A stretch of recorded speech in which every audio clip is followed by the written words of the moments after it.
Good morning, everybody. Good morning. How's everybody doing today? I'd like to thank you guys all for coming out for the second day of the State of Black Design Past, Present, and Future Conference.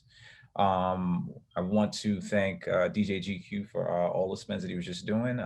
If you guys didn't know, unfortunately, DMX passed yesterday, so all the music that he was playing just now had me going down memory lane. I'd love to jump into our first session today and welcome Christina back. We're going to be talking about unpacking and forecasting Black futures.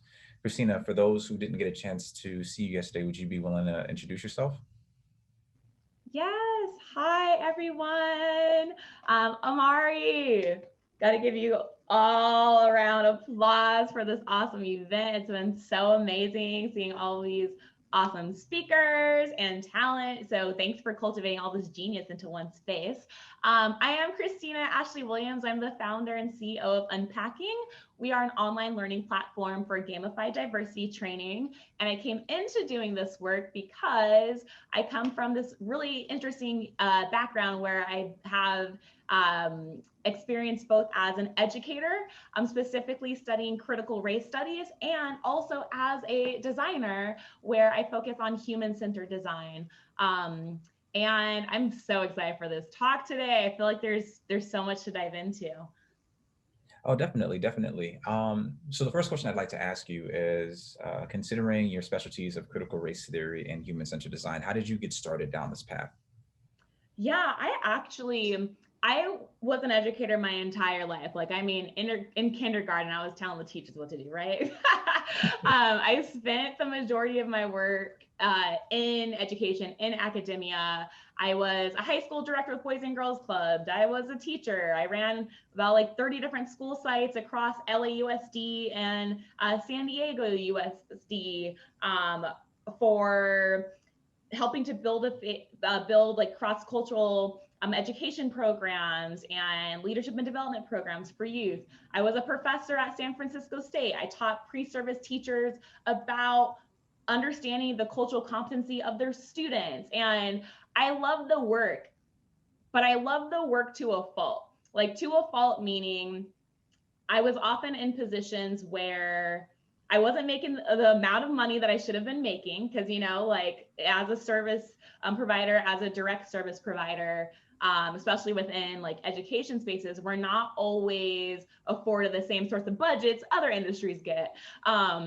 And I also recognize that I had been exposed to a lot of additional like research and understandings of certain topics that some of the peers I was working with hadn't had access to. And so then I became like really curious about, well, how are if these are conversations that are going on within an industry that specifically tackles social injustice issues, what does this look like in other spaces? And so I was actually living in the Bay Area. We have any Oakland or San Francisco people in the house? Shout out in the chat. And it's kind of like tale of two cities living in the Bay. Like, I'm over here trying to save the world in education, and then I'm looking at like all these techies making all this money while I'm like sitting at home like eating ramen noodles, right? And so I decided to take a chance on myself. I completely flipped the script from my whole life plan. I always thought I was gonna just go and be a professor, and that was gonna be like what my life trajectory was. But I actually ended up quitting my doctorate program, applying back to a second master's degree, and I ended up getting a master's of science in integrated design technology and business at USC to complement my master's in teaching that had previously gone at USC. And what I found when I did this was the work that really mattered to me and the work that had been so pivotal in guiding me within academia wasn't necessarily as top of a priority within the space that I had entered. I entered a space where literally every single one of my professors was a white man, every single one of them. I received homework assignments that literally had language that said things like, okay, well, this is how you market to ghetto niggers. with the hard ERS, like as an assignment, like something I had to read as I'm paying tuition, right? I experienced things like seeing how we were introduced to concepts like human-centered design, but then when we would go into deeper dives of actually having projects and yes, what the heck exactly?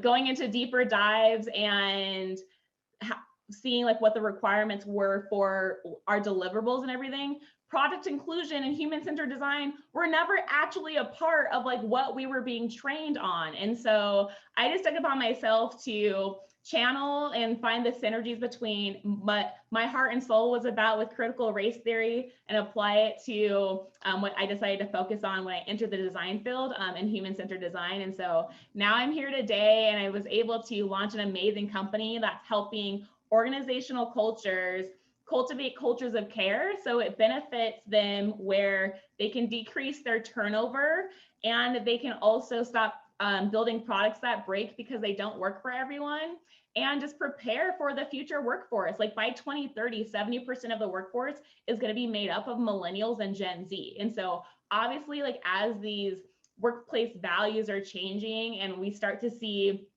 all the shifts since last year in the response to the George Floyd murder, there's a lot of great statements out there that people published around like, let's stand in solidarity with Black Lives Matter. Those organizations, like, great, more power to you, but your internal employees are saying things aren't exactly adding up. And so I built Unpacking as a way to try to help bridge that gap between what people are saying and then what actions are actually being taken by the organizations. No, I think that's awesome. And I appreciate that you were willing and vulnerable enough to share some of your experiences while in school. The thing that I wanted to ask, building on that, is, we often talk about microaggressions, sexism, racism in the workspace. Could you help some of our audience members that may not be familiar with how they manifest in professional settings, with definitions and potentially some examples of how that could, deter people from specific, demographics? Yeah, absolutely. So when we think about a microaggression, we think about something that is felt, and we think about something that is interpreted. What the difficulty becomes with microaggressions at some points is that people outside of the lived experience of it can sometimes find, because there may not always be a tangible thing or it's open for interpretation, it leaves this kind of like gray area for people to cast doubt, for people to say, I don't believe you, or you're over exaggerating, or whatever the excuse is, to not listen and to not hold yourself or your team accountable for actions that have been experienced under your authority, right? And so with microaggressions, it shows up in a variety of different ways. It shows up in my supervisors asking me if I'm wearing a headscarf for a religious reason. It shows up in my supervisors asking me if, that's actually, this one's straight up racism, in creating a hip hop ed program for some youth, if teaching them how to dance on a pole is going to be part of that curriculum. Also, all these stories that I'm telling you are actually things that I've lived through in my career path, y'all. Like the things, the things that Black people experience, the things that women experience, the things that Black women experience within workplaces and institutional, educational institutions, like, are horrific. And we have to keep slapping on a smile and going to work and doing our best to be twice as good and get half the recognition, right? Microaggressions show up sometimes when people aren't even around, right? Microaggressions show up when I'm getting ready in the morning and I feel that sense of anxiety trying to think about if my hair is appropriate enough for the workplace, right? It shows up in Aunt Jemima on the pancake box, right? Like without even having to interact with another human being, I'm experiencing harm and a trigger for a historical legacy that a historical legacy of a culture that has been created to devalue like what my essence is. It's like what my existence is in its natural form or in its affirming form. When we think about how there are different ways that microaggressions show up, like when in the workplace, I also consider that there's also lack of opportunity for people to be able to explain and like feel a trusting environment to name these things. And so what's really important is for us to have common language around what everything is. And so when you are in when you're in an environment where there may not be other people that can relate to your lived experience, having some sort of like feedback loop, creating some sort of accountability measure is really important for people to not only feel that their voices are being heard, but that there's actual like action that can be taken in response to whatever the experience may have been. I see some questions coming in here too. Yep, Alicia. I have two additional questions before we go to audience questions. So my third question is, as a person of color, we are often skeptical of what we view as performative allyship. Mm-hmm. In your experiences, how do we create sustainable behavior change in industry? Sorry, can you say that a little louder one more time? I apologize. I was going to say, as a person of color, we're often really skeptical of performative allyship. Mm-hmm. In your expertise, how do we make sustainable change within industry? Okay, I have a really good example. Do y'all remember how, I think it was like around when Trump was first elected, people started wearing those safety pins. There were people like wearing safety pins, and it was essentially a signal. It was supposed to be a signal that like, hey, I'm an ally. And I remember I had this like really just like blunt conversation with this woman. And I was like, if you were actually an ally, you would just show up and we would know that you were an ally because you did something. You wouldn't have to wear a safety pin because that safety pin is performative. That safety pin is for you. That safety pin is for you to be able to feel good about yourself, to say that you did something, but you didn't actually do anything. You just put a safety pin on your shirt, right? Like if there was someone in trouble or if there was someone that needed someone to advocate for them when they weren't in the room, did you do that? Were you doing something that showed action? When we think about performative allyship, that's what catalyzed my launch of Unpacking last summer, is because when I started to see this like massive change, like shift in the conversation, and I started to see all of these corporations starting to make these public statements, and then internally their employees were like, you don't actually stand for the things that you just posted out there to the public. I really felt that because I had experience being in multiple situations throughout my career where I was asked to be a spokesperson or to be a face or to be on a flyer or to do whatever, right? To shape a picture of an entity that wasn't necessarily aligning up with the action. So when I think about allyship, what I would first ask of people is to reflect on like what work like have we done as individuals in order to show up, and also think about like when no one else is there, what are you doing? What are you doing when no one's looking? Because the thing too around like allyship is it takes agency, like it takes initiative, and it's not always going to be rewarded, right? Like if no one sees it, if no one knows that you did it, like, are you still going to do it? if you didn't post about reading that book, are you still going to read it? If you didn't have someone that was going to tell you, hey, you did a good job, or hey, you're a great ally, or I really like that black box that you posted on Instagram, are you still going to actually show action? Like, what's the benefit for you?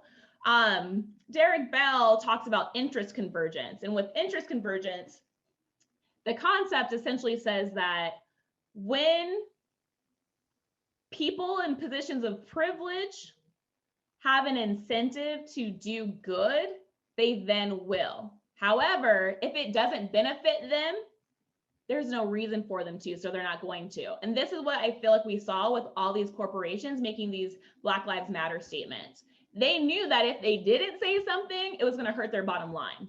The interest convergence was, I'm going to make a statement because at the end of the day, I want these customers to believe that our values are in line with what socially is going on right now. But the same things were happening just a couple of years ago, right? So like if the values were authentic, if the values were true to who they were, it wouldn't have all of a sudden just flipped. It would have been part of their DNA from the jump. I'll go on a tirade with this, but I'm really passionate about this subject because too, like, and the work that we're doing with Unpacking specifically is we work with both small and enterprise businesses. And when we think about smaller businesses, we think about like startups and everything, planting the seeds early to get the cultures right and to get the systems and the structures and the action plans around what an equitable, inclusive environment actually looks like doesn't just benefit the now, it benefits the future. It benefits how you continue to scale that and improve upon it over time. Otherwise, you end up with problems like what Uber went through, what Google went through. You end up with issues in not just the company culture, but in the products and services that you're putting out into the world. We saw things like Google Photos identifying people with their AI, like their AI integrations, identifying Black people as gorillas. You can search it right now. You can search Google Photos gorillas and you will see that it's tagging Black people, right? You will see that Uber's driverless cars didn't do great enough testing on people with Black and brown skin. So their driverless cars are hitting Black and brown people because it thinks that they're shadows. You see Band-Aids just last year decide that, oh, maybe we should actually expand the skin tone options that we offer in our product. We see that those automatic water faucets, when you go to wash your hands, again, the sensors weren't always tested on Black and brown skin, so they weren't working. Like there's so many different layers. We see how the evolution of incarceration has now gone to e-carceration, and we've got Big Brother and this AI within cameras that detect people's facial features. However, the systems weren't tested enough to recognize the variance within Black and brown facial structures and skin tones, and so people are being misidentified. Like there's so many layers of like why this work is important, and it's not just about like feel good, get a pat on the back, and let's like have a kumbaya moment. It's like, no, like the decisions that we're making are harming people both qualitatively and quantitatively. It's harming people around like this, the relationships and the social emotional connections, but also legitimately hurting the products and services that we put out into the world to impact customers. I'll let you go on to the next question, but so many things, y'all. The question I asked is kind of pertinent to where we are in the world with this current pandemic. COVID-19 has changed when, where, and how we work. What are some of the new opportunities that you see that can be established by companies to create safe and equitable spaces for BIPOC talent as we're working virtually? Yes, I think that okay, two things. When we think about institution, we've got like the workplace institution and we've got like the school and the like university institution, right? I think that in both of these scenarios, my experience has been when things are done online, I actually build stronger connections like with my peers. This may not be everyone's experience, but I do think that I get more one-on-one time. I get more intimate time in conversations, and like more personal, like background information is being invited into the conversation. So I get to know more about like that human aspect rather than just that role, right? Like people in our workplace have a specific position, like they're in a role. And so a lot of times we're just performing that role, but the actual human behind what those job duties aren't always as like introduced or like upfront for us to dive into. And so I think that being in a space where we have remote cultures right now, the team building, like there's way more opportunities for team building, whether it's just like doing icebreakers, engaging in with people on Slack and just doing like different check-ins, being able to just share emojis and gifts with people. You can't just do that, right? Just like in person, like having some personality, adding some character and stuff to the substance, I think is a really great opportunity right now. And then the other thing too is like when we're thinking about like where we're going, there's a shift in how we're able to work from other places in the world as well. Being in a remote culture allows for us to pinpoint where Wi-Fi is and go and explore other parts of the world and other cultures and still get our work done. I think that's a beautiful and unique opportunity, which I'll touch on too, because I'm also working on another business to focus on that space, but we'll get to that later, I'm sure. Well, we ran a little bit over, but I do want to thank you for your time, and I know that you'll be back for another panel later today. Yes. I've seen a couple of people consistently posting that Christina is giving me life. So I want to thank you again for your presence and of course your energy. Would you be down to continue discussing some of these topics with our attendees in the chat? Yes, will do. I'll see y'all in a little bit. Thank you again, Christina. Thanks, Mark. No worries at all. No worries at all. I'd like to welcome our next three panelists for our session 9, Black Collectives and Future Collaborations. If I can invite Mitzi, Heather, as well as Jasmine to the stage.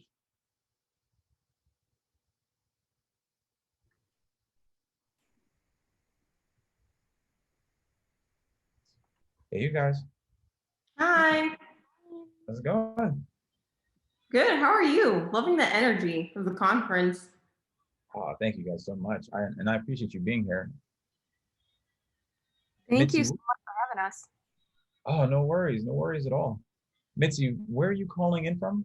Just so we all know. I'm in Stockholm, Sweden right now. So I'm like on the other side. And what time is it? It is 6:25 right now, which is actually surprising because the sun is like super out and bright because we're getting to that part where the sun doesn't like set anymore or is about to like not set ever. So gotta get used to that. Oh no, I appreciate you making time to speak to us from another continent. I really appreciate it. Oh my God, it's a pleasure to be here.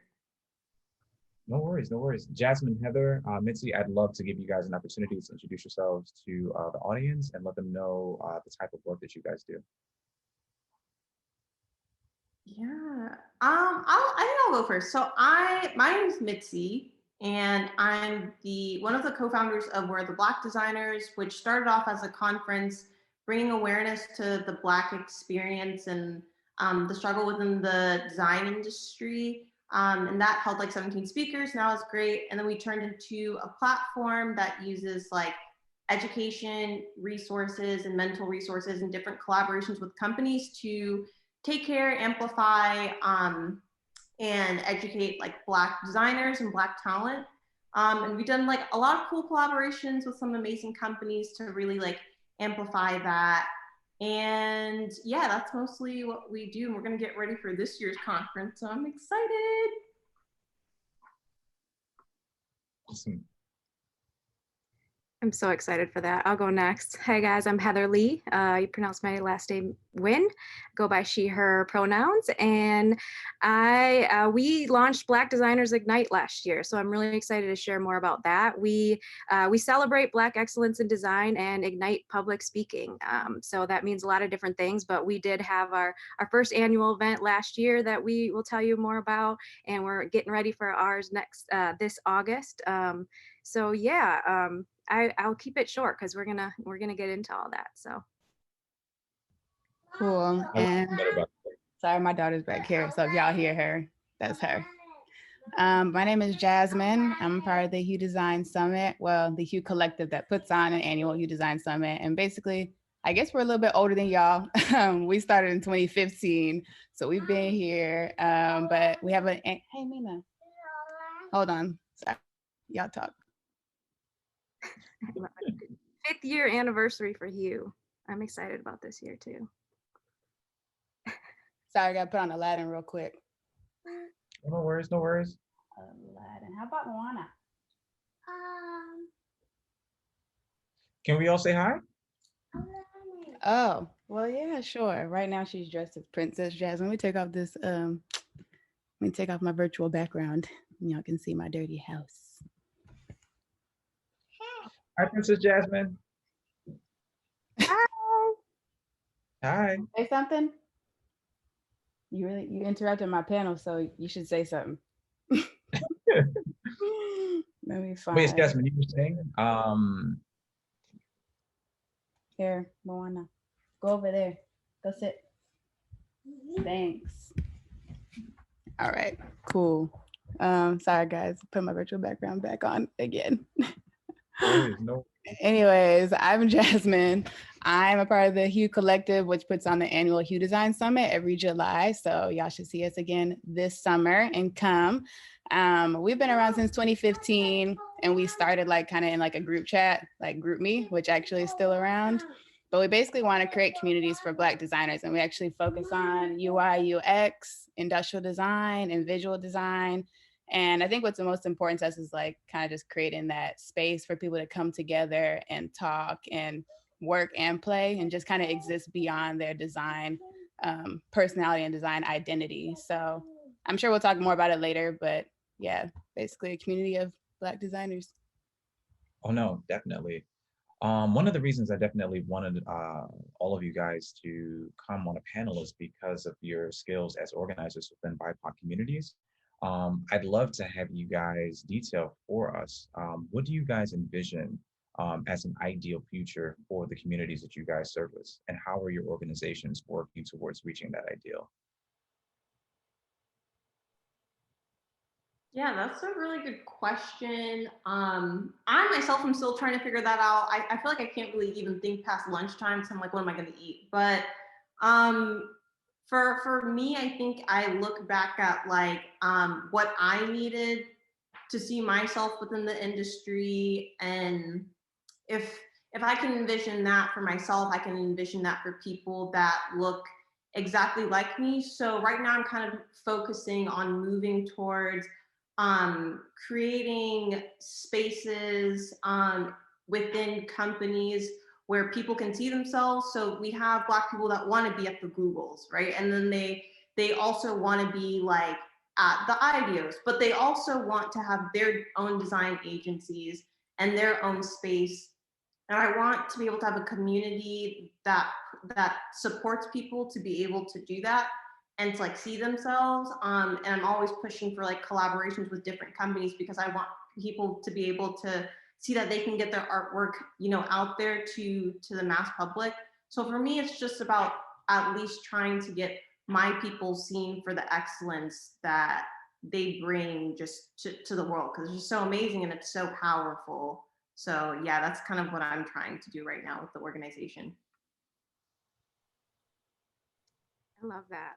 I'll go next. I think with Black Ignite, I mean, truly, the hope is that, you know, ideally all Black and BIPOC creatives can exist anywhere, in all spaces, and fully expressed and create and be in their own magic and their own excellence, and authentically be who they are wherever they go, but be recognized and valued for that. So like with Black Ignite, I feel like what's really important is that everyone feels that strong sense of community throughout their journey. Like we don't put people in boxes. So we have young people, we have people who are career switchers, we have people who are 20 years in, and we don't put people in their boxes, but to have that community, I think, is what will bring the change. So I think, when every BIPOC designer in America feels empowered and feels like they have community, that's where I feel like our collective ammunition is. Like we can't be stopped when we use design as a weapon. So that's one of our taglines, like design is our weapon, unity is our power. So with Black Ignite, what we want to continue doing is surfacing up really important questions, like with our speaking engagements, right? So with you see in the chat, our Redesign Our City event that's coming up is, how do we as creatives and designers, ignite change in our neighborhoods that are being gentrified left and right? How can we redesign the way we school, or the way the Department of Justice works, or the prison system? What happens when people call 911, and the body cam technology and the policing in America, all these things that we care about? Black Ignite will continue to, host, welcome anybody and unite anyone on our stage to spark something, right? So we're igniting public speaking in all these events. So I think ultimately the idea is to create that ripple effect. So like with each event, if with one event, if 100 people are moved to action, that's what I'm excited about. I think that's awesome. One question I want to ask is, there is a huge desire for companies to establish pipelines for their designers' color. What advice can you give to recruiters and companies who seek to do so?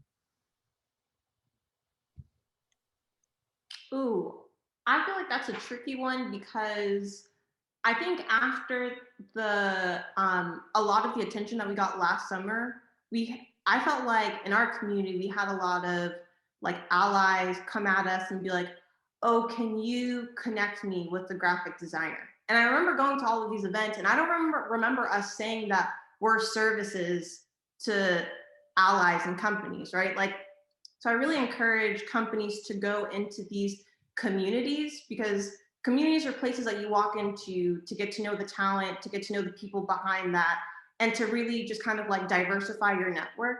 So I really just would love if recruiters could just take the time to go to these communities, build these relationships, because I find it really fascinating when I talk to some of like my white friends who are designers. It's crazy to me how they got their job because someone found them, this design industry is made up of what, like over 70% white people. So if you can go in through a sea of white people and find the exact person that you want, you can go into a community of Black people, which we don't make up that much of the design industry, and look for the talent that you need and build that relationship to come in and really diversify your workspace. But also, if you have to come to a Black talent pipeline and be like, oh crap, I need to find a Black designer, I don't think your environment is ready. Because I think the other thing is like, you need to get your environment inclusive enough so that when you go and build these relationships and find a designer, to make sure you can be able to support them for what they need. And that's what I would say to them, that all of our services, I mean, I never said we were services, so people need to really just work at just coming in and getting to know our community to be able to build those diverse networks and relationships. I think that's amazing. I feel like Jasmine? go ahead, Jasmine, first. Yeah, I mean, echoing Mitzi a bit, like just creating a pipeline, creating relationships is the biggest thing. Like for me, it's like if they're asking me how to create a pipeline, you kind of ask me to do your job. Like, what does your current pipeline look like that gets a lot of white and non-Black people into the company? Okay, you show that to me, and now maybe we can work together on what it looks like to insert more Black people into that. So I don't know what the pipeline is, because like Mitzi said, like a friend got a job because they knew someone, or someone was reaching out to them or finding them. So like, what is your current pipeline? Tell me, like, show it to me, and then I'll fix it up and rearrange it and give it back to you. Cause like, we don't have that service. It's not like we're trying to be like, come here and we'll like link you up to jobs, but we see that that's an opportunity. So yeah, build a relationship with us and our group and our community. We know there'll be people that would be looking to pivot or looking for a job or looking to change or something. So there is an area there for it, but I'm like not here to do a recruiter job or create their own pipeline. But if you want to share your pipeline with me, then we can talk about it. So it's like, it's one, I'd say collaborate, and two, I would say create those relationships, just like Mitzi said, because no matter where you go into some Black spaces, like people are going to be looking for their next opportunity or just trying to find where they want to take the next step in their career. Yeah, same. I mean, just to add to that a little bit, I think it's true. Like when we see on job descriptions, I really want to get it really does need to evolve. Like we still see, diverse applicants are strongly encouraged to apply.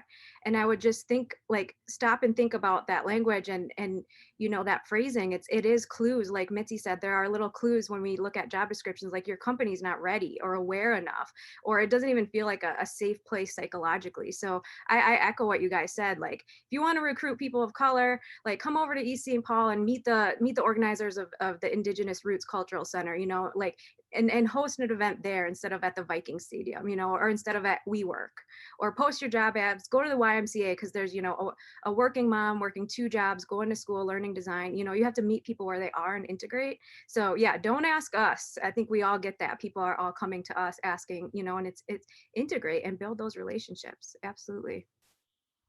I think And that's also, amazing. I think to echo that too, of not doing their job too, like there are so many opportunities for Black people to make money because we're constantly being asked to do the work that allies should be doing and fixing their mess that we did not cause. So my thing is, if you are going to come to me and ask me to build your pipeline, you need to pay me that money that it's going to take, because why recruiters make so much money. I think they actually make more money bringing in little Black diversity because it's almost like a capitalistic token for them. So if I'm going to do that, I need to be getting paid that white recruiter money because I'm doing that service for you. Because we all need to make money too in different ways. And I encourage Black people to do whatever they can to set themselves up financially. So if a person is coming up to you and saying, oh, can you do this for me? You need to tell them, if I'm going to do this for you, you need to pay me. Otherwise, you need to do the work for yourself. And we need to stop telling people that like, yeah, we'll just do it. Because usually in our DMs, when we get a request that's like, hey, can you connect me with a Black graphic designer? I ignore it because it's like my focus is on Black designers. And if I'm gonna take time away from that, I want you to pay me so that I can go back to my community. I think that makes a lot of sense. And I feel like you guys are making some great points. Heather, I had a quick question for you. I know in a lot of your work, you deal with the idea of amplification. Could you speak to that and define it for our audience members? Yeah.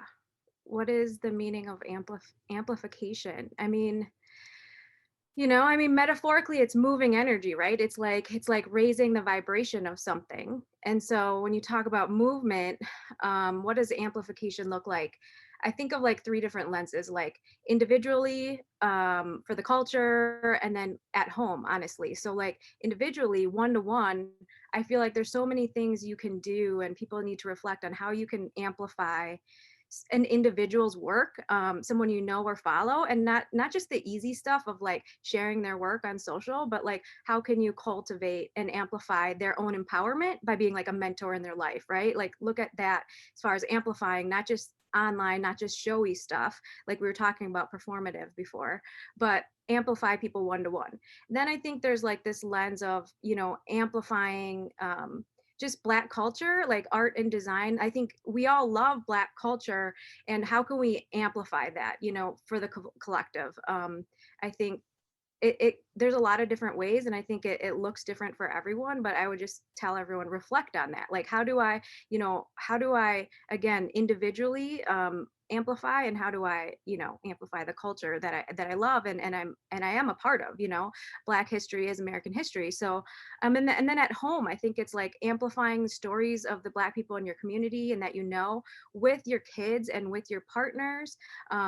I think that's huge. So I think that's a piece that can be missing. Again, people maybe move to the performative stuff right away, but they can start at home amplifying that, and that grows, right? But I think ultimately amplification organization, I think, needs the addition of advocacy, because I think there's true power in when you actually care about someone's work, like you actually appreciate their work as you're amplifying it. That's where I think it goes further. So I hope that made Yeah, sense. awesome. I have a question for you guys as a collective, but I'd love to start with Jasmine.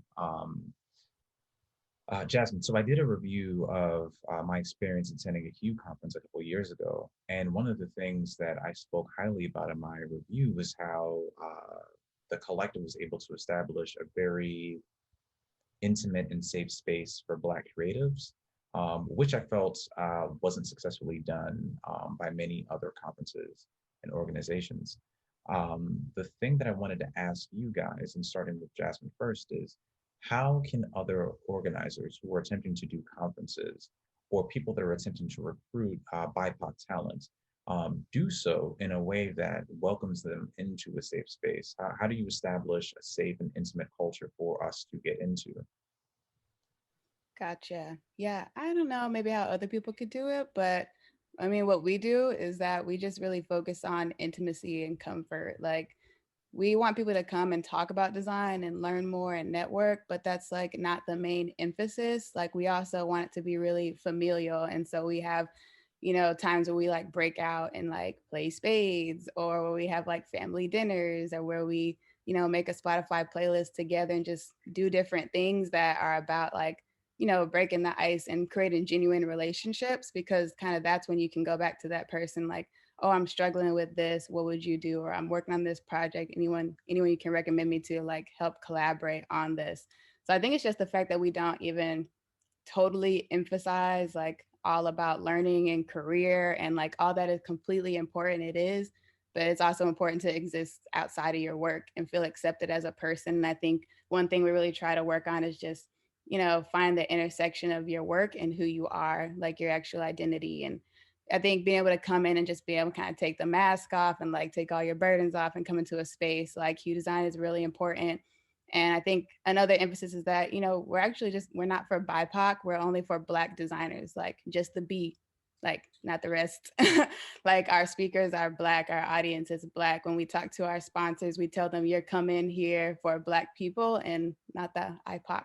So some people, I don't know, it might not check their box, but some people, they believe in that and they want to be a part of it. So I think that also helps us create more genuine relationships too, because we really know what we're standing for and we know we want it to feel like. So we really appreciate at the end of our conferences just seeing how people explain it as like a homecoming or like a family reunion. Like, those are the feedback, that's the feedback that we get that we love the most, as opposed to like quotables and stuff like that. Even though that's so important, it's important that like I come in like knowing the people that I organized Hue Design Summit with, and then like having 15 friends after. That's amazing. Mitzi, Heather, would you guys like to add on to that? Yeah, real quick, I would just say, for us, we established principles early on, and two of our principles are transparency and inclusion. And I would just say, like, start with that and share those and live by them, and just stay true to what your community craves from you. Like, I love what Jasmine just said, right? Like, we're the B. Like, don't, it's easy to look at all these other conferences, what people are doing, and try to want to replicate that. But I just say, include the people in your community you're trying to put your event on. That's what we did. We built it together. So, and know when to keep it simple, know when to keep it small and intimate, Yeah, I feel like I'm still trying to learn how to create intimacy within where the Black designers, because it's a pretty huge community, but I am learning from Hue, especially because when I kind of first came out of the conference, they were like the first collective of people that like reached out to me and were kind of like, like, just let's talk and like, let's hear your truth, hear your space.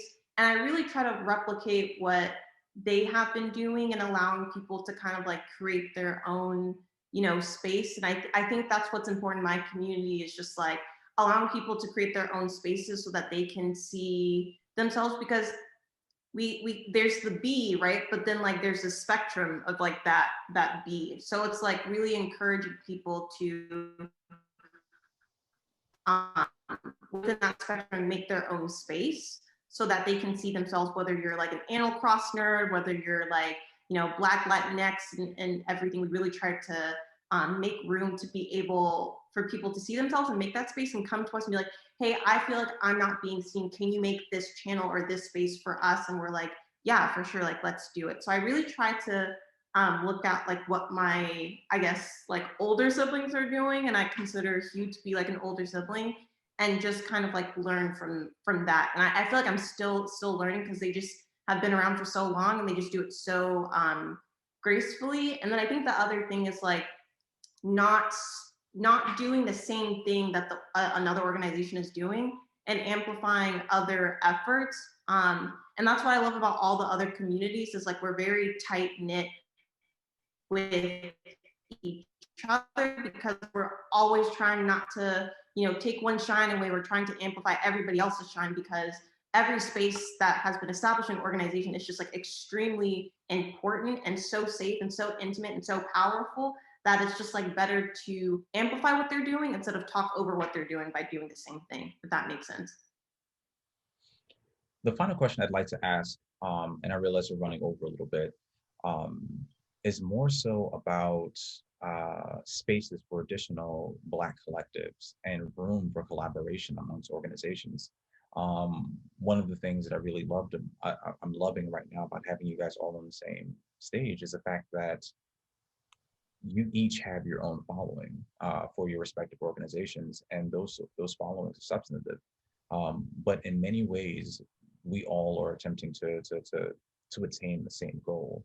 Is there room for collaboration with these emerging collectives, and are there space for additional collectives and room for collaboration for those that may come in the future?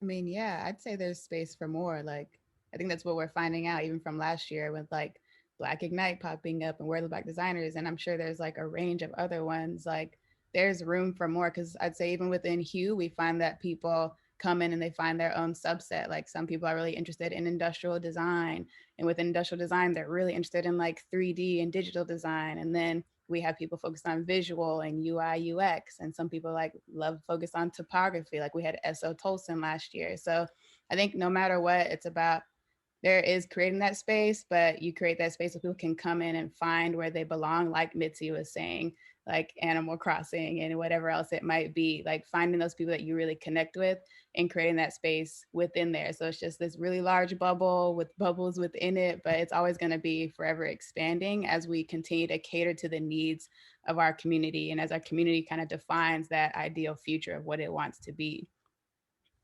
Mm-hmm. And I think also to hop on to that and also go back to what I was saying is like the thing that I also tried to amplify that I learned when I first interacted with Hugh was like they really gave me the space because I like busted out of the Black design community and there were like some mistakes that I made, but what I really liked about what they did with me was like they kind of like came together and were just like, it's okay that you make mistakes. Like we did the same thing. And it was almost like they allowed a space for me to like learn from my mistakes and they helped me learn and then picked me up and we're just like, just keep running and keep running. And so that inspires me to just be like, we need to, in order for other, you know, initiatives and collectives to come up and grow from things that are going to happen over time, like we need to make that space to allow for mistakes and failure to happen and not do the toxic thing of like canceling people or just like, you know, blasting them on Twitter. And so we just need to hold their hand and be like, you know what, it's okay. We've gone through this exactly. I know exactly how you feel. But what we're going to do is we're all going to come together. We're going to learn together and you're just going to grow. And you're going to keep going. And again, we're going to amplify you. We're not going to talk over you. And we're just going to be like a huge network that's going to grow so that we can just continue fighting towards what we're all fighting towards, but in our own ways. So I think really just making that space for like mistakes is just like a thing that I hold near and dear to my heart to help other collectives be their own thing and also validate that they are just as important as like me or Hugh or anything like that, because they're different spaces that people can see themselves. I think that's amazing. I want to say again how much I respect the work that you guys are doing, and the following that you guys have, the platforms that you've given to so many different speakers, the home that you've established for people, especially during the Hue Design Summits and through your Spotify channels and the Ignite events that you guys have been happening. I love all of the work that you guys are doing, and I myself just want to say that if there's any way that I can support the endeavors that you guys have and continue to speak about the good work that you're doing, just let me know and I'd be more than willing to do so. But for our audience members who are also interested in the work that you're doing, how can they also be of support to you guys?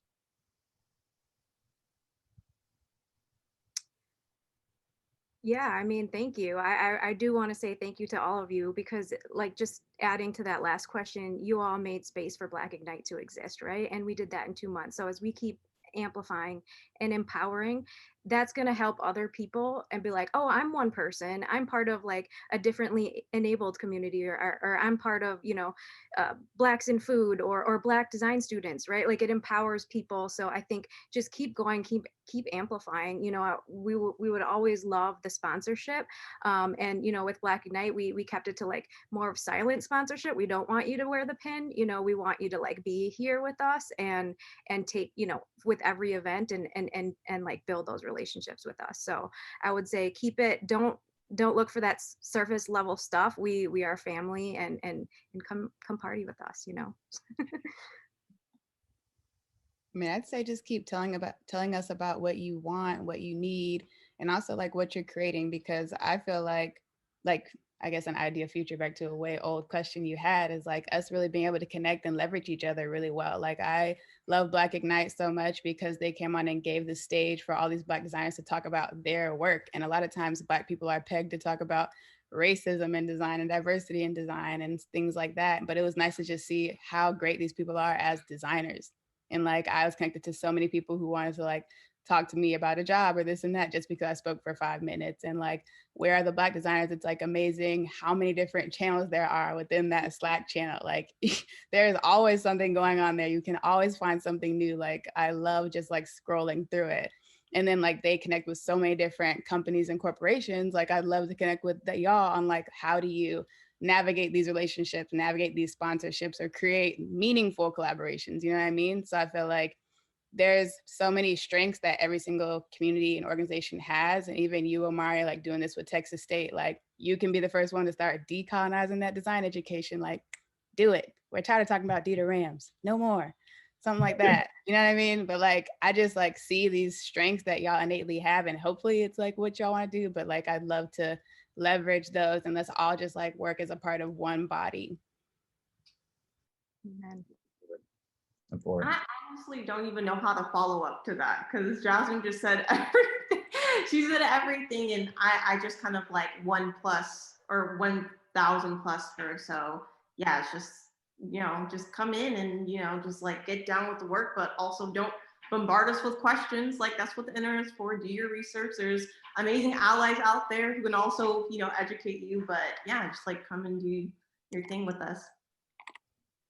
Yeah, no, that makes perfect sense. And if you guys have links for your upcoming events, I know that Black Ignite is going to be launching their next event soon. The Hue Summit is going to be happening in July. I believe Where the Black Designers will also be happening in June. If you can put those links for the attendee members in the chat, I would greatly appreciate it. Ladies, I love the work that you guys are doing. I celebrate the efforts that you guys have, and I look forward to seeing the amazing things you guys do in the future. Thank you so much. No, thanks for having us. Yes, thank you so much for having us. No problem at all. No problem at all. Take care, you guys. Great rest of your day, guys. Bye. Bye. Well, we are running a little bit off schedule, but I would like to invite the panelists and moderators for our next session, 10, for Black Design. If I can invite Timothy Brad Levins, Teresa Moses, Shay Matthews, and Silas Monroe back to the stage.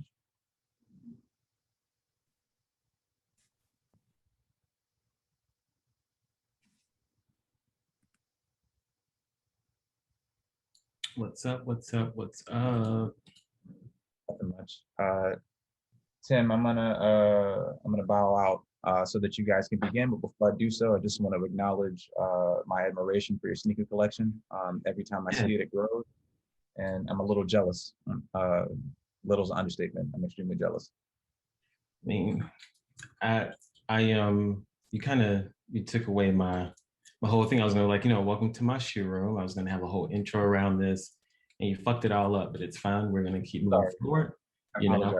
I literally just got finished dyeing my beard because I wanted to make sure I had my golden to go with Teresa's golden. So just trying to fit in, and you fucking up the things right now. Also, I'm very profane for everyone who's on here, so I apologize in advance, but not really.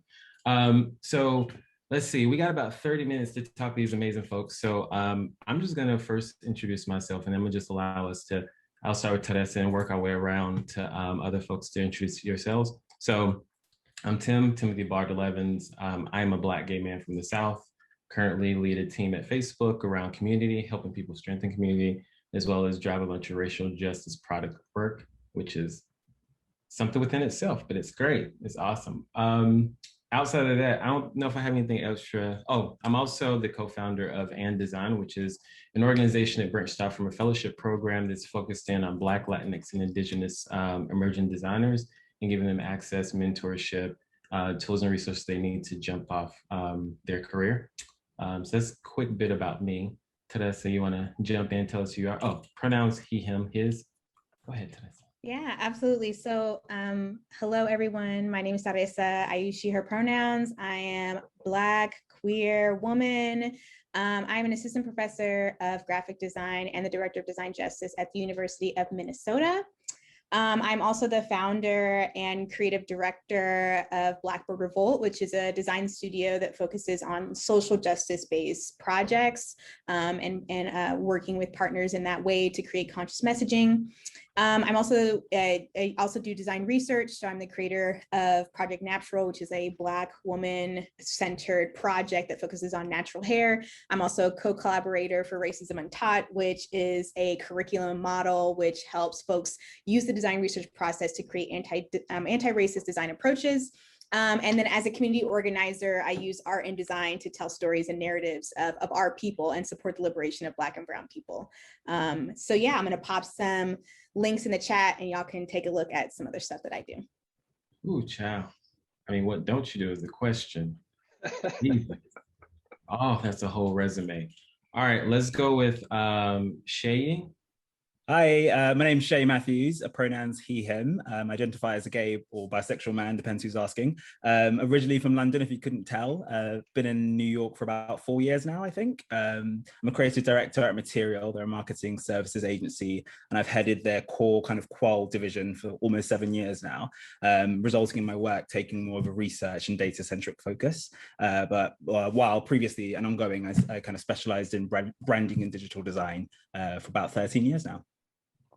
I just want to hear you tell me a story. That accent. All right, awesome. And then Silas. Hi family. I am Silas Monroe.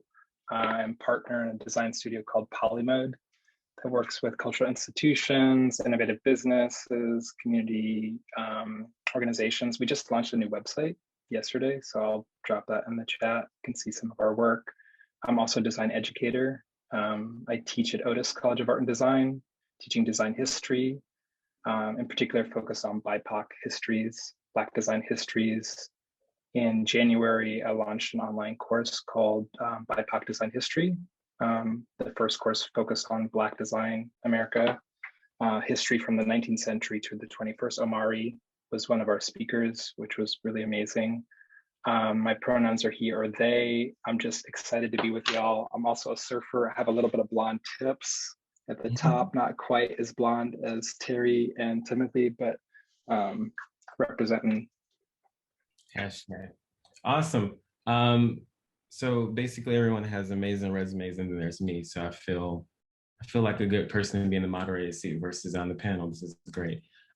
So let's just jump in. I want this to be just a conversation amongst family, and then these people are just listening in and enjoying us, just commiserating about life. So just general, let's just jump off of what does it mean to you to be a queer Black designer? How's that impacted the work you do, how you navigate your work or life? Let's start with Shay. Lovely. First of all, I feel like I missed the memo on the whole hair dyeing thing. Thanks, guys. No. I think for me, overarching, it's about embracing my own individualism within a space that is not designed for me. And what I mean by that is I know I'm going to go into a space, you know, that where if I showcase pride, people may respond with discomfort. And I've kind of battled that my entire life. I came out at an arguably young age, in and out of the closet between the ages of 15 and 18. I'm sure many people can relate. So introducing who I was became a lot easier as I got older. It felt like I was walking into a room saying, "Hello, I'm gay," and just to get that awkward interaction from most people. And on top of that, I grew up with a stutter, arguably still have anger management issues, and we had no money. So I thought, you know, someone's working against me. I'm not going to survive. Going to the workforce is not going to be a walk in the park. And I spent, you know, I went through 25 plus jobs in the span of 5 to 6 years, hundreds of freelance jobs. And I was met with so many stereotypes, microaggressions, superiority complexes, etc., both towards me and how I conduct my work. And it was exhausting. I often questioned, you know, should I be this loud and proud? You know, why am I not allowed to fail like everybody else? Why am I not allowed to learn and grow from these experiences I'm having, when we all know as a standard, you've got to be bad at something to get good at it to begin with. Not that I was bad at anything, but I think over time I realized that no matter what I do and how I conduct myself, people are going to prejudge me. I would walk into a room and there'll be an instant, that's a Black man. They wouldn't usually know I'm gay from the offset, but, you know, like I said, I would offload that quite immediately. And I kind of taught myself not to dwell on it, in the sense that if I wasn't confident enough, they'd use that as an excuse, as a lack of progression for myself. If I was overconfident, they'd call me aggressive or sensitive, etc. All those buzzwords that show up in our lives. So I just kind of learned to mind my own, especially towards harmful, unsolicited opinions and unconstructive criticism. And I said, you know, if it's not paying the bills, bringing me joy or keeping me healthy, it doesn't concern me.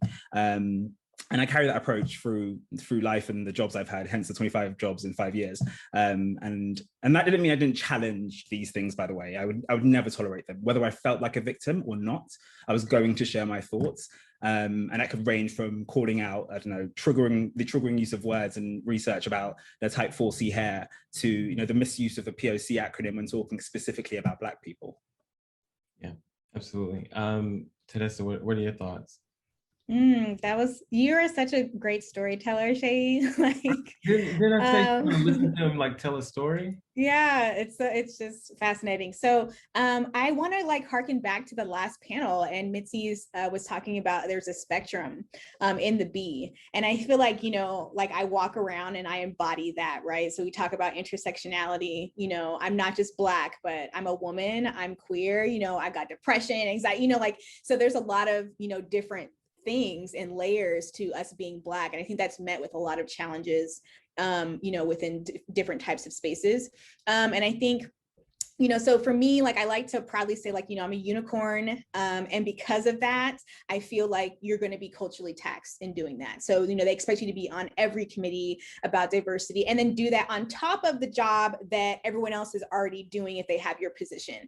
So there is no like leeway for you to say, okay, like, you know, as a professor, okay, I'm gonna teach this class, or I need a course release so that I can do this work that you want me to do. They're expecting you to do that on top of your job. So like that cultural taxation is very real, because they not only want you to show up in, you know, those BIPOC spaces, but then also in the queer spaces, you know, and tell everybody about your story, and tell everybody about the homophobia and the, you know, racism that you experience. That's exhausting. And so I think there is a like untold responsibility of folks with our identity to craft and build our own spaces. You know, I know we were just at the last panel was talking about Black spaces, but there is something about being Black and queer. And then additionally, a woman, like that, there has to be very focused on the margins of the margins, right? You know, we talk about inclusive design. When you start to design for folks who are in the margins of the margins, it's going to be good for everyone. But yeah, I think there's a responsibility, you know, that I've found to craft my own spaces if I actually want those inclusive spaces to exist. Because if folks don't hold this identity, it's like, we just cease to exist or something. And so there's just a duty, I feel like, in crafting spaces, crafting organizations, you know, and creating our own narratives around what it means to hold the identities that we hold. I love that. You know, really between what you said, Teresa, and as well as Shay, I think back, like for me, my experience has been, I've used my gayness as a protection mechanism because for a long time I had a stint of white women as leaders. And so it made me less dangerous to be the gay one as opposed to the Black one. But then on the other side is I've been in enough in-house corporate settings where being a part of the LGBTQIA ERGs or resource groups always meant that it was centered around whiteness and the white experience in queerness versus like me being Black and queer and all the things that comes with that. It's like they don't have time for that. Like, they don't want to have time for Black trans stories because it's too many white folks trying to take up space about their stories still around their experiences. Silas, I see you snapping. What are your thoughts? I'm just really resonating with what everyone is saying, with Teresa and Say, and also you. And one of the things that I wrote in my notes, we had a little doc going back and forth, was the notions of triple consciousness, right? Like, can I be my full Black self in a queer space, you know? And this idea, can I be my full queer self in a Black space? And kind of feeling the pressure around that of constantly negotiating the room and feeling like I need to read the room to feel safe. And this is not always the case. I know as a gay man, you know, I have privileges as like biracial, light skinned, there's like privileges, but a lot of the times I'm one of the most vulnerable people in the room. And so it's like how to negotiate that, to be honest and connect to that, but also to tap into my own power. That, like Teresa, there is a kind of unicornism. I can relate to the unicorn, or like feeling like outlier, but also having like a different perspective. I feel like that gives me a unique lens to sort of see the conditions of oppression and bias and sort of like unsaid or unaddressed things. So it's weird to feel vulnerable, but also to have this superpower to call things out in the space. And I think also,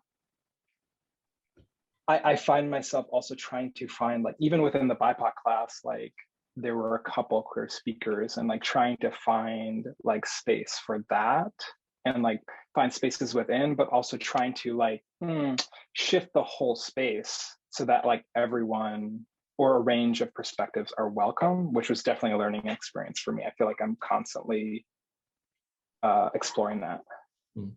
So, I mean, you spoke about, well, it's sort of like, it's like this thing of like, how do you activate this understanding that you are like multi-layered, marginalized, or underinvested, or whatever the right phrase is for it. So how do you activate on it? Like, how do you choose when to activate and say like, this is who I am in this space, versus like, you know what, I don't have the mental, physical, emotional energy to put into this? Like, how do you make those decisions? Because I think for a lot of us, being Black, especially in white-centered spaces, is already hard enough, because like you're always asked, like y'all said, to do the diversity thing, whatever the case may be, and you add your preference, sexual preference or orientation on top of it, like, hey, this is who I am, this is what my identity is. Then it adds another layer of thing that you have to then be an advocate for.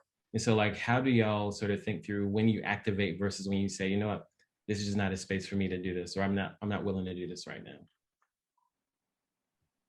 So yeah, so I think for me, so I've been a community organizer for a while, and you know, specifically around like Black liberation. But I found myself, I think early on in my organizing, you know, career, I guess, really trying to really taking up space to teach white people. And I think that's where it becomes exhausting. And so I think, you know, I'm here in Minneapolis. And so like right around this, you know, George Floyd and, you know, the Chauvin case is happening right now. And I'm so glad I made this shift. But I feel like it was last year where after all that stuff happened with, you know, the murder of George Floyd, and everyone starts like contacting you because like they finally find out that you exist now, which is just like, I've been here. I had to really start to put up boundaries and say, like, this is what I'm going to do. This is what I'm not going to do. And I started to shift the way that I organize to really be about centering Blackness. And like, I've just been having so many conversations with other community organizers around this, because even when we're having conversations around Black liberation and, being able to show up as your full self, it somehow always boils back to white people. It always boils back to like the dominant culture and the dominant, identity. And so I've really been trying to make a conscious effort to shift that thinking and say, what is best for my people? And again, not, continuing to recognize all the intersections that I hold, what's best for, Black, queer, femme, disabled. Like, I'm trying to really focus in on what's best for our community and our people, and really try to make sure that that is my center focus. And I don't know if other folks have like felt that, like where you try to like organize and create for us, but then for some reason you all start talking about like white people and like white people, if they just understood this, blah, blah, blah. No, we need to create our own shit. Like, we need to do our own thing. Stop worrying about what they're going to do. And, they need to handle that their own selves. We really have to take care and protect our people, because we have seen time and time again that no one will do it. So we have to step up and do that and not be exhausted by also having to then teach white people. So that's just like what, like, I had some other notes written here, but like when you were talking to me, that's what I'm thinking about, is like the way that I organize and center Blackness and really trying to separate that from, white spaces. Toni Morrison, one of the things that resonated with me the most when I watched her documentary is when she said that she wasn't writing for the white gaze. And I took that to so much heart, even in how I write now. Is like, because I've written, like, recently written an article on navigating whiteness. And one thing that I had to work with the editor on was like, this isn't for the white gaze. Like, this is my experiences and the things I'm going through. And this is connecting with other people who have likely had gone through that same thing, but it's not written for the white gaze. And it's not for you. And when I do have something that's written for you, it'd be written in a specific way. Because I also think we should start dismantling this thought of like white people are the ally. If you're the creator of racism, how are you the ally to dismantling it? And just make that make sense. Anyway, let's say silent. Well, Shay, what are your thoughts? Well, on the spot, you guys kind of covered everything, but to the points you guys highlighted about the expectation about coming to the table with the knowledge and expecting to offload all that knowledge, kind of points back to Christina's initial kind of offloading when she was asked a question. She said she had so much to talk about. We all have so much to talk about, and that's almost expected of us from white communities.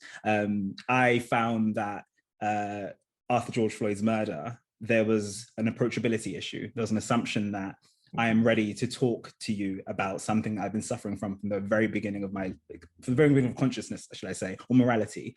And one experience I've had in the workplace is, and one thing I've used to my advantage, which isn't always a good thing, is you roll into a workplace and some people want you to be the fun, sassy gay, some people want you to be the cool, trendy Black guy. And I've never contributed to either of those stereotypes, although I can be cool and sassy every now and again. But I think these kind of predominantly non-Black spaces couldn't tell the difference. So like I said, I used that to my advantage. But the troubling fact of that is the assumption that the Black experience and or the gay experience is a monolith, that you can solve this issue for us, or that you are capable, willing to solve this issue for us. And that was my biggest kind of no-no. If you're going to approach this as okay, he's the Black gay guy, he's going to have the answers for us. To some extent, it's true. You shouldn't be kind of seeking advice from somebody who doesn't fall into those brackets. But if you haven't prepared me, if you're not willing to pay me based on some of the points made by previous panelists, then this isn't going to happen the way you'd like it to. Yeah. Well, and this actually leads me to the question, Silas, that maybe you can dig more in on too, is like, again, like we all have these intersectionalities. We show up as different things and represents different parts of social identities. And so like, how do you leverage that to, like, I think it can easily contribute to a bunch of difficulties that we will all experience, but like, how do you leverage it to like alleviate some of these difficulties, or to like create space for yourself or for others? Like, how do you use it in that way? I think I'm loving this conversation. I'm just kind of bowled over, but I think the way I do that is that nourish me. So I'm George Floyd, and for me, one of the things that I did summer, there, surfer, which I mentioned, paddle out in surfing is like when you memorialize someone who's passed. And on Breonna Taylor's birthday in LA at Bay Street Beach, which was the historically Black beach, like when LA was segregated, there was a paddle out in honor of George Floyd and Breonna Taylor. It was one of the most powerful experiences that I had last year. I saw more Black surfers than I've seen ever. And just this idea of like, I felt really integrated. Like I could be a surfer, I could be queer, I could be a person of color. Like I could just felt like my full self. And there was a little bit, I appreciate the sort of shadow of this like awakening of like, okay, finally we're gonna start doing some work around this, and like this weird moment of like feeling seen for the first time, but all these expectations about like educating and providing. And there has been a weird like reparations part of this, and like finally getting opportunities I feel like my white colleagues or straight colleagues have always been getting, and sort of trying to navigate that. But I feel like that integrating to like things that resource me are really important for me. The history, the lineage work, like tapping into queer histories and stories, like reading Baldwin and looking for possibility models like Elaine Locke in the Harlem Renaissance, or Alan Bell, who founded BLK magazine in the 90s and has a really cool Indesign group now. And so just like connecting to Black queer community and connecting to design communities, whether that's in the past or now, helps me to be not alone. And I think that can get me out of that token trap, or that like when people voice that token thing on, I know I have other places to go to kind of support me being in the spaces where I do feel a little bit like, yeah, I'm in a spotlight, or like being asked to do things that are beyond my scope of what I could do emotionally. Yeah. And I mean, actually, that's something interesting too, is like, I found that, I'll say it this way. There are a lot of folks who are in the industry who speak on things they have no idea about, but because they're tangentially related to it, they're seen as a potential authority. And so like, how do you, I mean, I know for me, like when I give people feedback or like advice, or even speak at conferences, whatever, I never speak on things I have no experience on because it's not my place. So how do you sort of balance or even push back and say, you know what, like, this isn't my area of expertise, or this is not something I'm passionate about, find someone else. Like, how do you do that when sometimes you may be the only one to be able to even start to speak about it or start the conversation? Dang, I feel like I've come up with so many little lines that I say, especially in email. So after George Floyd, I straight up got, the white allies to start answering emails for me. When people would email me stuff talking about, I need to understand, like, I didn't know this was a thing, I would literally forward them to a specific group of white people that I knew were going to answer that question for them. So I feel like that's one way in which I do it. But then like this phrase, I don't have the capacity, has been my lifesaver. Like, I'm sorry, I don't have the capacity at this time to help you with that. I suggest like you maybe find some folks that do this, type of training or whatever. So I don't have the capacity has been my phrase to like help save me from folks who are just really trying to, I just feel like suck the life out of you, like really suck all of the things that you have that are beautiful and we could give back to our community, but they want to take it and use it for their own whatever capital gain, or like for their own education, and they want it for free. And it's just like, I don't have the capacity. That's it. Absolutely.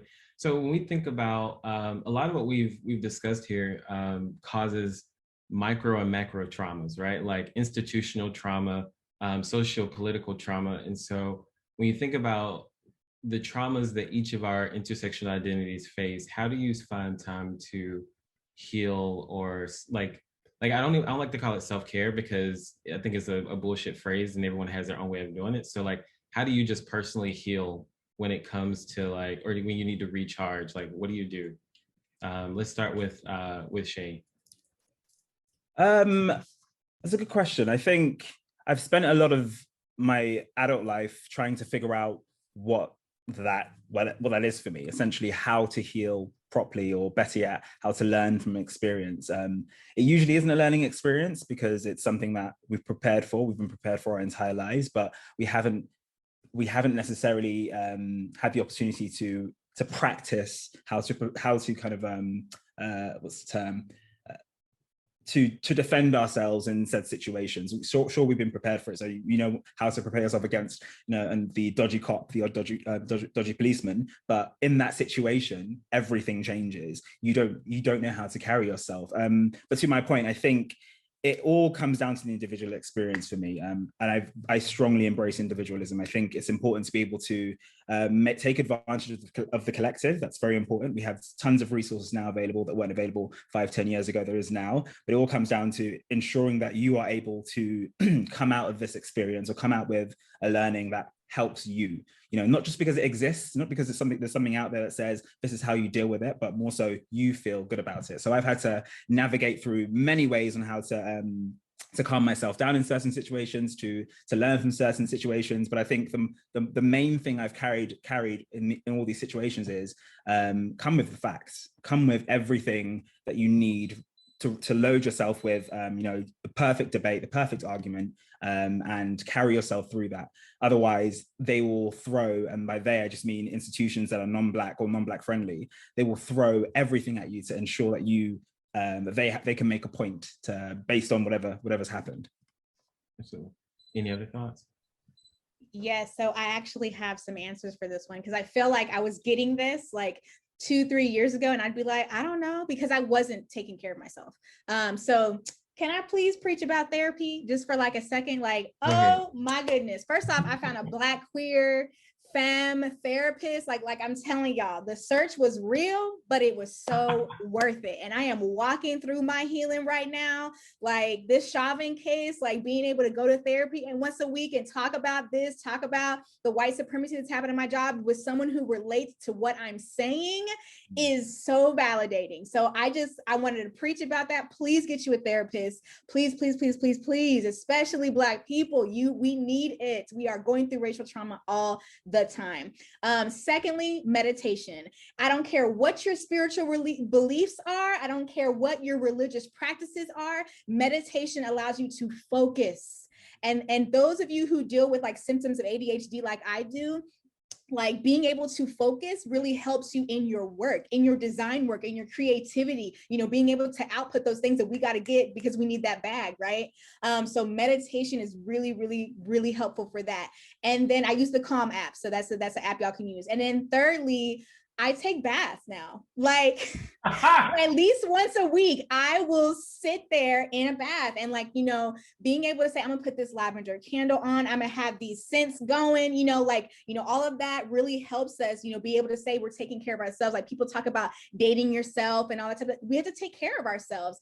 So like get you some scents, get you some candles, you know what I'm saying? If you can if you have a, you know, a bathtub, take you a bath. But those are some of the things that I do. And I also journal because there's so many thoughts always in my head and I got to put them out, and that helps me not continue to repeat them at night. So those are some of the things that I do, and I'm glad that this just happened after George Floyd, that I had to really sit down and say, how can I take care of myself? And so I hope those are some little gems that y'all can take with you. Absolutely.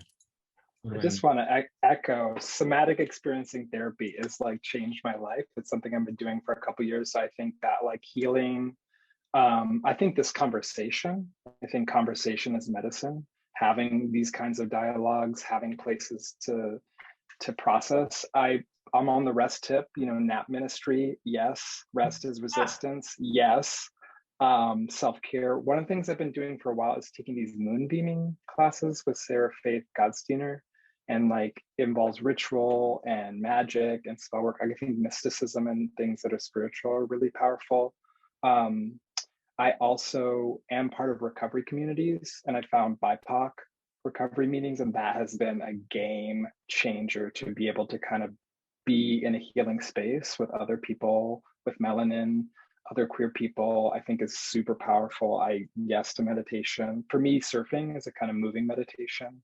And I'm definitely like a ADHD focus, like doing things that kind of make me feel good, I think is really an important thing to do. Because I think that whole thread, Adrienne Marie Brown's pleasure activism, is like really powerful. People are talking about Audre Lorde in the chat and the uses of the erotic. I think pleasure is really something that is empowering, and especially as queer people, right? Like tapping into the sensuality, like making art, making design, guilty pleasure, I think is something that really helps me a lot. Very cool. I mean, I just buy shoes, so that's my thing. I shop. And TMI, I don't have a tub, but I don't like bathtubs. I just feel like you sit in your own dirty water. But I do make sure like my shower has a bench in it, and I will throw on the shower, throw some steam up in that thing and just like chill out. But that's my thing. That's Same. I sometimes will take a shower beforehand. So that's good. Like you're getting in clean, because it's like this, sometimes like weird things float. I don't know. I haven't taken a bath in years. I take showers because anyway, welcome to my life. So I mean, I wanted to echo the retail therapy. I think that's amazing. Like getting something cute, you know, like a cute little pair of shorts or shoes or like whatever, like things that give you beauty and pleasure, I think are amazing. Yeah, absolutely. Like why not? I mean, you make money, why not spend a little bit of it, right? Like a couple dollars. All right. So like I know we have a few minutes left, and I want to make sure that we I think we'll have time for a couple of questions at least. But let's take a couple seconds and first and just ask y'all what are y'all repping? What are you promoting?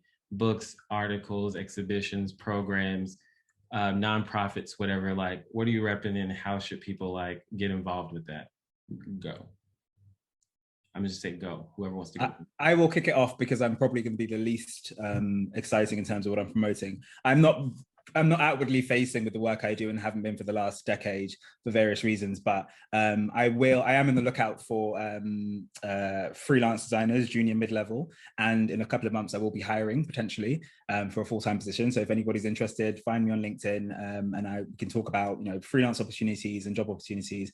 I'm also on the lookout for upcoming businesses, nonprofits, charity organizations looking for design advice. I offer it for free, and I can link you to an assortment of resources that could potentially help elevate that, and I could also contribute to that. But that's pretty much it in my part. Perfect. If you can add your socials and things into the chat, that help people out. Terry, what you got? Yes, so always support Black businesses. Blackbird Revolt, my design studio. We also sell products, merchandise. So please head on over there. Also, oh yes, yes, and we also have posters, stickers, all kinds of stuff. So if you don't want to buy apparel, we also have other stuff, and they're all stuff that I create. So excited about that. And then I always will have some exhibition going. So if you follow us on our socials, you'll find out, where we'll be headed next. And yeah. Awesome. Silas, what you got? I already mentioned it, Polymode. We have a new website that I put in the chat. BIPOC Design History, it is a synchronous and asynchronous class. So even though the class was in January, you can still sign up as a sliding scale for BIPOC folk. BIPOC educators and students as well. We also have scholarships that you can apply for. So if you're interested in learning more about Black design history, that's available. And then we are currently planning, and we're going to be filming a Latinx design history course that Ramon Tejada is going to be kind of the principal person on, and that will be coming out in September. Very cool. And then for me, I'll add in things. Actually, it's real easy to Google me. It's because there's only 2 Timothy Bartlett in the world. One is my father, and you'll know the difference. So a couple of things top of mind. One is the Indesign, Access Indesign Fellowship Program.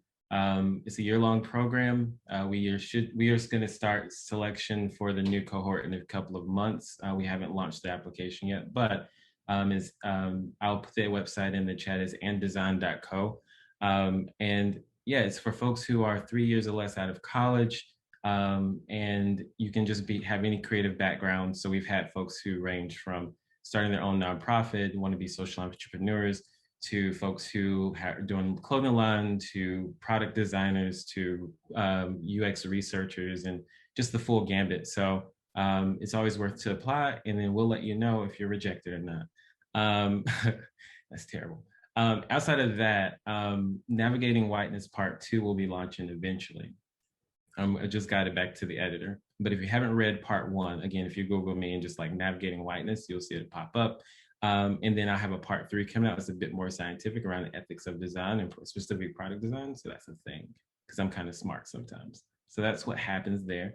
But it sounds like, I think we're supposed to be looking at questions. So I'm just gonna like look at the chat and see like what pops up. So go. Anybody? Go. While I type in my info. Can I quickly just say something about this panel and the great minds that are part of it? I very rarely come across, not very rarely come across, but I think Black people showcasing humor and just enjoying what they do isn't something we get to do in these spaces, let's be honest. So to have this panel, to drop jokes, to throw out some profanity every now and again, I love it. It's so enlightening, I think, because we don't allow ourselves to be who we really want to be in these spaces. So kudos to everybody here, honestly. It's so refreshing to see this. Absolutely. Yeah, we can't do stale panels, especially if I'm being honest. People know, if you read my bio, it says, first line, I am chaotic good. I will set shit on fire because it makes me happy. That's just my life. But yes, thank you. I do appreciate all y'all for being here, by the way. I'm gonna try to find, like, people are having all kinds of conversations. So I'm gonna see if I can try to find a question. Oh, here we go. Silas, can you please repeat the source name for the scholarship, the opportunity that you mentioned? Oh, so if you go, it's on the BIPOC Design History website. If you go to the About, there's a link to apply for scholarships to the course. And so there's scholarships both for BIPOC students, but also BIPOC educators. And I think also people are giving scholarships just to, educators and students, even if you don't identify as BIPOC as well. But there's a little like link to a form that you can apply, and then we'll contact you if you're interested in taking one of the courses. And there's also just you can email class at BIPOC Design History if you have any questions or you need help getting access to the course. We're very interested in accessibility with the course. And then, so Jason Wilson asks, an Asian former coworker mentioned to me how she thought our design team's diversity and inclusion hiring efforts were focused on female Asian juniors because they were safe to pick. This demographic checks all the boxes for a successful D&I program. The company hired 6 Asians and no Black designers, and 3 of the 5 Black designers on the global team are left this year, or have left this year. Can someone speak to this sort of diversity inclusion short-circuiting and the methods to sort of continue to stand out as unique, diverse contributors? I saw this question and I was like, oh yes, I will definitely respond to this. So especially in academia, folks will hire Black people who are international. They are rarely hiring American-born Black people. And there is a very huge population of Asian faculty that are being hired. And so one of the things that I really like that's kind of popped off in the last couple of years is this distinction between, by saying BIPOC instead of just POC, Black, Indigenous, and people of color. So being able to recognize those differences in the racialized experiences that we have is so important to then being able to say, we don't have any Black people, and being able to then, be a little more frank about, yeah, there are other people of color, there are international people of color here at this, US university, but where are the American born, where are the people who represent the community? And so I absolutely see this as an issue. And I would, right now, what I'm working on as the Director of Design Justice is looking at all of these other places who have done cluster hires that are specifically Black faculty or Black staff or whatnot. And so I absolutely am trying to tackle this issue because it is unacceptable that like the model minority or folks who don't have an experience with racism quite yet because they're international, that they're just kind of learning that like, oh yeah, I'm Black too here in the US.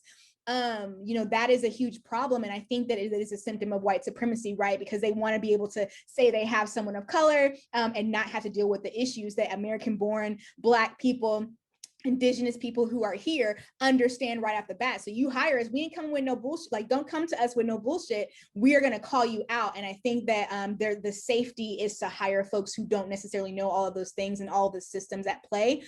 So absolutely, I'm trying to tackle this, and I would encourage anyone who is in that position of power to tackle this. How many Black people, like say it specifically, are at your institution or your organization, and try to create some solutions there?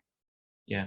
I think that's something I've been pushed on a lot in the companies I've been in, is like intentionality is 100% key, because if we're not intentional about, we need to hire, like we need to focus on, like, for example, when I post externally, it's the same interns, like I'm focused on hiring Black, Latinx, and Indigenous women, because I know we don't have a lot of that group of folks. So I'm going to focus on this social set of social identities.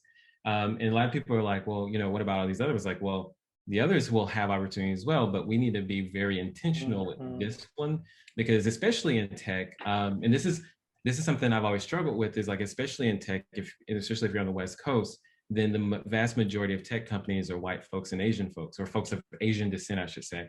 And so, like, mind you, like they lump together a whole group of people to like one group, which is problematic within itself.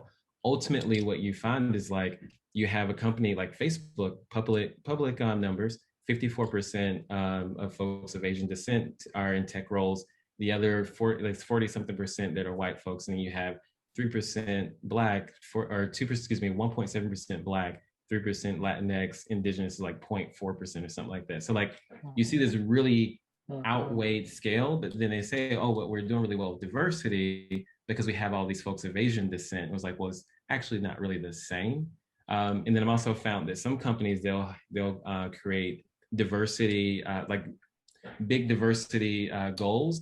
And what they do is they open offices in international places, and they say, look, we have X number of Latinx folks because we opened an office in Brazil, or whatever the case may be.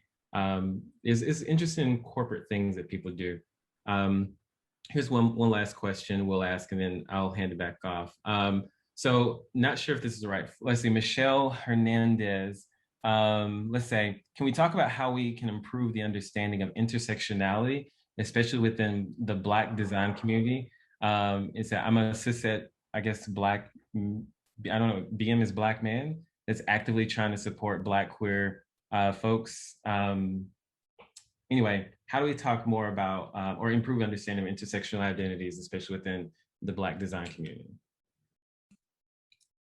I'll kick off. I think it's if you have access to folk who have kind of are going through this sort of thing, is asking the right questions, getting involved with the right kind of organizations that center on these topics. I've done a bit of work in the past for, you know, LGBTQ plus charities, and I've done work for Black community organizations.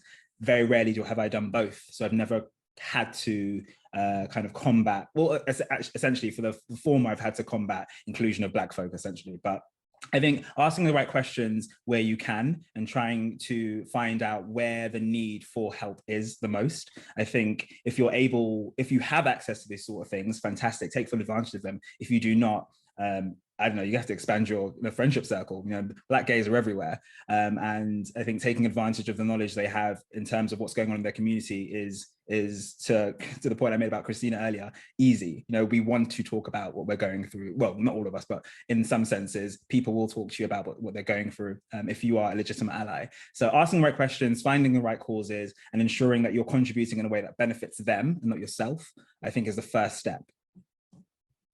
I think I want to just add on to that. So there's been a lot of conversation around the cishet Black man being the white person of Black people. And so I'm grateful that folks are recognizing that privilege and, to hold those identities. And so I honestly think whenever I'm, especially in organizing spaces, there's this idea that like Black cishet Christian, like the dominant culture within the Black community is the ones that can lead. And honestly, the same thing we're requiring of white people, which is to step back, let other folks lead, follow femmes, follow queers. Like, we are the ones who are out there at the front lines who understand what it means to be oppressed. And so take the privilege that you do have and the power that you do have. I am not discounting the oppression that Black men face, But if you want to learn from us, follow us. And oftentimes, when I'm having conversations, folks just think they know it all or they're right or whatnot, and they don't hold those identities in it. So it's really important that folks are open and flexible to understanding what it means to hold the identities that we hold, and be humble about learning new things, because we are not, and none of us are experts at any of these types of oppressions, but really you need to follow. And that's kind of what we're preaching to white people and folks who hold any dominant, identity, follow. Can I quickly add to that? Because you absolutely summed it up perfectly. I have benefited from being a Black man. Like I said earlier, the assumption isn't that I'm gay, it's just that I'm a Black man. So I have benefited from being treated a certain way, and I've had to learn about the issues Black women are facing, especially dark-skinned Black women, that I've had to, that I kind of essentially allowed myself to help them, not necessarily help them, be an ally, sorry, should I say. And I continue to do that. I make a fool out of myself day in, day out, protecting Black women. And I don't care if people think I'm crazy or people think I'm going over the top. They are my main concern, because I know that I benefit from a privilege that they will never experience or haven't yet experienced. Yeah. Yeah, I agree with that. I feel like calling out the misogyny, the homophobia, the cisophobia, the transphobia, like in these spaces, I think is really important for people like myself to check the privilege I do have and like learn to listen and listen to learn. You know what I mean?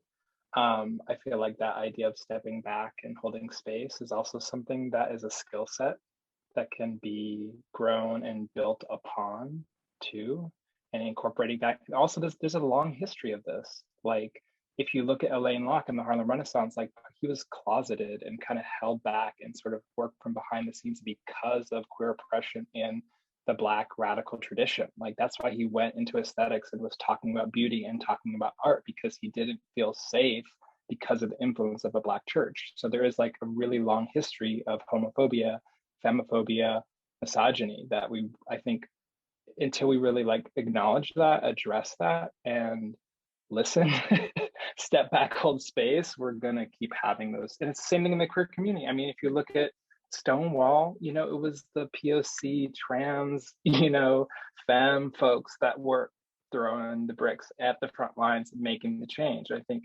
acknowledging that and bringing that to the now is crucial. Absolutely. I think sum all this up really is like, we are powerful as Black people, but we also have power that can be propagated or imposed on others that is the perfect resemblance of white supremacy. We got to check our own power and check ourselves if we're actually going to make sure we create spaces for ourselves and others around us who do or don't hold those social identities. Cool. Amara, are you kicking us out? Yes, I have to. But before I do, I want to say a few things. Timothy, I want to make sure that I give you, I express all of my gratitude, not just for you moderating this panel, which was amazing. I enjoyed every piece of it, but also for the support and assistance that you gave to me behind the scenes and helping me put this together. You were extremely vital in connecting me with some of the right people that I needed to speak to in order to put this together. And I really admire and appreciate the work that you do for our community. So I can't let you go without saying that. Also apologize for fucking up your sneaker closet rollout. I also need to take a minute to take my hat off to Teresa as well. For those who may or may not have known, Terry was also extremely vital for the first State of Black Design and helped me put everything together. And Terry is an extremely good friend that, helps keep me sane behind the scenes. So I definitely want to make sure that I take my hat off to her and acknowledge her for all of her greatness. Silas, I also want to say I appreciate you and all that you've done, allowing me to come to your platform. For many of you who may not know, I'm dropping it in the chat. Silas is also an author of one of my favorite books on W.B. Du Bois's visualizing portraits, data visualizing the portraits within the Black community. He didn't pump it, so I'm going to pump it for him because he should have.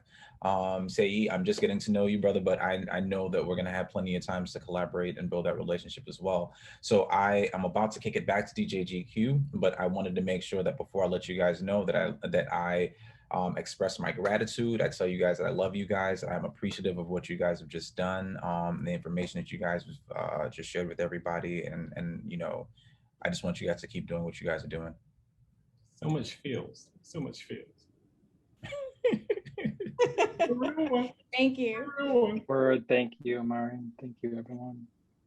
No problem at all. All right, you guys, we're gonna take a quick 10-minute break. We're gonna jam out to some musical quick, and then we're gonna come back to a poetry performance that you guys will not want to miss.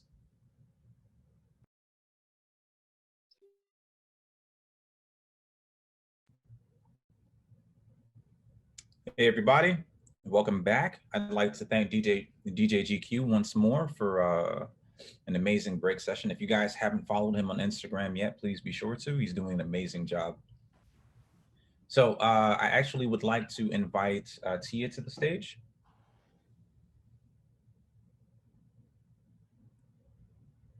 Hey, Tia, how's it going? Good, how are you? Not too bad, not too bad. I know you're about to kill this performance right now, but I just wanted to, of course, let you know that,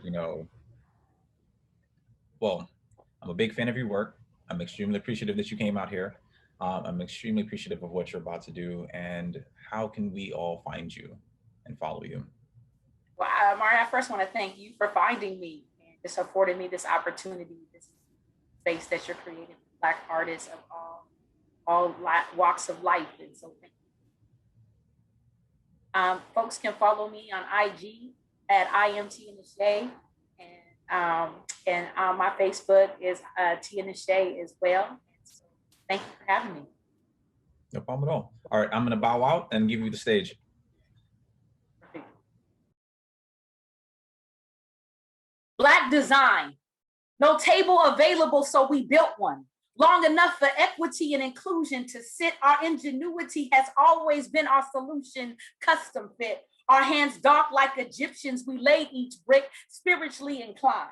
Black design, since the inception of time, look for the signs. Art is how our heart beats, gave us reason to hold our hope when the table had no seats. For the sky we always reached. Our protest is in a pixel and a pen. Our ability to create is our resistance to hate. We imagine, we make room. Interrupting white space, so live in color out loud. Be BIPOC, be Black, be queer, be proud. It's the sound of Harlem's jazz falling from the wind. If it's the echoes of our ancestors in the strength they send, we capture life and reflect it back. Our talent, our gifts intact. The depth of our creation is what makes us Black by design.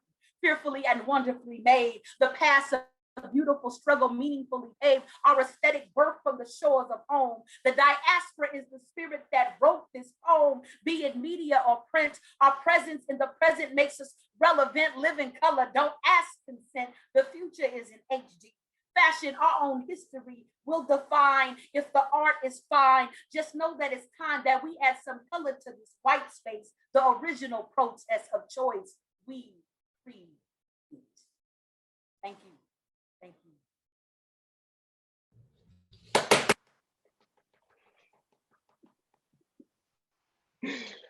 Oh, thank you so much for having me. I love that. I love that. I'm not even gonna lie. That was fire. All right. Thank you so much. Thank you. Thank you so much, Brad. I'm gonna bow out. I'm gonna give you the stage, but I just want to make sure I thank you guys again. All right, thank you, good sir. I appreciate it. What a way to come back from the break, Tia. You had me like right off the jump, like no table available, so we built one. It's like, yeah, this is what's up. Appreciate you very much. That piece was amazing, and it cues us up for the next 3 conversations we are about to have very, very nicely. So the first of which is going to be with the Black Hive Collective, the designers over at Bombas. So we've got a handful of folks with us today. All right, there we go. Leslie Hanson, and I'm looking, Kendra, there we go, Steph Davis. And where is Imani on? It's just Leslie and I today. Okay, all right, all good. We're gonna be all right. First things first, if y'all wanna take a minute or two, just introduce yourselves and what you do. Go ahead, Kendra. Sure, I'm Kendra Step Davis. I'm the senior creative producer at Bombas. So any photo that you've seen was probably shot by me, video assets overseeing all creative production in that world. And then I pass it off to Leslie. Thank you, Kendra. Thank you, Brad. And by the way, I just want to say, I'm smiling so much and full of so much energy from today. Me and Kendra were texting, saying the same things to ourselves. The quote we just heard, our ability to create is our resistance to hate, creating our own table, our own space at the table, or not even just about creating our own space at the table, but creating our own table. That's kind of what this conversation is about. So my name is Leslie Hansen. I'm the Senior Art Director at Bombas. And Kendra and I have been working together for many years now, several years now at Bombas. Leslie hired me. I was one of his first designers. I'm the first. I hold the I'm not sure if it's a great position, but I hold the position of being the first Black person at Bombas. And me and Kendra are the first 2 Black people at Bombas. But and so my role as Senior Art Director is just overseeing the brand and design and the team that kind of upholds that. And so we're excited to talk to you about what this campaign that we worked on today is about. Excellent. Those vibes are real. I fully agree in terms of today and yesterday, the feels, the happiness that the conference has given me as well. I'm on the same page. I realized in my own excitement to introduce the 2 of you, I didn't tell people who I was. So, hey, I'm Brad Neal. I'm Design Program Director for Z Software here at IBM. I'm also a part of the Racial Equity and Design Leadership team. And I also lead design and marketing for Tech Can Do Better. All right, with that, I think we wanted to kick off today's conversation actually with a video, one that you all provided. And I'm gonna do 2 things. I'm gonna play it and share my screen. I'm also gonna drop the link in the chat just in case any technical difficulties arise, no audio comes through, things of that nature. So give me 1 second. And I'm gonna go ahead and hit play. Yes, and share sound, thank you.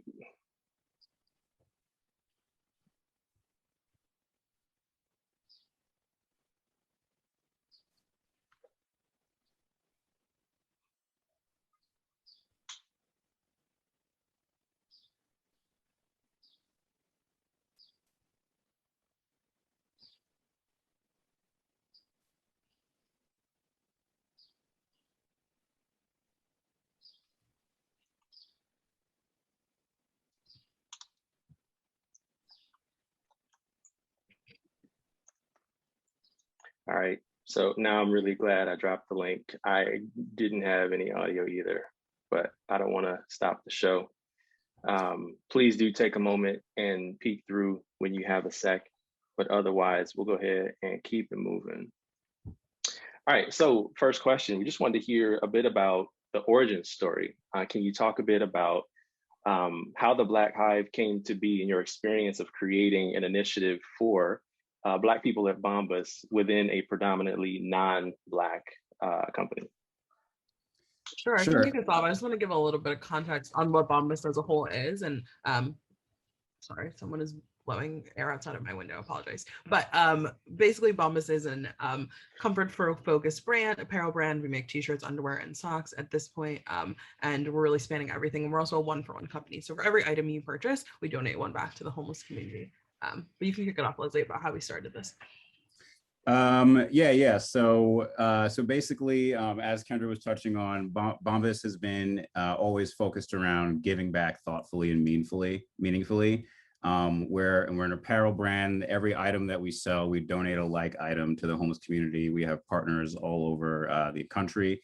And so kind of from this mentality and mission to improve the community where we work and live, we kind of realized, with the events of George Floyd last year, and I mean, in general, is something that we've been focusing on, but as has been a pattern that we've noted in previous panels, the conversation, really came to the forefront for a lot of companies about a year ago.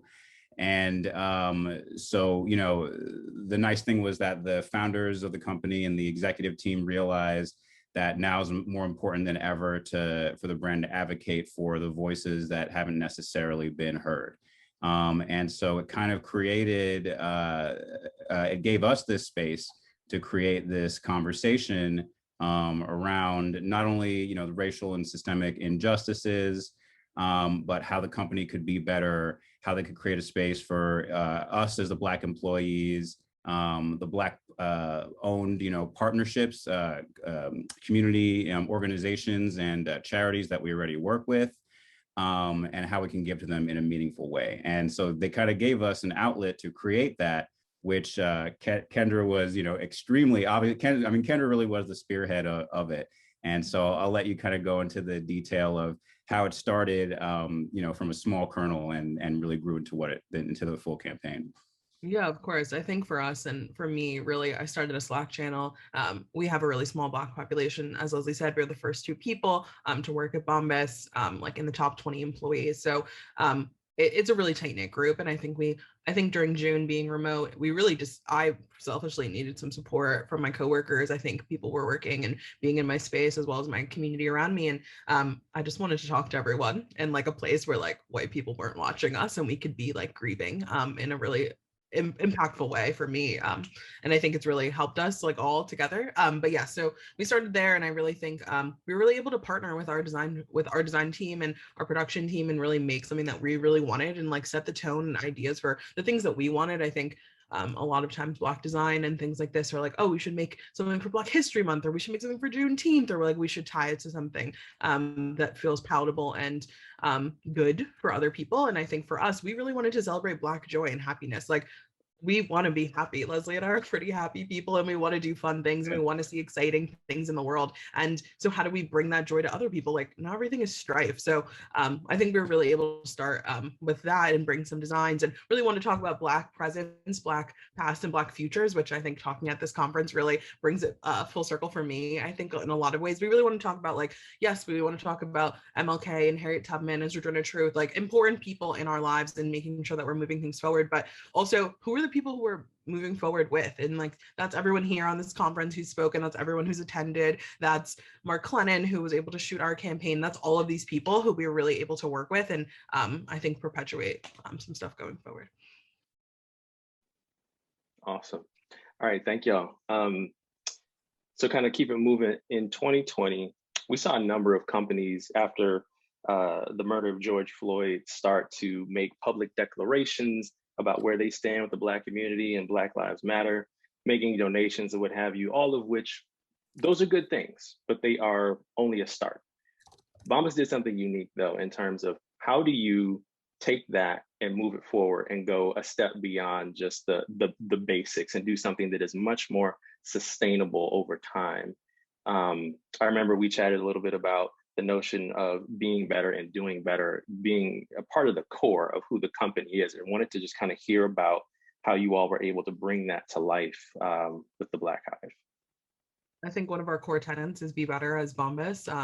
Bombas is based on the Latin word be, and bees come together and work as a community to make something. And I think Bombas is that in so many ways. And that is our homeless community. We've been doing this work and maybe not shouting it from the rooftops in the way that maybe other people are, but I think we have always been doing this work in the Highland and giving socks and donations to people. And I think when we were really able to make an impact is, I think we were able to come together, say that we really wanted something to happen. We wanted to speak out. We thought that this was really important to our mission and important to us as a Black community and a Black Hive at Bombas, which is just our Black group, Black affinity group. And I think for us, we really wanted to hold them accountable and like say like, yes, we can donate socks, and yes, we can make a phrase, and yes, we can tell how many people, Black people work at Bombas, but also money makes the world go around. I think we all know this. Like, I mean, Wu-Tang has been saying it forever. And I think that is true in so many senses. So how can we give people money to people that are doing the work on the ground that Bombas can help support and give amplify voice to? I think Bombas is a corporation, and we need to hold corporations accountable to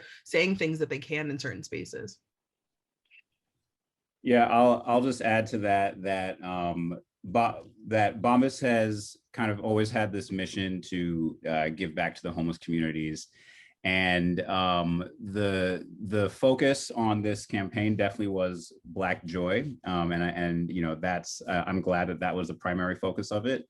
But another thing, you know, to really actually make it mean something and be meaningful was this stat that we became aware of that I'd like to share, that Black Americans make up 40% of the homeless population. compared to Black people just making up 13% of the general population. So, you know, obviously this is because of systemic inequality, racism.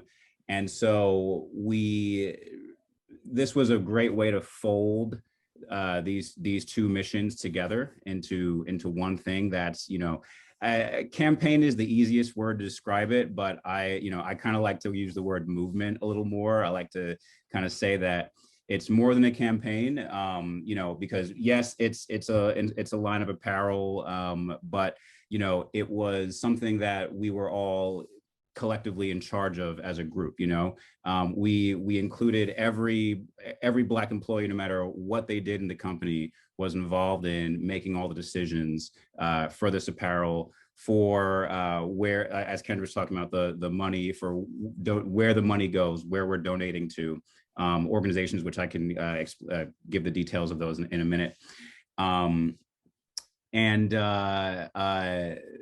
Actually, I guess I can just get into that right now. So we decided, we were consulting on what organizations we would like to have Bombas donate money to. And so we landed on 4 organizations. I'll drop the info in here right after I finish, but one of them is called A Second You Foundation, which is rehabilitating men from prison.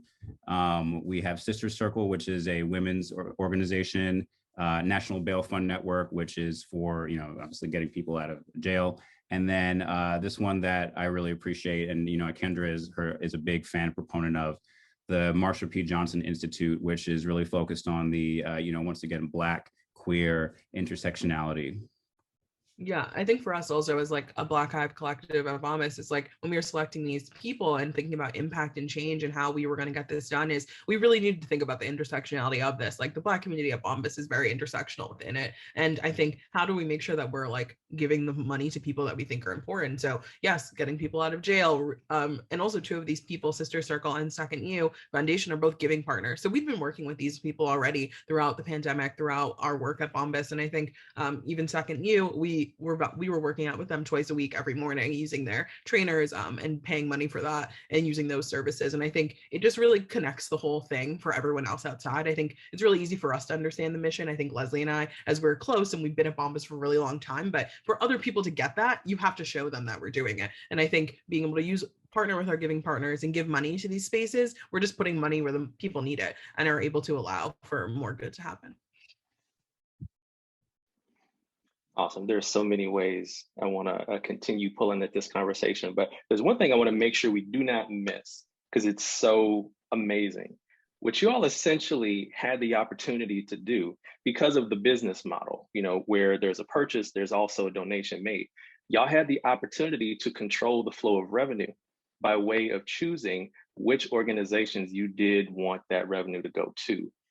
That's pretty huge. So I wanted to kind of hear a little bit about the autonomy that you all were able to work with. And I can remember specifically, you said you essentially had the power to veto when things weren't kind of going the way that you wanted to. These are things you don't get to hear about too often in companies like ours. So I just wanted to hear what that experience was like. Yeah, I think when I think back to like how all this stuff came together and how we came to the Black Hive Collective, the Black Hive Collection as a whole, we got to make every decision. All the 15, 20 Black people that work at Bombas, like we made every single decision.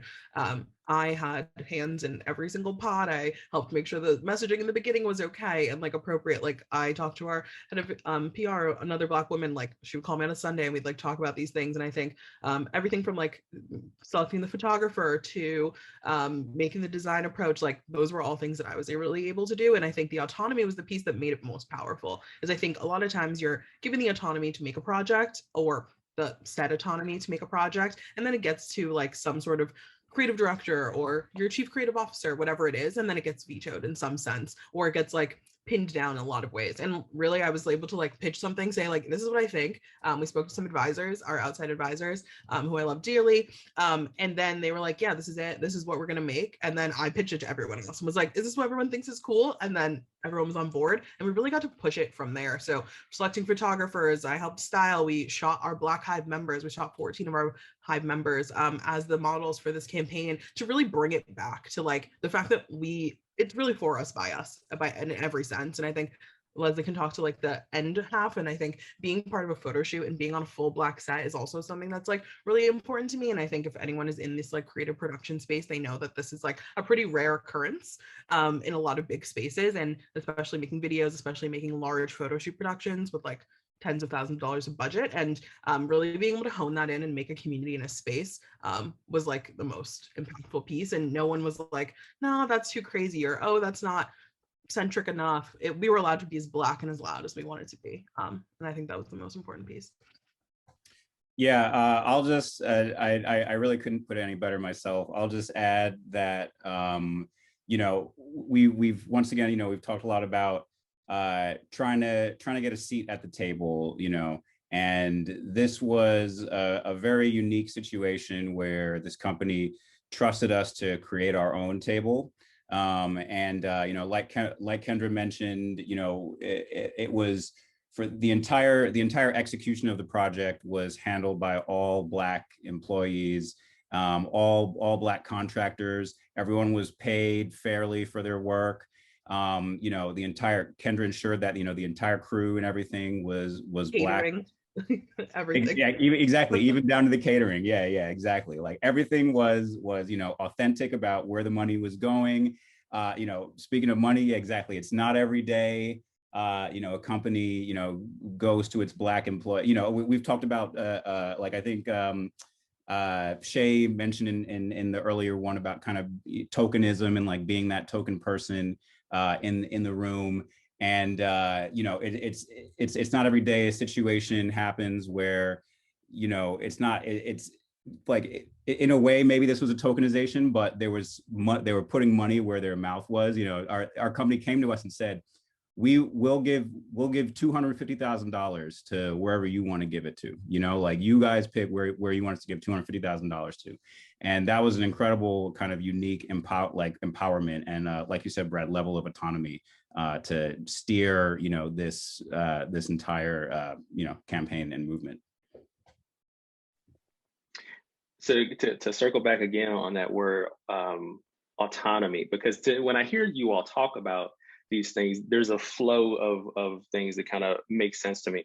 So the autonomy leads to a certain degree of authenticity, because I think there's plenty of companies out here that want to do similar things and perhaps they don't know how.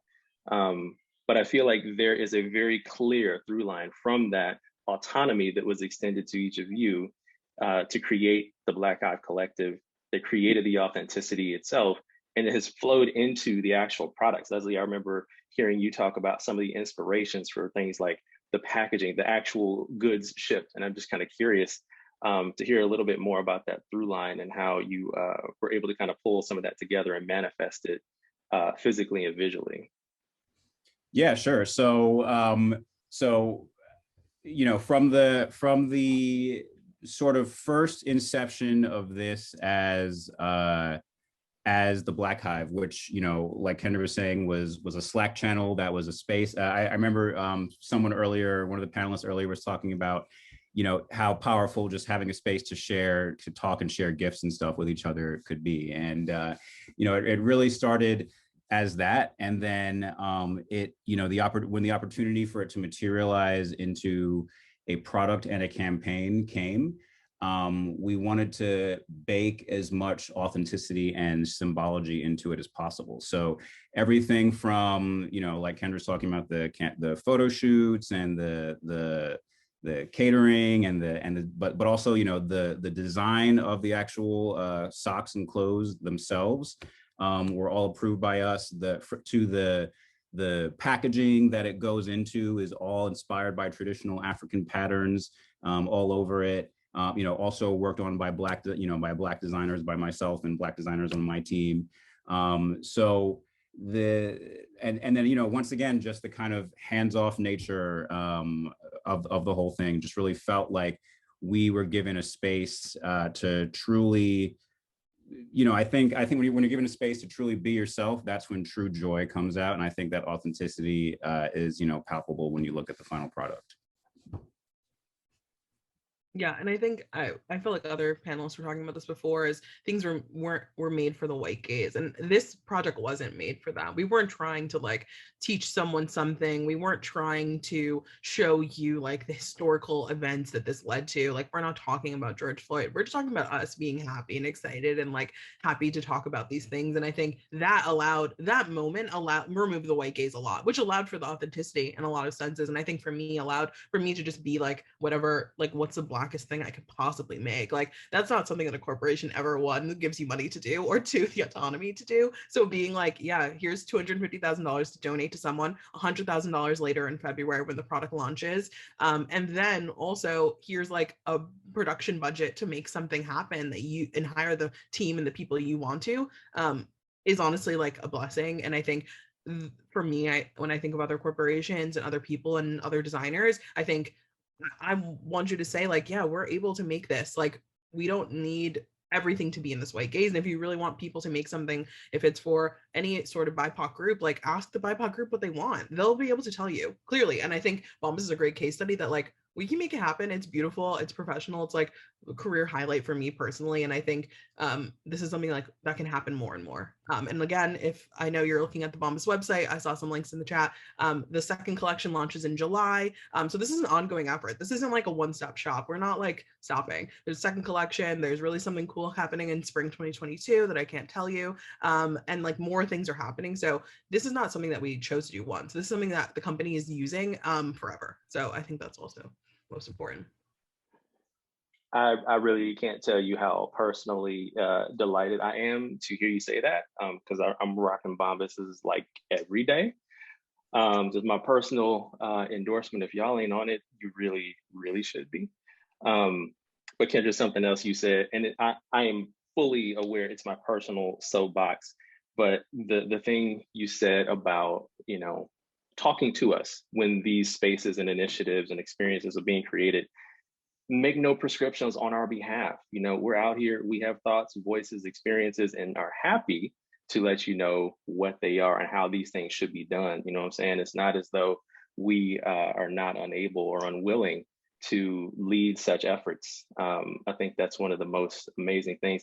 And the fact that I'm leading right into this. So the fact that y'all did what you did in a pandemic, like start to finish, no small feat. So specifically, I wanted to talk a little bit about the shoot.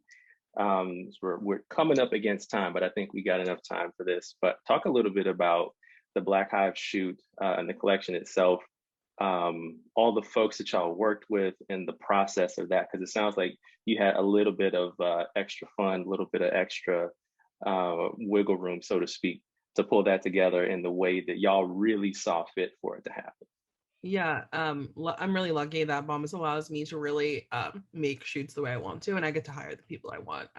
I'm the highest person in my department, besides like her head of creative services. So I really do get to make these decisions. And especially for Black Hive, no one was questioning what they were. No one was asking me who I was choosing. And I was really able to make an A team of people who I wanted to see. So we were really able to work with Mark Lennon. I'm sure you saw his photo of the guy with the do-rag in front of Trump Tower, which went viral during BLM. And we got connected to him somehow I got connected with one of our founders. And I just knew he had to shoot the project. It just felt like the time and the place, and we needed someone who was Black, of course, to tell the story and be really interested in it. We worked with his assistants, of course. We worked with Mimi, and I'll link all these people are linked on my Instagram, but I'll find them for you later. We had Black hair, Black makeup. We worked with Chanel Cranberry, who is a prop stylist who's amazing and did all of our backgrounds and made all these custom fabrics from our prints, and like really was like the second half of my brain, and is just like an amazing collaborator for me. And I think for me, for the logistical piece, it was really about making it like the Blackest space you could humanly be. Like the COVID compliance officer is Black, like literally everyone was Black. I think there was like 3 white people there, because they're like on my team and I needed them to do things, but not because like they were making integral decisions in that space. And I think that allowed for some energy that I had never felt on a set before. I spend a lot of time on set. I mean, I'm going to spend 5 days next week on set. And I think that energy was palpable, but I was running around like a maniac. But I want Leslie to talk about how he felt there.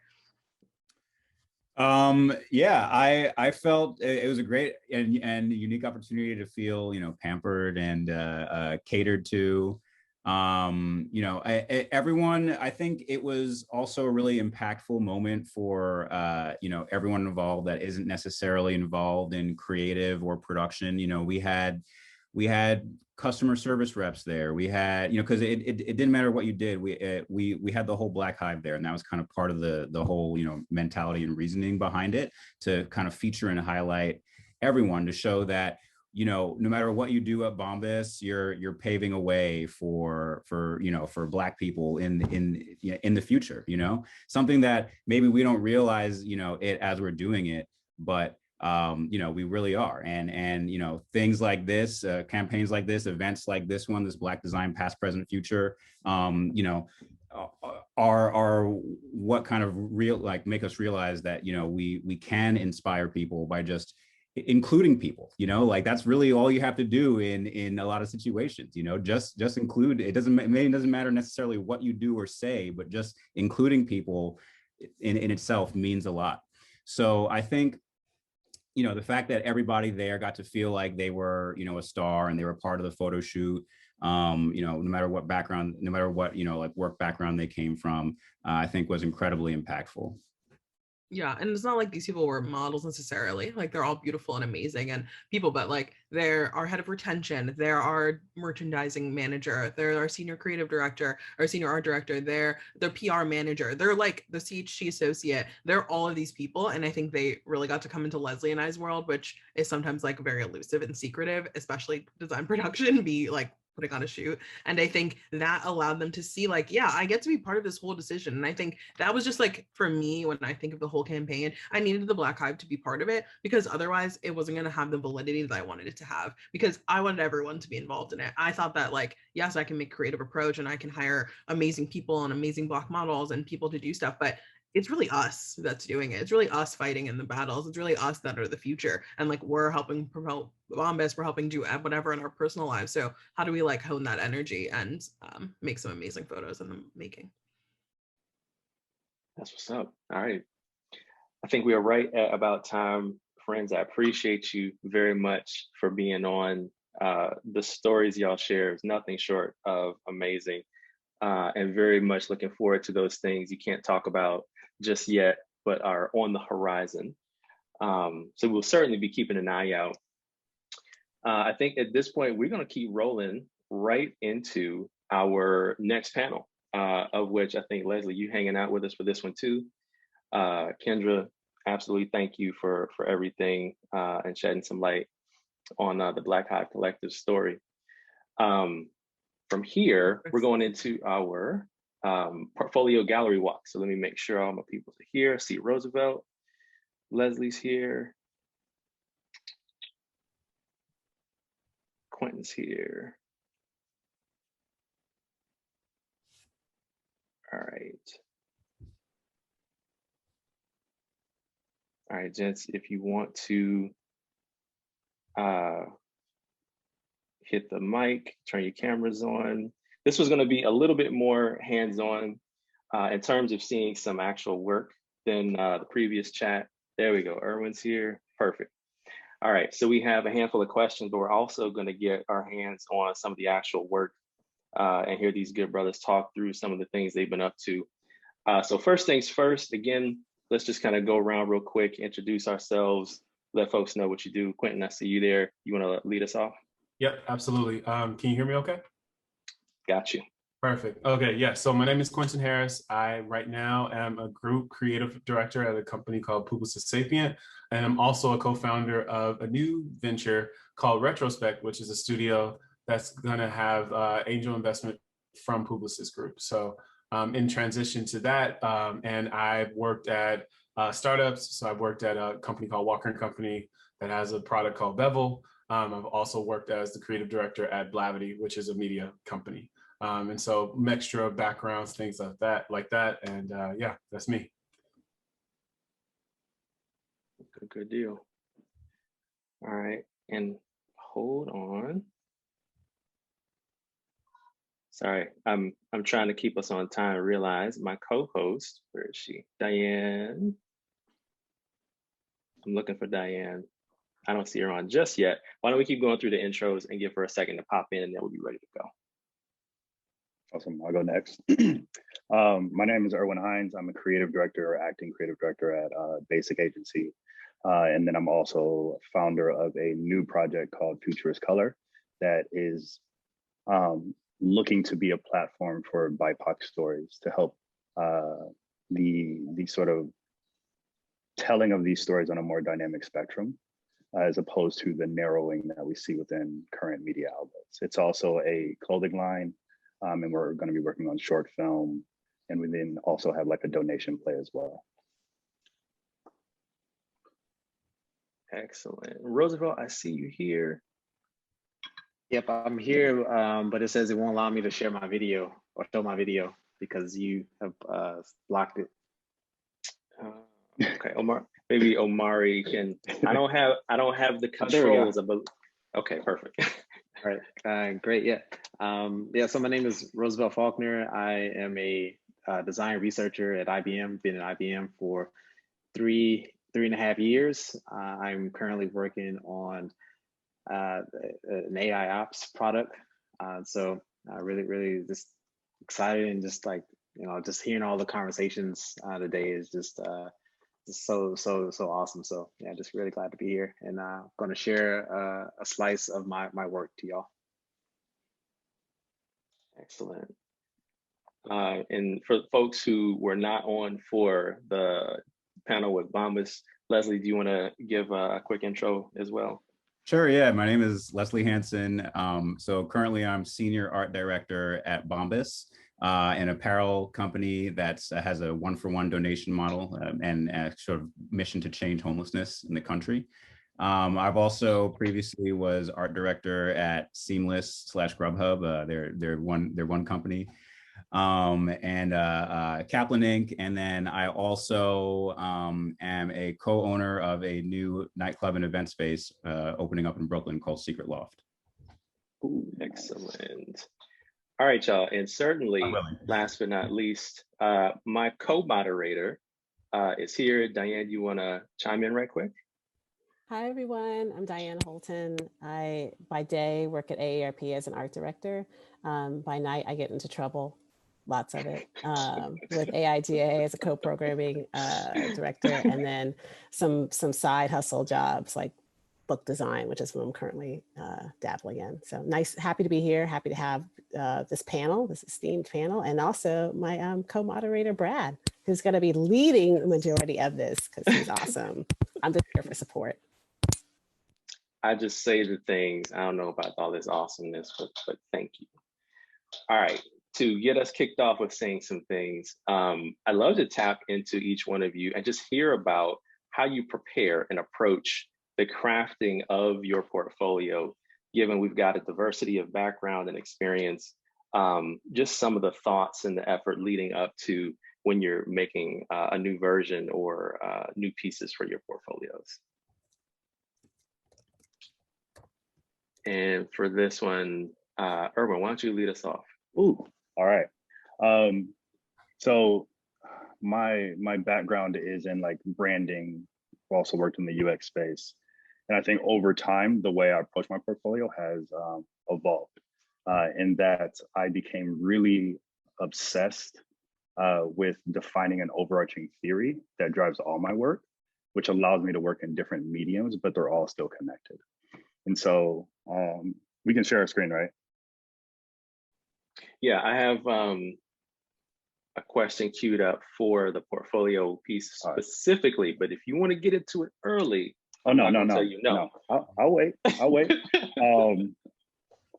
But some of the things I was going to be showing are, even though these people don't live in the design space as we see with digital design, but somebody like Virgil Abloh, somebody like Daniel Arsham, or even Tremaine Emery, those are the portfolios that inspire me because they're not isolating their multidimensionality into one siloed space. They're actually allowing that multidimensionality, which all people of color to me have because we live in multiple dimensions at once.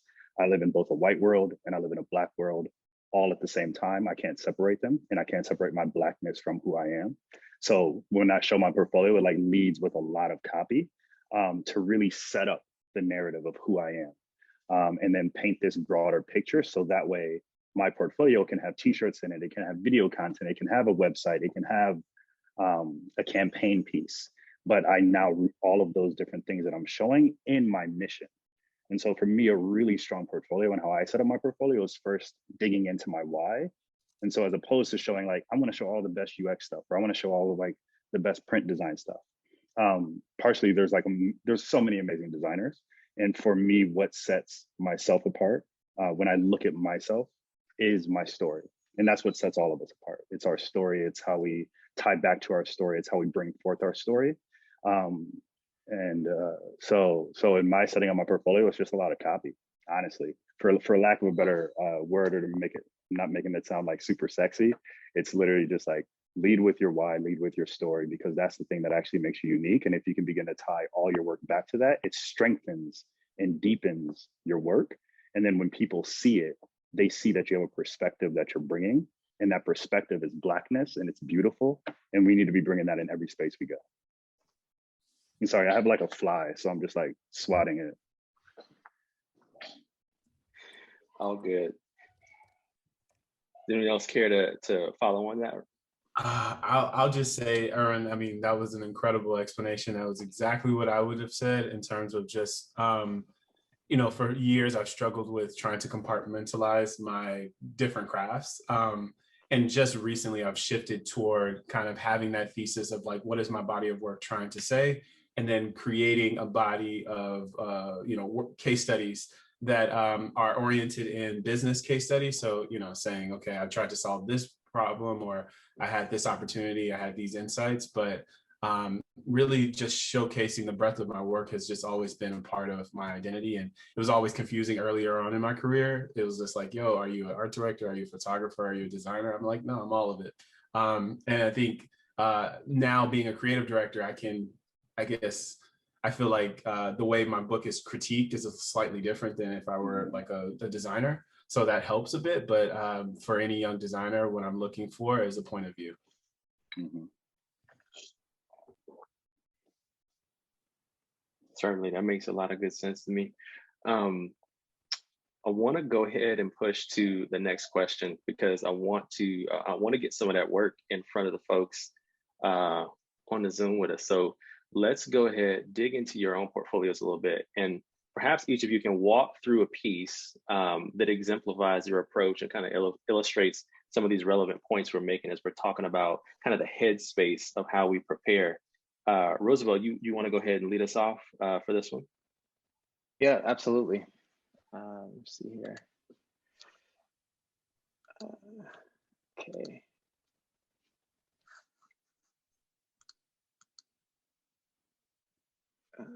Let's switch. Okay, can you all see this case study presentation, just a slice? Thumbs up, okay. Okay, great. Yep, so just want to give you a slice of a project that I've been working on for the last couple of months. It's still ongoing, so I did scale it down to make it more generalized for you all today. And what I want to go through and kind of show you how I put it together is I use this method. It's called the STAR method. It's a very simple way to keep you on target as you are talking about your work, as well as outlining and putting it together in your portfolio, because it can take forever sometimes.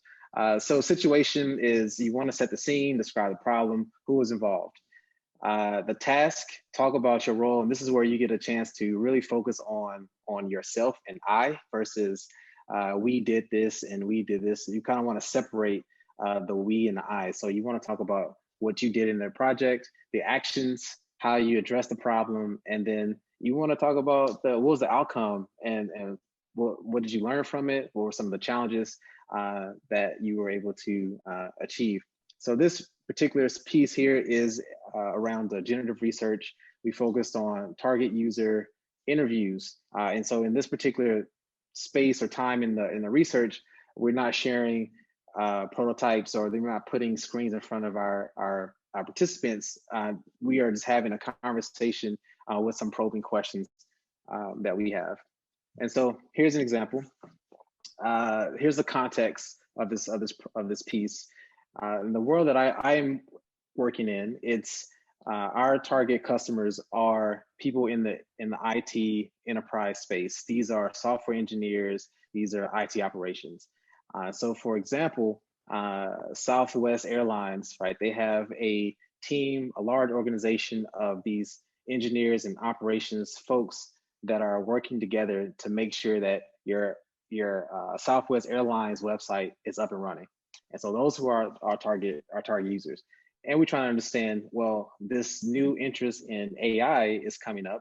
How does AI fit into their space? How does it fit into their processes? How does it fit into their skill sets? And so as AI is becoming more popular, new skills need to be acquired, new processes need to be developed. So our problem is that we had too many personas to design around. Our personas were built around a product, and they was too specific. So as a result, we couldn't really identify which of the personas that we wanted to start building around because we had so many and they were so specified. What we really needed was a way to reframe our approach of how we think about personas so we can innovate around them. And as we were thinking about personas, one way this statement really stuck with us. This was, actually the job itself is something that does not change over time. It's actually the delivery and the technology that changes. So by taking this perspective, we started to really think about how we want to build out our personas and develop things around them. And this image really captures that, because how we used to view our product, we viewed it as this very shiny, special thing that people want. But it's not necessarily the shiny, special thing that people want. It's the behaviors that is enabled by them. So we want to be able to take our potential customers in this little Mario and make them into this badass, flame-throwing Super Mario. And that's what we want our product to do. So by taking this new perspective, we move from a product-centric persona to a product agnostic, and we focus on their work and their jobs.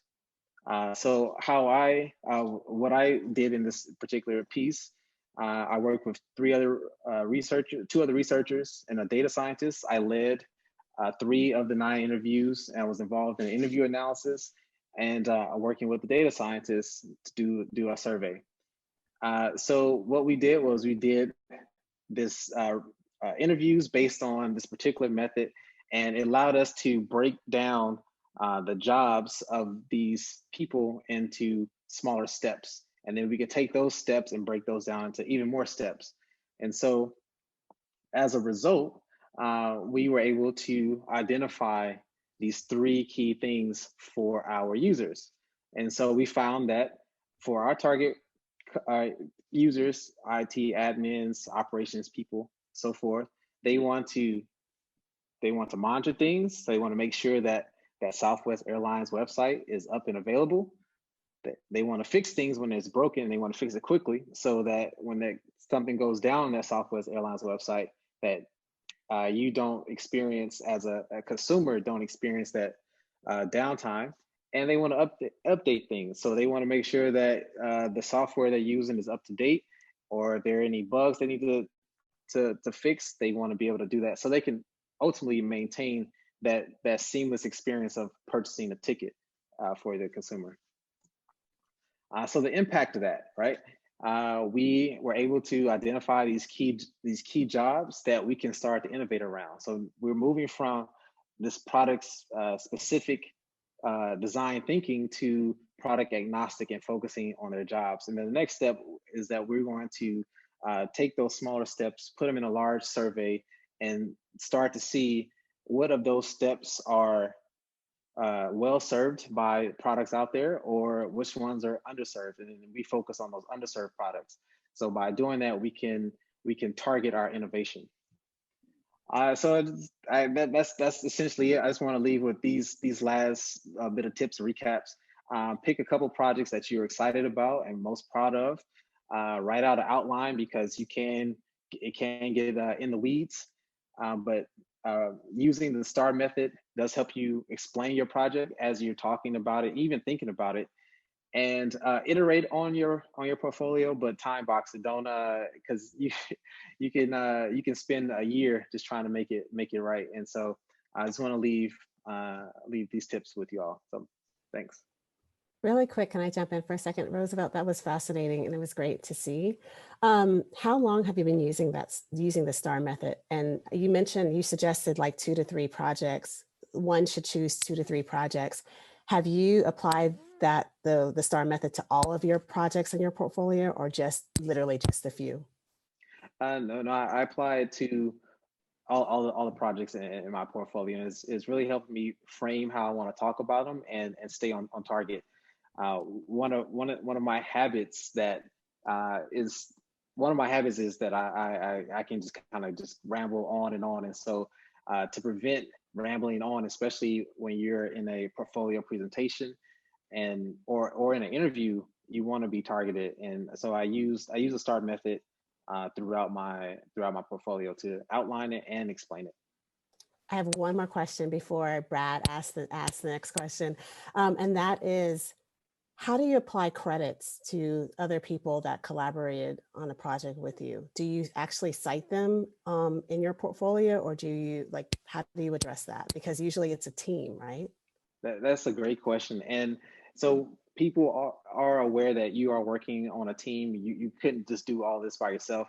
It's a point to call out where you exactly had your individual contribution, and then call out points where this was done, in collaboration with so and so. So it is good to you don't necessarily have to cite, like, I worked with this person's name, blah blah blah. But it is good to point out, hey, this is what I did as my individual contribution, and this is where I collaborated with some people on that. Mm-hmm. Thank you. That was great. I'm really glad you asked that question. It's really interesting because Erwin, you talked a little bit about your process early on. I feel like there is often more volume than you can reasonably put in any one project, and there's this curation that needs to take place. And the writing, the copy part of what we do, I turn to the same thing. It's like I tend to write the way I talk, and wind up dropping it in the same way I would tell you, like, oh yeah, me and Roosevelt did X, Y, and Z together. And it just kind of comes out organically. So it's interesting to see the different ways folks approach doing things like giving credit when there's a large group effort put into a collaborative piece. And one last thing I would say, outline, write it out first before trying to put it into a deck or a website. Yeah, you just want to get a skeleton first. Definitely helps. Good deal. Thank you, sir. All right. Quentin, you want to go next? Sure. Let me go ahead and share my screen. Can everybody see this example project? Yes. Okay, great. Yeah, so I'll just be really quickly on just a project that I did a couple of years back when I was creative director at Blavity. So I love the STAR method. I had never heard that methodology presented in that way. And that's something I'll always take away from this session. But it literally, the way I broke down this particular portfolio piece is very much so situation, here's the task, or some of the processes that are associated with the task, the action, and then the result. Particularly for this brand piece, if it's when you're talking about results, I think it's really important to include both the qualitative results, but then also the quantitative results that you could measure in any way, just particularly for branding, for things that are a little bit more intangible when you speak about them. This is an entry of a piece that I designed about 3 years ago for my portfolio. My portfolio has since changed, so what I like to do is I like to actually create my web layouts that in a way that can be easily exported as a PDF. Because when I'm talking to different employers, I might not want to send them the entirety of my site. I just might want to send them key projects. So I'll just make the layouts in such a way that I can just easily make them into PDF, so I don't have to do double work. But yeah, so brief introduction to what the purpose of the project was, which was launching a startup's umbrella corporate identity, a little bit of context of the type of project that it is and when it happened. And if you have a live link for the project, always, lead with the live link, because some folks, when they see the live link, they'll just go straight to the project versus actually staying with the case study. So here, what is the context? What's the situation? The scope was this amazing startup that was alive for 4 years, was pivoting their brand strategy and trying to become an incorporated system. So they had an incorporation and then 5 brands that they wanted to call out as a part of their umbrella or their brand portfolio. So very similar to how Viacom treats like all its properties like Nickelodeon and MTV. Blavity wanted to kind of go into the direction. So I start with the context, and then I said, okay, here's the ask. This was what we were tasked to do. And for me, I think it's really important to ground the projects in some sort of creative thinking or concept. I don't show the iterations for the concepts. I usually just kind of go with what is the concept that actually drove the execution, just so that it could just be really clear and linear for folks who are following along. One of the things that inspired this particular concept was Black dandyism aesthetic, or even just kind of mixing in kind of high fashion and the African diaspora aesthetic. And so from there, I go into, this is what we actually delivered, right? So logo, the typography, color, and I'm doing this really fast, so please stop me if I'm going too fast. Color system, a visual design system, right? So the art direction for the actual, how all those different separate elements come together. I did some bespoke photography as well, because I'm a photographer. So I did some of this work in-house, and this was primarily focused on headshots for our corporate landing pages. But I think that was also something that I struggled with when putting together the case studies. And speaking to Erwin's point, I'm a multi-hyphenate person, so I do a lot of different things. And so it's easier for me to just tell the narrative of the thing versus trying to specify exactly, I did this, I did this, I did that. And I typically attribute credit to the project at a later point. But then I kind of shifted notes a little bit and talked about, here's the digital experience that needed to be created with this brand identity. I included a sitemap, grid system, because I'm web first person, and then I showcase key screenshots or parts of the experience, about page, business case studies that we had, and then also a blog edition. So I show kind of contextually these different layouts. And here's all the photography that was applied from the shoot. And then I end the piece with just talking about the go to launch campaign that we did, and then the impact from that campaign. So give some, because it's brand, it's also very visual, and but I talk about the impressions that we generated from the campaign. I talk about the business case for this brand, because a lot of times creativity design, it's treated as, oh, this is a nice to have, but like when you can show that it's demonstrated some business value, for us, it was actually winning new business, and having more clarity around the types of clients that we wanted to work with. That was important. And then I talked about our ability to generate business design tools here. So, created a bunch of different templates and design assets for our internal company, which I chose not to show in this presentation. But if someone wanted more context, I can, add that into the presentation. And then, I gave context to who the project team was, so giving credit where credit's due. I was creative director. So, and I don't go into specificity that I was also jumping into design. I was also doing photography. I just lead with, okay, this was my team, and here's who the stakeholders were. So. Awesome, Quentin. Really quick, this is probably a basic question for you, but I'm going to ask anyway. Yeah. What platform do you use to share your work with potential clients, for those who have never done that? So potential clients, like as in like, so if you're trying to get new I'm sharing my business, go ahead. Yeah, if you're trying to get new business, or Oh, okay, somebody yeah, has or somebody has requested, they're like, I've heard about you and I'd love to work with you, but can you give me a scope of work? How do you go about showing it? Do you give them PDFs? You mentioned links, but what is just for the people in the room? So for my new business that the studio that I'm running, we do PDF presentations, particularly when you're talking to business folks. PDFs or PowerPoints is like the best thing. So you're chunking up the work, especially when I'm showing like case studies of full case studies of work examples. Sometimes I'll send them this link to this design file. Like literally, this is a shared design file from not Indesign, but XD. And I wouldn't show them this personally, but like I typically show potential clients PDFs or presentations.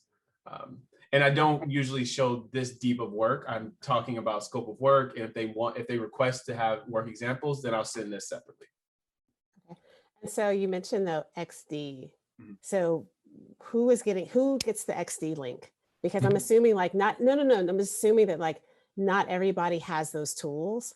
So, and is that a platform that the people are tuning in need to have in order to do what you've just outlined? Oh, so no. So I can actually put this link on the chat here. And what XD does is it publishes live or cloud versions of this layout. So this is just a snapshot from my XD file that anybody can reference. I've also done that with Figma.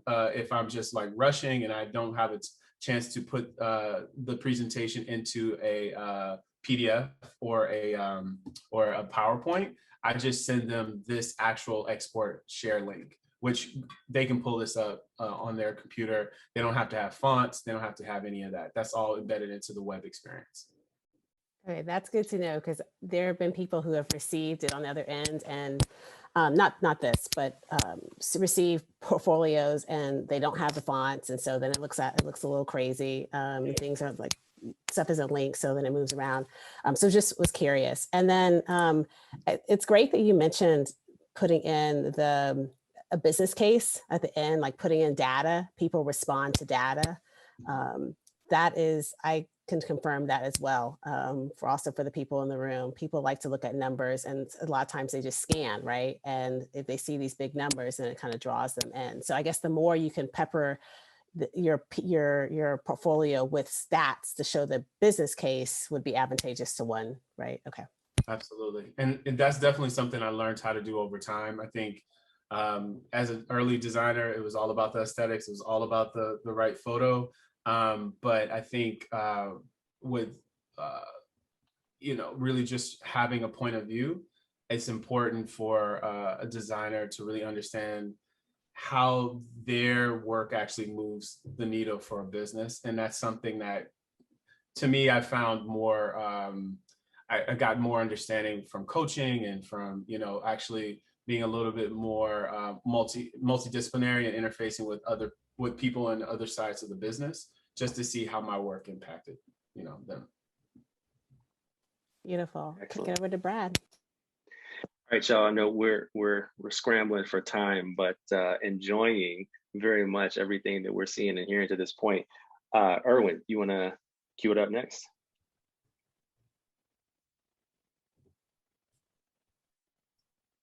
Wait, you're on mute. All right. Can you hear me? And can you see my screen that I'm sharing? Oh, yep. Now we got you. Cool. So I actually have two different versions. I'll fly through this one because it really reinforces everything that we heard from the past two speakers. And I want to reinforce it because it is hyper important to honestly follow that structure that we heard in the first one, where you start with like, what was the challenge? It's easy to begin to break it down. And then also making sure you show data. And so this is a project that I worked on at the beginning of last year or the year before. For the Webbies, we redid their whole platform. With this, again, we started with challenge, went into the approach, then went into press just to make sure that we're kind of highlighting where it was spread, how it was spread, and what the virality was. And again, I'm going to fly through this, so sorry. Then we went into service strategy. So throughout our long form case studies, we actually like to highlight certain things. So very similar to if you're reading an editorial piece or a magazine, there are certain pull quotes that begin to like draw out the key points that you really want to dive into and that you really want somebody to consume. That way, if somebody, a client or a potential creative director who's looking at your portfolio, they're able to quickly scan through it because honestly, creative directors don't have that much time. So the ability to quickly scan through and be able to see like, oh, this was the service strategy. So I don't have to necessarily read all of this like small body copy. I can just dive in, here's the service strategy. So which is overarching, like what was the approach? How do we approach the client relationship? And then these items begin to dive a little bit deeper into those incremental pieces of the process. So there's immersion and synthesis, and there's experience concepting and prototyping. And so I also found that having these distinct layers and breakouts and sort of micro stages allows people to contextualize and give a framework to the work that you're going to be presenting as well. So it's not just like I did wireframes, or it's not just I did design. It's actually like there's real thinking behind the different moments that you're going to be showing. And then when it goes into developing a new design system, very similar to how I was talking about like with my personal portfolio, I try and root everything back in the why, making sure that every single design decision that you're actually showing, even if you have to go back and really rethink it, every single design decision is rooted in the larger mission of that project. So with the Webbies, the larger mission was to recreate and restructure this platform that is beyond any other sort of like award show platform, because they actually award everything on the web. Therefore, it's actually a place to do a lot of research and archive current culture, right? So like Kimojis won a Webbies and BLM won a Webbies. So it basically spans the diversity of what happens in culture so people can come here and do research. And so making sure that every single piece of the strategy is rooted in that. And of course, you have your beautiful images, you have animation, and then again, pulling out those big sort of key points. So after all of that, what was the experience design? What was the strategy? Then going into framework, and sorry, I'm again flying through this. So I think the main takeaway is how do you mainly define that larger theme, that larger narrative, making sure you're sort of breaking down the process. What was the key challenge? What was the solution that you arrived to? And then the rest of it is honestly beginning to extract how you arrived to that solution. And then making sure that you're rooting every single design decision back into the client's actual challenges and problems that were uncovered during the immersion and synthesis phase. Because it just shows that, again, you have a business leaning towards your designs. You're not just designing stuff to make cool stuff. So that's like, again, the traditional structure of portfolio that we've seen in the past two sort of conversations.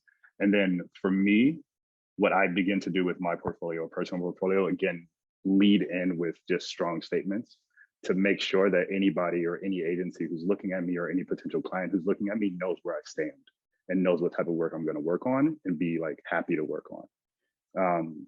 And so it's just leading with the bold statement, saying exactly who I am, leading with the bio, sort of framing up like who I am as a person, where I come from, what guides my design decisions.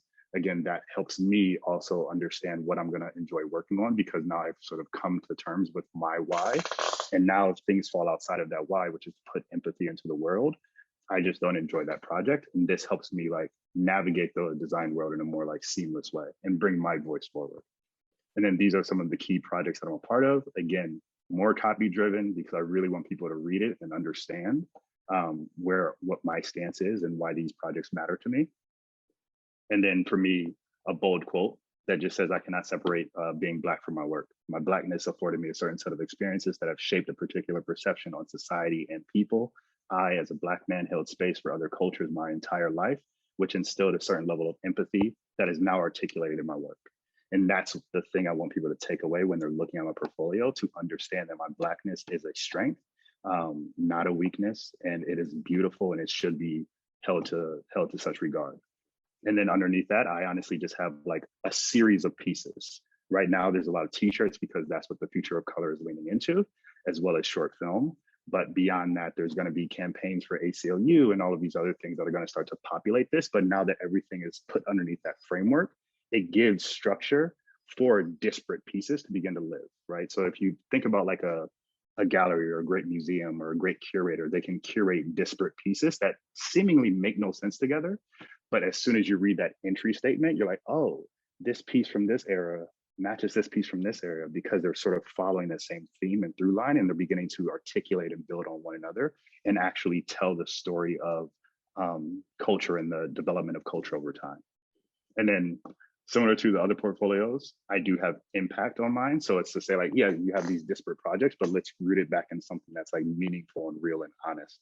And so talk about the different like communities that we have impacted, talk about the different places we have donated through these different platforms or through these perspectives, to tell why this perspective matters, and to again show like, yes, I can have a disparate assortment of work that seemingly doesn't make sense together, but when you begin to see like, oh, here's actually how it impacted community, and here is my perspective and point of view, again, rooting it in community, then it begins to tell that story of like, oh, so somebody can think multidimensionally and then still root it in something or have a focused sort of goal. And then underneath that, I do have additional collaborations that I've worked on, because I still want to show like I've worked with Google, I've worked with all of these clients. So again, still rooting it in some level of trust, if you will, at the very end.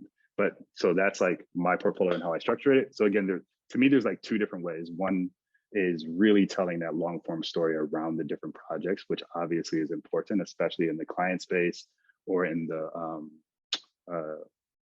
pursuing a job in the agency space. Those are the things we as creative directors need to see. We want to understand your perspective, but then we want to understand how that perspective is then translated into the work that you're doing and how it shapes your unique perspective on UX, your unique perspective on print design, your unique perspective on type layout, how you bring that into the photography that you choose, how you bring that into the collaboration that you, or the space that you hold for your team.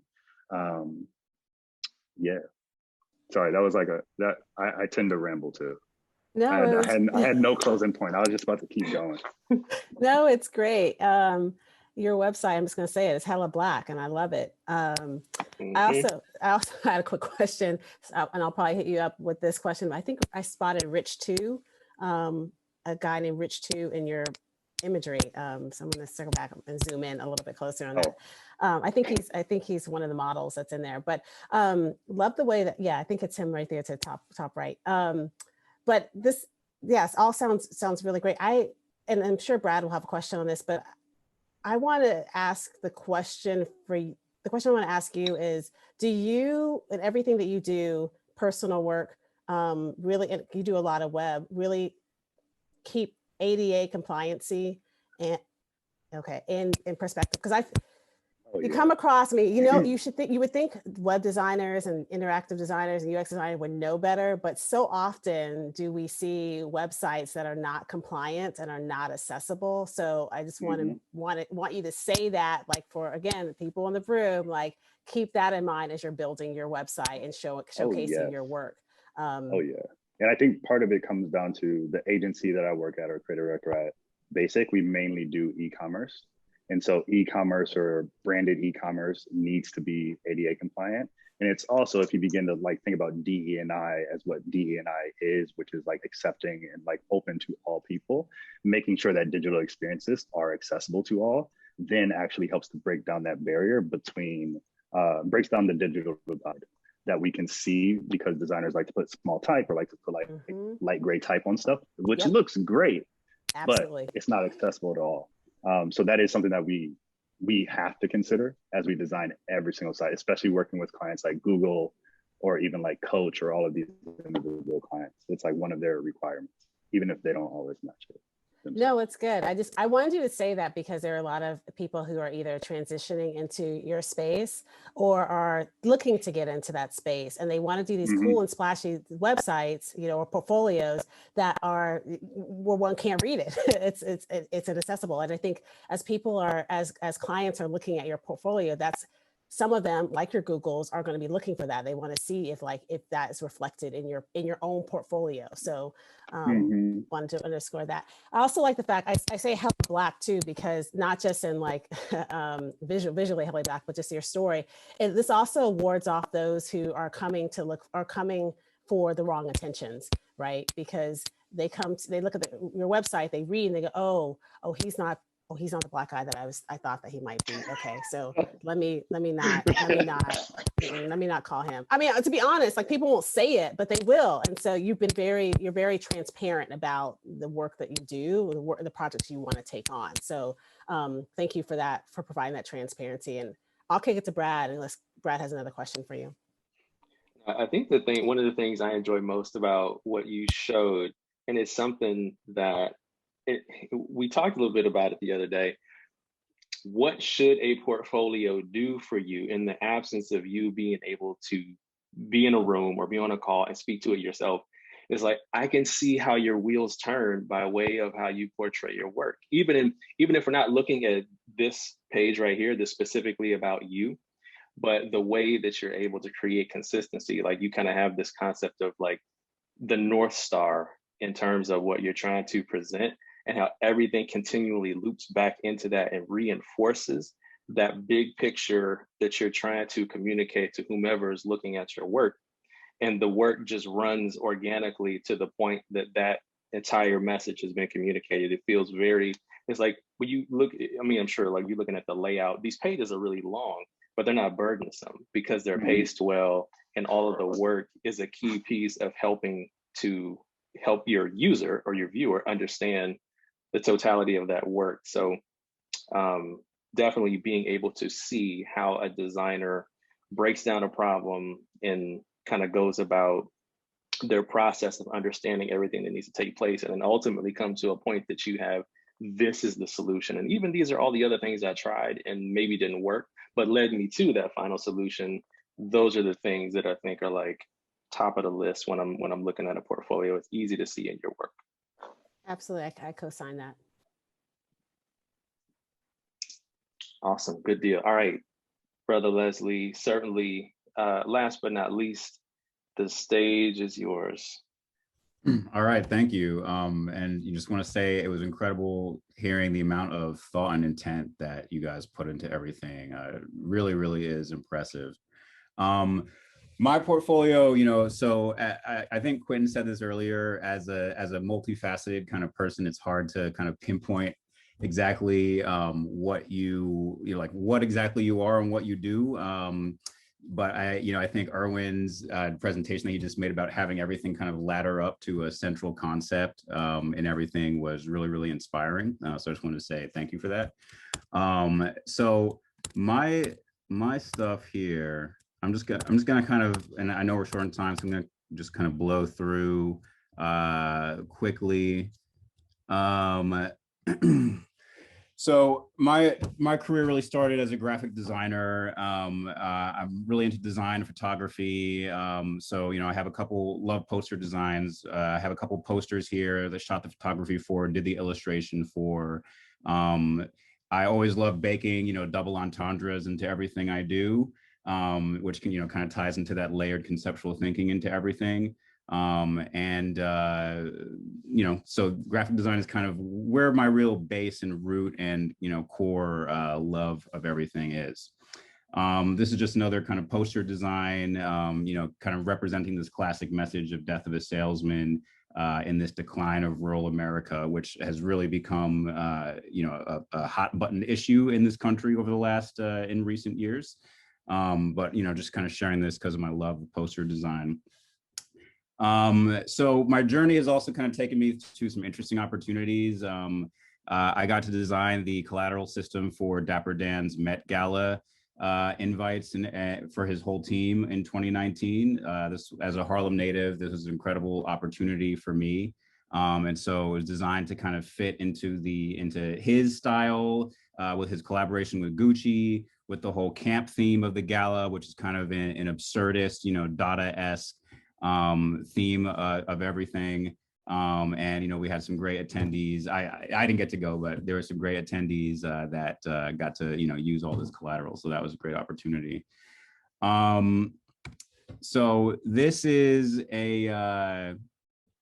when I was working at Seamless, if this loads. Hang on one second. Unable to play. Okay, never mind.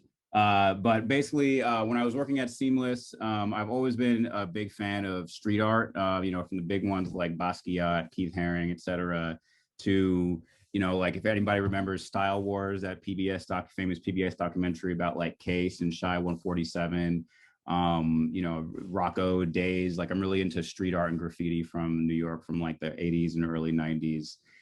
James De La Vega, I'm from East Harlem, so James De La Vega, I grew up, you know, seeing his art everywhere. So at Seamless, when I was an AD, we were trying to figure out how to make our campaigns authentically New York, and so I got everything turned into street art and these murals that were put all around the city. And so this was a video of like a live painting, kind of time lapse of it, but I will have to post that in the chat so everybody can look at it later.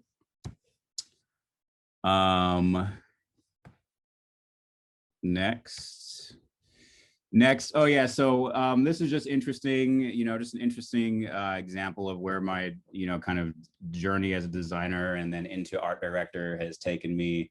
When I was at Seamless, I actually had the opportunity to star in a TV commercial. So I was involved in the creation of it from start to finish, but also just got to be in front of it because, you know, they just liked the energy that I had and that I brought to the team and everything, and we thought it'd just be a good idea to just go ahead and do it. And so that was a really fun and unique opportunity.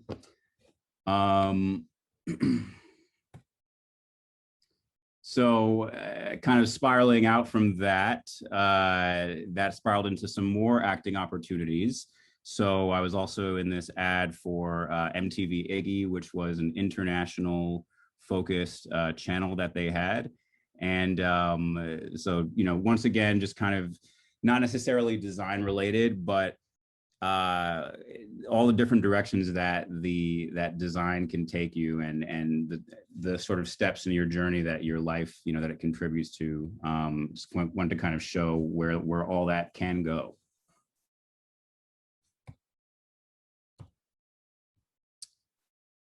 So this is so now we're in the kind of Bombas era here. So this is a really interesting project that I had the opportunity to be a part of. So basically, any given night in New York City, there's 60,000 homeless people on the streets. So we partnered up with 60 companies and 60 shelters throughout New York City, and with an event called 60K Day. And so Bombas donated 60,000 pairs of socks, which, you know, from our talk before, socks are the #1 most requested clothing item at homeless shelters. And so we partnered with these 60 different companies that all kind of brought their skills, their individual skills and expertise into this charity event that we did. So we did things like haircuts and grooming for people. We distributed socks. We gave out food and groceries. So this was just an incredible event and experiential design that engaged a lot of people in you know, for a great cause. This is another really great opportunity at Bombas. In 2019, we were in the Pride Parade, and so I got to design the float for it. The float, we went through tons and tons of ideas. We were like, let's do a beehive, let's do a cloud, let's do a giant sock. But we said, you know, we have these socks, we have these colorful products. Let's make the float out of the product. And it became this kind of interactive thing that people were running up to and pulling socks off of. And we wanted that. We wanted, you know, people to be able to take and try the product for free. And then the other really kind of, you know, honoring thing about this was, as, you know, me and my esteemed colleague Kendra were talking about earlier, intersectionality is the focus at all of this. And so in 2017, there was a new pride flag created in Philadelphia that had the black and brown colors for BIPOC. And then more recently, a man named Daniel Quasar designed another version of the flag that included trans colors. So we included all that representation on this. You know, once again, the intersectionality is really at the forefront of all of our community efforts. And then we also partnered with an organization called the Ally Coalition to make sure that all the donation money involved with this goes towards LGBTQIA youth individuals, because 40% of homeless youth identify as LGBTQIA+. So this was kind of designed to really benefit and target that specific audience. So lastly, not lastly, but there's also the Black Hive collection, which we talked about, about a half an hour ago. But once again, it was a really just incredible opportunity to create a campaign and really a movement that involved all the Black people at Bombas and really had everyone included in autonomous decision making, which we really appreciate. And once again, we gave back meaningfully to those organizations just listed that we, the Black Hive, got to select. And lastly, this is kind of more of a personal plug thing from the Secret Loft that I was talking about, but music is a big love and passion of mine. And so I've been hosting, obviously not during the pandemic, but over the last couple of years, I've hosted an event called Liquid Brunch, which is an underground music and cannabis culture event. And it really is just a celebration of house music and cannabis culture, where we have a full brunch menu, a full infused brunch menu prepared. And looking forward to continuing that and continuing organizing more music-related events in the future. That's awesome, Leslie. You have such a great portfolio. It's pretty expansive, and I know we're running out of time, but I'm going to ask you this question. How do you evaluate portfolios when hiring and evaluating candidates? Since you work on so many different projects, I'm sure you're tapping a lot of talent, both your staff talent, but also some freelance talent. And what are you interested in learning from those creatives' portfolio before you have an opportunity to engage with them on a call or in person? So I think, I forget who said it earlier, it was either Erwin or Roosevelt, but you were talking about the number one thing that you look for is intent and concept, And so I think that's the first thing when I'm looking at a design portfolio, is there's design wankery, like I like to call it. There's just stuff that's that looks really cool. Maybe you see a lot of it, trending on Instagram and stuff like that. There's probably a Canva template that exists for it, But what separates, that kind of thinking from the kind of thinking that I look for is trying to actually solve a problem with the design that you're creating, trying to really effectively communicate a message with the design that you're creating, and making sure that everything on the page is solving some kind of problem or has a purpose being there. A good answer. Brad, do we still have time? Because maybe this question can be posed to the others as well.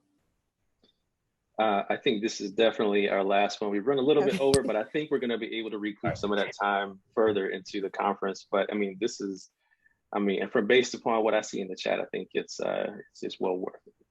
Yay. Good. Are there any parting words then, I guess, from anybody on the panel that would like to say something that maybe they weren't able to say? Okay. I think we had, I could go on and on and on. I definitely have some more questions for Leslie. But I'm going to restrain fangirling, fanboying, whatever the language is, the usage is over him. So I'll ask this other question that actually that Brad had. As you've progressed from designers to design leaders, how have your portfolios changed over time? You kind of touched on, some of you touched on this, but can you go into a little bit in more depth? Don't all jump to answer that. Roosevelt? No, I can actually go on first. I think the biggest thing that's changed for me is just my posture or my orientation to my portfolio. I think I always have had this imposter syndrome that I dealt with, and because I knew I was multi-hyphenate before I even knew what that word meant, it was hard for me to show up and say, I want this art director job.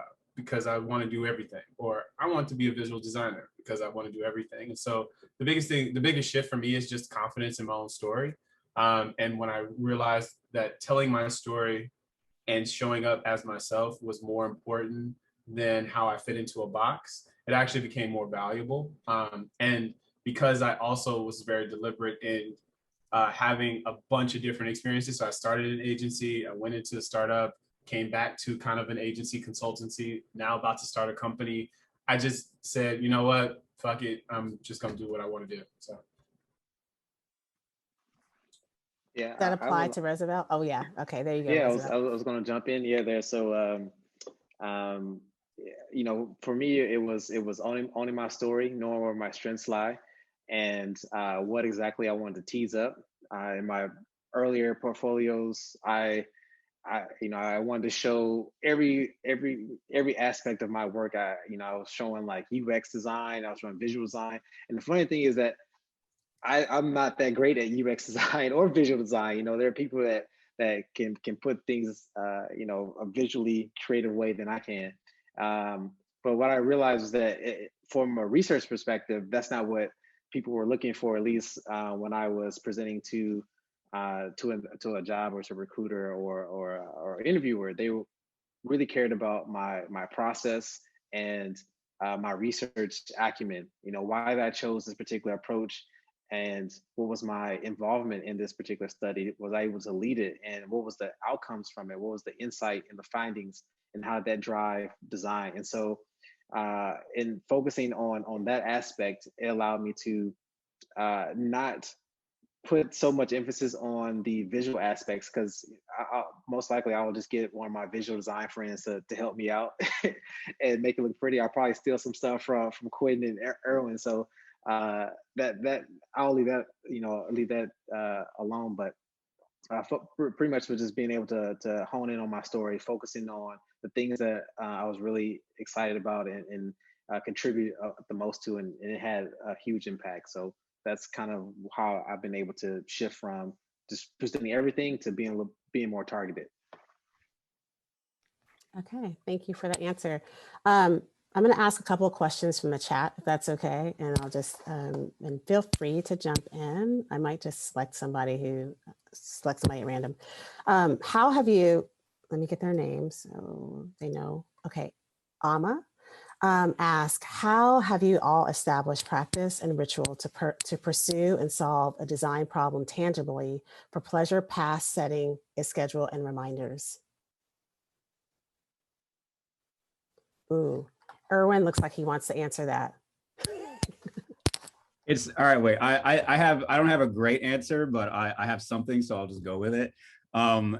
So honestly, the how is tough, but one thing that I definitely would say like years of experience gives you is shortcuts, and like you kind of really learn like those go-tos over time that make solving those problems a lot easier. And I think that's really one of the things that comes with experience.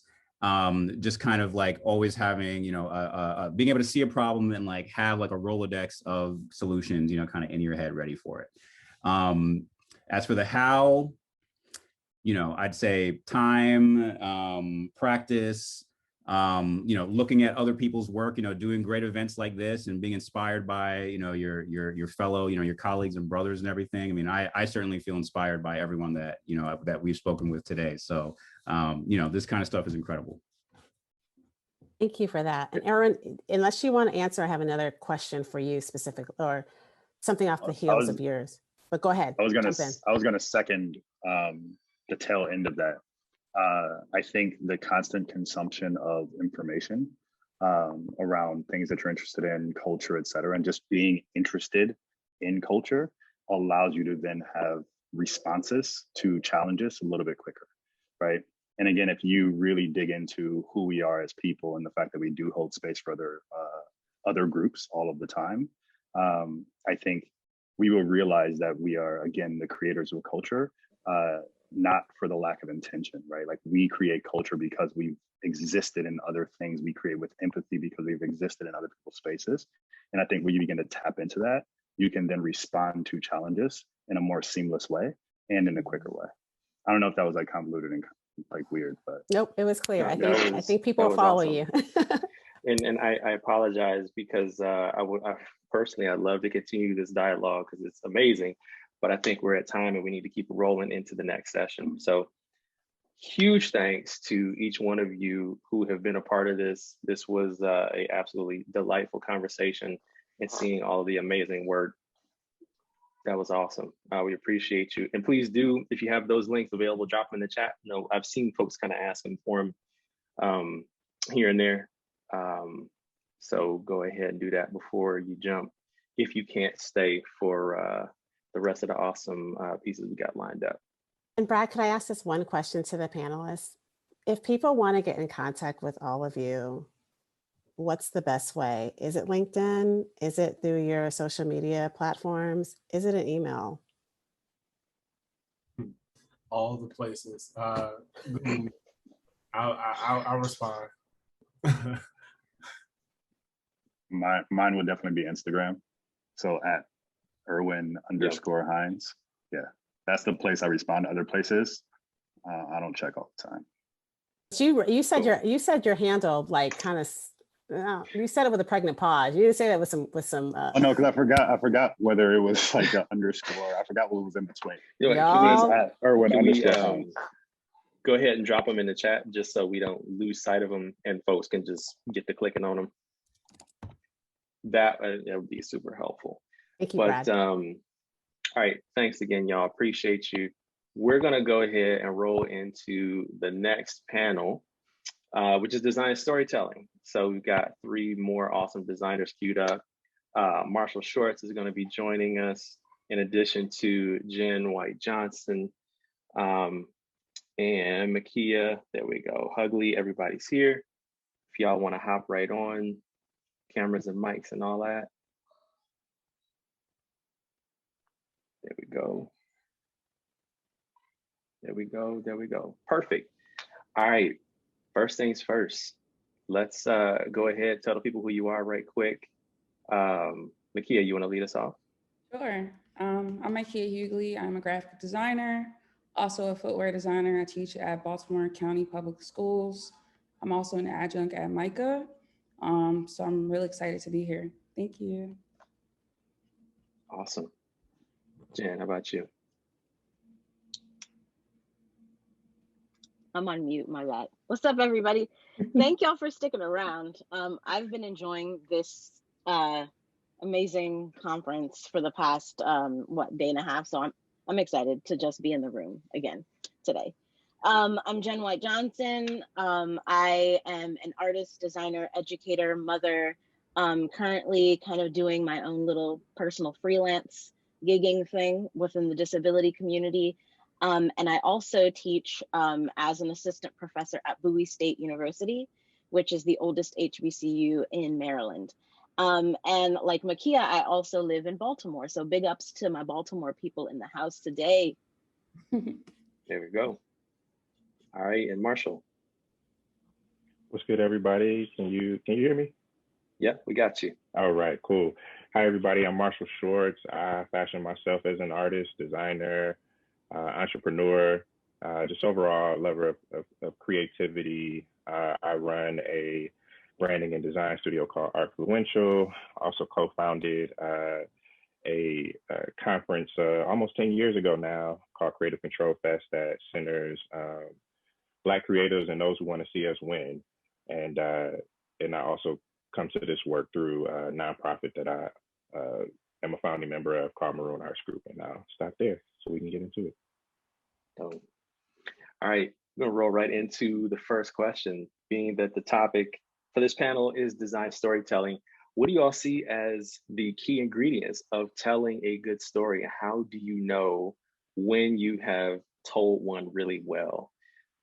Jen, I'm gonna lead off with you on this one. Yes, it's an excellent question. And it is a question that has been answered so beautifully throughout so many of these panels, is authenticity and transparency. That is one of the key ingredients that has really helped me feel the most authentic within my work as a Black and Latina disabled human, who also is a mother to a disabled son. We have 61 million people in the United States that have a disability, whether it's an invisible disability or a physical disability. And I feel like those stories aren't necessarily told. They're not disclosed within the academic space, within the personal, Black and brown spaces. And so being transparent, being comfortable, disclosing all of those differences of what really empowers us to move and exist differently is a key ingredient for me. And it's just added so much more honesty to how I approach my design process and visuals. So that's it in a nutshell. I mean, at some point I would like to share my screen just to kind of show examples, but I'm really excited about Marshall and Makia and what, how they want to answer this question. Thank you so much. Absolutely. Marshall, Makia, you all want to chime in? Yeah, I think for me, what makes a good story is really hearing from the people you're designing for. They're really the ones who empower your work because you're telling a story that they're like telling you. So in my work as a graphic designer, also a footwear designer, at least in the footwear design space, the sneaker that I'm designing, I'm making a sneaker for the homeless population, but also people that are on their feet for long periods of time. So probably like a couple months ago, I was interviewed by the news, and my story like went crazy, like everywhere. Then I started getting hit up on my website from all these people wanting my shoes, specifically nurses, people that are on their feet for long periods of time. And they were telling me all kinds of stuff like, hey, I really need your shoes because of this, this, and this, or I'm suffering from this. Can you help me here? Like I was getting so many different types of stories. And then I realized like, okay, my work is not really just about what I want to create. It's about creating products that empowers them to tell their stories and to also incorporate their stories into my work.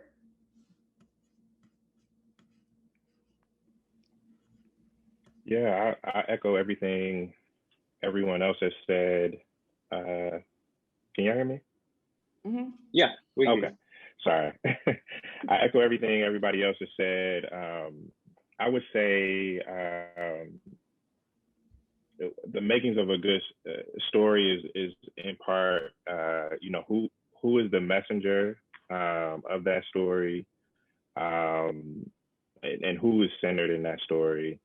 And I always say, culture is the strategy. So, sort of centering culture in the people. I mean, you don't have culture without people. So, those are two components I always sort of considered, even in my approach to this about this yesterday. And I bring that to, my graphic design and branding perspective as well. I love hearing that. The culture is the strategy. There, I mean, it's such a simple truth. There is no culture without the people, and having the story of the people woven in there, it's like this is essential. So, and it leads right into the next question. So you think about design, it's almost in every context and application, it has to do with understanding another person aside from yourself. Whether it's a user, a teammate, someone you need to collaborate with, your clients, etc., that need for understanding is ever present. So what role does storytelling play in facilitating your own understanding and in achieving it with others? Makia, you want to hop in on this one? Can you repeat that again? Break that So down. sorry, there was a long lead in. So the actual question is, what role does storytelling play in facilitating your own understanding when you're designing something and in achieving understanding when you have to align with other people? I would say that sometimes you think you know what the story is, like what, the main story of something you're trying to solve, but you realize as you hear more stories or you do more research that you could be totally incorrect. So for me, I'm letting these stories empower how I approach design, specifically in footwear, so that the design is as true as the story is. So I'm aligning with my design and also, you know, the story and then what the people want and actually what they need. So that's how I'm applying that. Awesome. Marshall, how about from you? Yeah, I'm gonna ask you to repeat that last part again too, just so I'm making sure I'm answering it correctly. Yeah, I'm just trying to understand the role of storytelling in your own design process when you're trying to help people understand kind of your vision and align with them. Yeah, Chip Kidd has a quote that says, anything not designed by nature is designed by someone. And so I often extend that and say, you know, that means we can design places, spaces, and things more equitably. And I think, you know, the way to do that is to recognize design doesn't happen in a vacuum. It doesn't happen in isolation, that you're either building on a design of generations before. But I try to include village in you know, particularly because a lot of the folk I work with are in my direct circle of influence and community. So for me, it's really about designing with people and allowing them to be a part of that process, because they are in part designers as well. Maybe not from a design sort of graphic design or specific sort of how we might identify design as an industry, but people in our community create things that have impact on other people. So a lot of the things that we do are by design, even if we don't necessarily see it in that way. So for me, it's important to include the people in the process and sort of taking it beyond a step of empathy, a step behind empathy, right? Excellent. And Jen, I know there is something you wanted to share in particular in context of your story. So maybe in answering the question, you can go ahead and walk us through there. Yeah, I'm gonna share my screen. Can y'all see? Mm-hmm.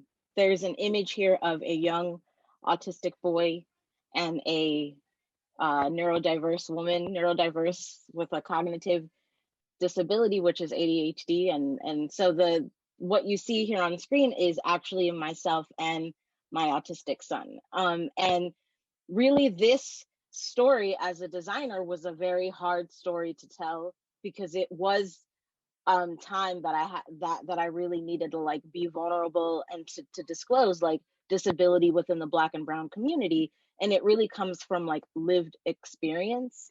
It, you know, a lot of us have already said this, like if we're not the creators and the curators of our culture, then who's really going to tell that story? And we don't want folks telling that story on our behalf, especially if it's rooted in disability, because nothing for us, you know, not without us, you know, nothing about us without us. Like that's a very common, you know, hefty statement that you will often hear from the disability community. And so when it came to deciding to kind of let go of everything that I thought design was supposed to represent for me in terms of like corporate culture and very like glitzy and glam editorial culture, I was like, well, how am I really defining like my story if I were given the opportunity to write it?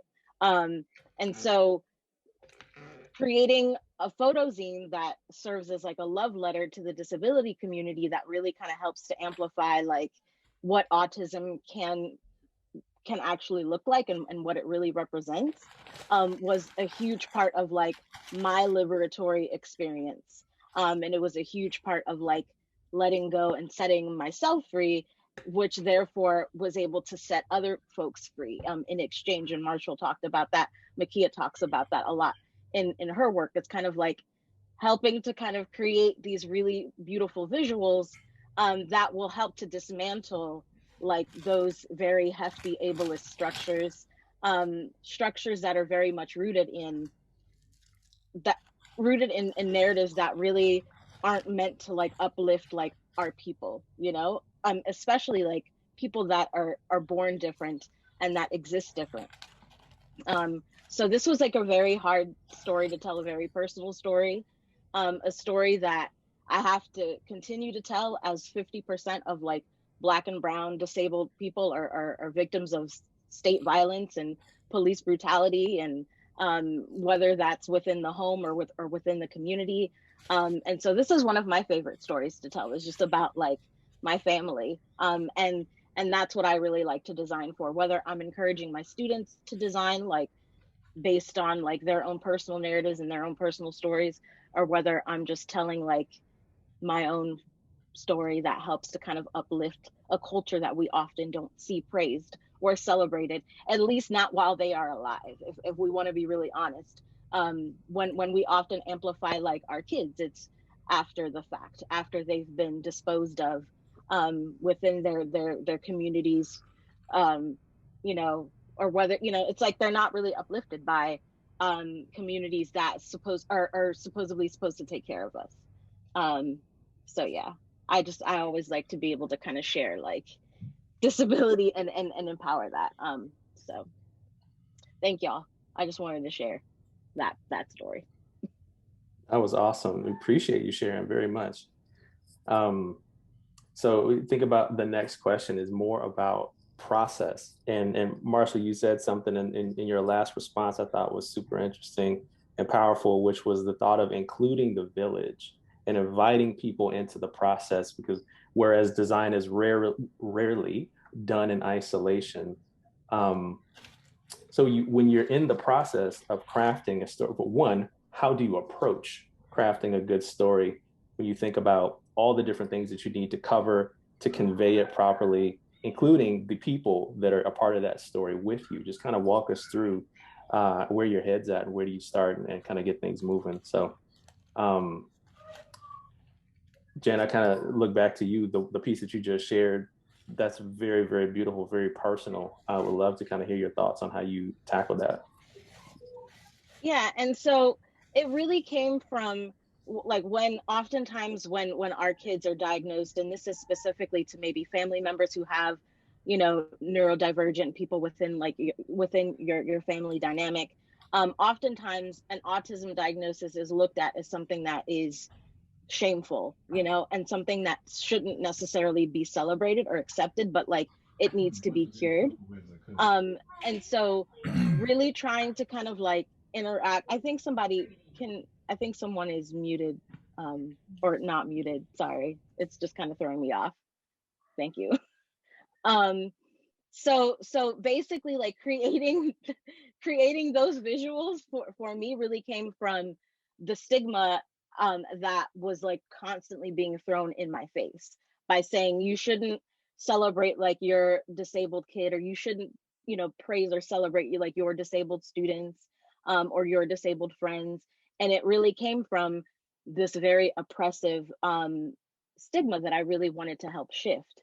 And so using design and photography to kind of tell that story a little bit differently, and letting people know that disability isn't a dirty word, or it isn't like a shameful word, and we should want to design with those communities. So I'm so happy that like I've been hearing other panelists constantly say design with and not just for, or not just about. And I love like with like Makia's, you know, with her process and just being able to kind of like specifically understand and know like you want to make something that is access, that's really rooted in access as care, access as love. And I was talking about that yesterday.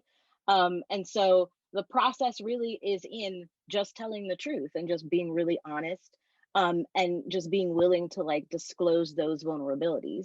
And whether that's just incorporating archival images and things that, and I've used things that documented my family for a long time. And then I took new images to kind of document like my son's journey. And it's just really helped me become more honest, like in my approach and in my work. So the process, the journey has been amazing. And I forget who said it yesterday, but they were like there's power in the journey. And that's really where like the narrative is rooted in. And it just kind of helps to continue to build so much joy and so much, you know, so much of like a radical space that we can continue to just exist in. Awesome. I think if I recall correctly, Marshall, that was you that was making that point yesterday. I'd love to hear you kind of talk about your own process and crafting story and context of your work. Yeah, and I threw a couple pictures together, so I'll share my screen here in a second. But I think space is important for me. I think I mentioned when we were doing our touch space yesterday that I didn't realize like design and art, being Black in design and in the art or creative space was separate until I went to college, because so much of my upbringing was in a Black neighborhood in Cleveland, in a Black school. And then when I got to college, it was just like something that was totally different. So creating space really became a necessity for me. And I think that's sort of been my approach. So I'll share my screen, and I have just an example of how we've done that.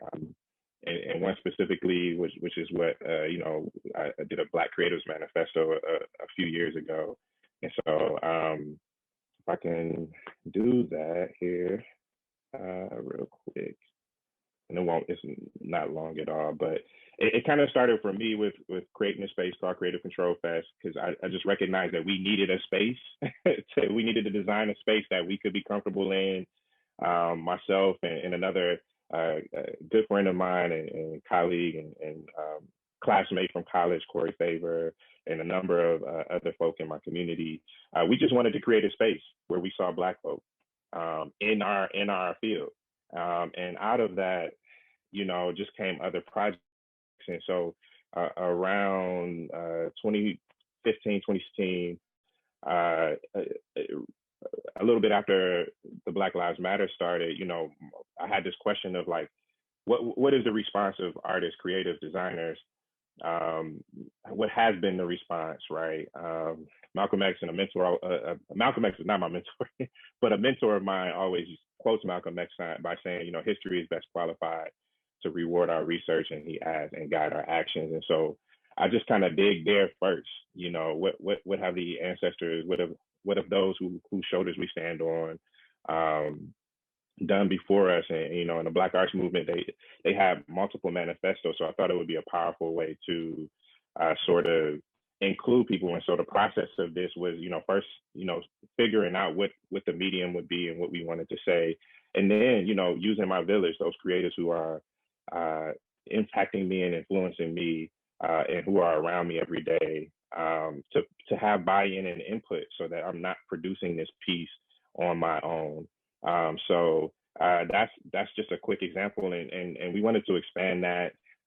So develop the site where people can go and just kind of read it so it can live online, but people can also like sign it right on that website. They can also, you know, have some buy-in and just say, you know, this is something we believe in, this is something we support, this is something that can kind of live on forever. And so that just, it sort of leads to so many other ways. And so last summer, when the protest happened, through Maroon Arts Group, we were able to develop space again with these shipping containers and design space in the world.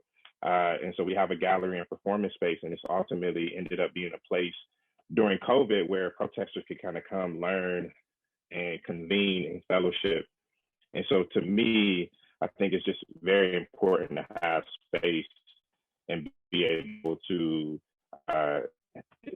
design from a standpoint of being in collective space with each other, and then we can move on from there. So I'll stop there.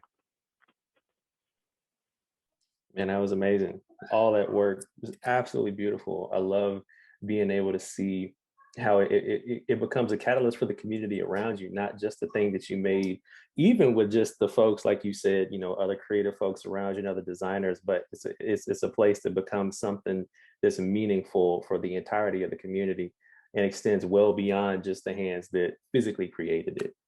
Makia, same question for you. I just kind of would love to hear about how you incorporate storytelling from a process standpoint and kind of how you put those pieces together in your work. Mm-hmm. So for me, I'll share my screen. I think I'm sharing it now. Do you all see my screen? Mm-hmm. Yep, okay. We got you. So my brand is called Makers for Humankind. I created this name to empower people or to inspire people to at least, designers that I feel like we should have, it's important for us to design for other people, making for humankind. And when it comes to my project with developing footwear, it first started off with me developing footwear for homeless people or unhoused people.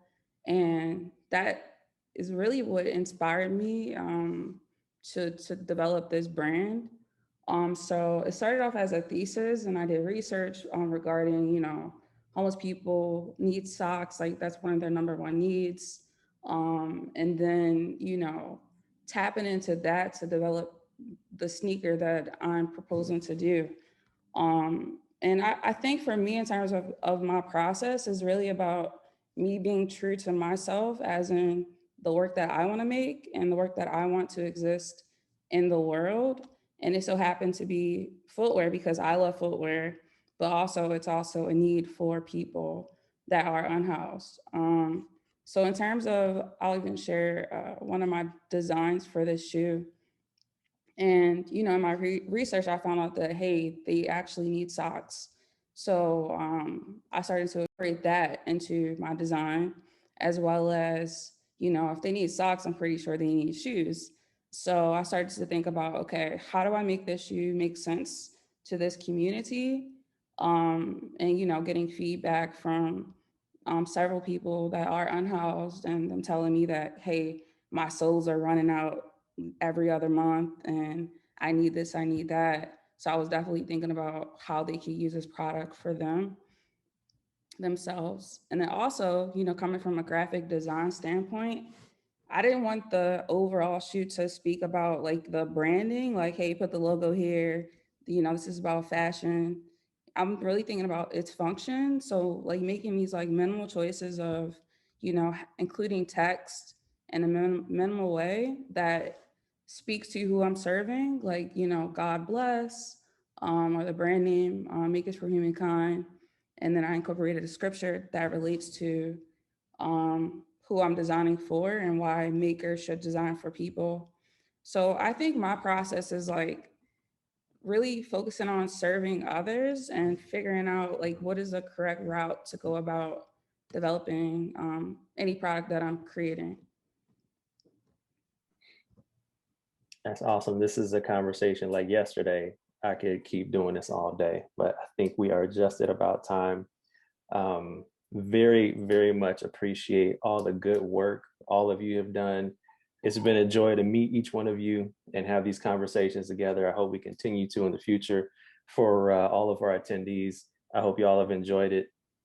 Certainly there's more to come, but I believe we have hold on. Oh wait, okay. We're gonna do a couple questions from the audience real quick before we have a break coming up. Wait. All right, I'm getting it on the fly the way y'all hearing it. I believe we are at time and we do not have questions from the audience, my bad. So we are gonna go ahead and take that break, pretty sure. And again, thank you to the three of you for joining us. Appreciate you very much. And I don't know, we turn it over to DJ GQ during the break. Is that correct? All right, yes. All right, y'all, we'll see you back here in 10 minutes and we'll keep it moving. Appreciate you.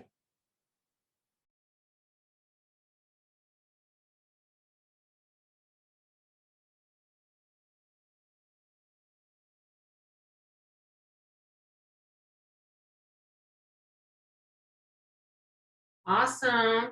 Hi, everyone. I hope everyone's been enjoying the conference today.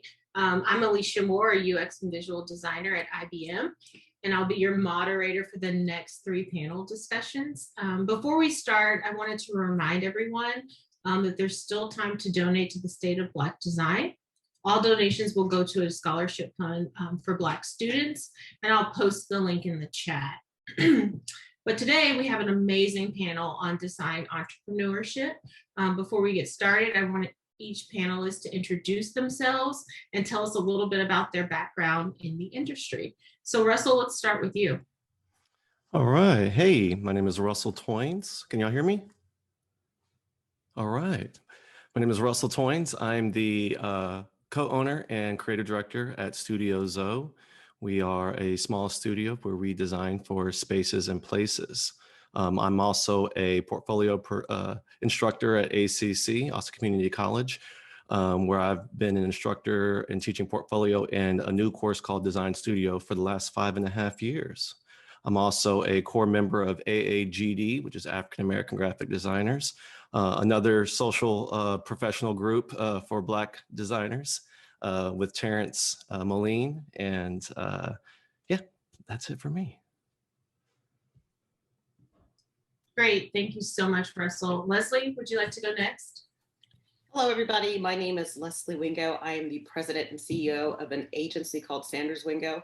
I'm also a mom, and so my kid is screaming in the background, but his dad is working through that, but just know he might pop in here.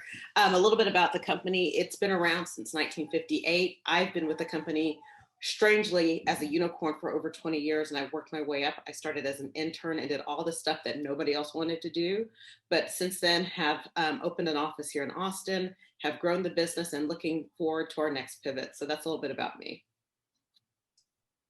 Great. And then John, how about you? Yeah, hey everyone. My name is John B. Johnson. I am the identity architect and principal of a small studio, actually a design studio based out of Seattle, Washington, where we say that we use our gifts of design to bring peace to people's lives. Identity architect comes from my background in architecture. I actually got my master's in architecture and my MBA, and practiced architecture for about 2 years and decided that was not for me. Actually went the route of doing startups, launched a couple of startups, technology startups, and realized a passion for building brands. And that's what I do, is help people understand who they are and how to translate who they are into the marketplace through branding. Awesome. Thank you guys so much for being here and for sharing your experiences. I'd just like to get right into it. Tell us a little bit about what made you want to be an entrepreneur and pave your own way. I'll hop in. As I mentioned, I was in architecture. I actually was working in architecture at the architecture firm. And I had this moment where I realized that I didn't want to be the principals of the firm that I was working with. I saw their life. I saw the way that they lived. I saw the way that they did, spent their days. And I had this moment, I'm like, if I don't want to be like them, if I don't want to be an architect, then, what am I supposed to be doing right now? And that was the moment that it all switched for me. And I also had my MBA. So I had a different perspective on architecture than I think a lot of architectural students would have coming out of school. So after I had that moment, I gave my firm 30 days notice, and I was out of there, and just went and started to pursue entrepreneurship. I had no idea what it was, but I knew that I had this perspective that nobody else had, right? And I decided to leave architecture and went out on my own, started with real estate, and actually built a startup called Feel Free, a mobile application. And I learned everything I needed to know about entrepreneurship by building that startup. Even though that startup failed, it gave me all of the tools that I needed to ultimately end up here building a small studio. That's great. I heard you mention something about starting small. Russell, I feel like you would have a really good perspective on what it means to start small when you're starting your own business. Yes. So starting small, I've always looked at it like, no excuses. If you have aspirations, start with what you have. And so, for a lot of, young designers who have aspirations of either starting a studio or freelancing, a lot of times you think you need all these tools. You need to have everything. You need to have a brick and mortar. You need to have a team. And that's not the reality. You can make plenty of excuses and put plenty of things in your way to keep you from getting started. But really, it's just starting with what you have and then working with that and then building upon it. So being able to reinvest that money back into your business so that you can grow, and then be willing to take risk and believe in yourself instead of hoping a bunch of other people will believe in you in order to do something.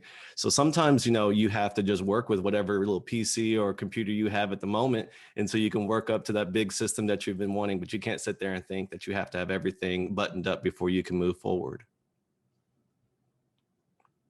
That's great. And Leslie, can you talk a little bit about entrepreneurship? I know you said you started at Sanders Wingo when you were just first starting out in your career. Can you tell us a little bit about that trajectory and what that means?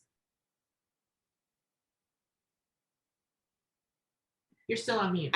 I've been doing Zoom for 13 months and I still can't find the mute button. But yeah, I've been at my company for forever. And what's interesting, how much advertising has changed since I started.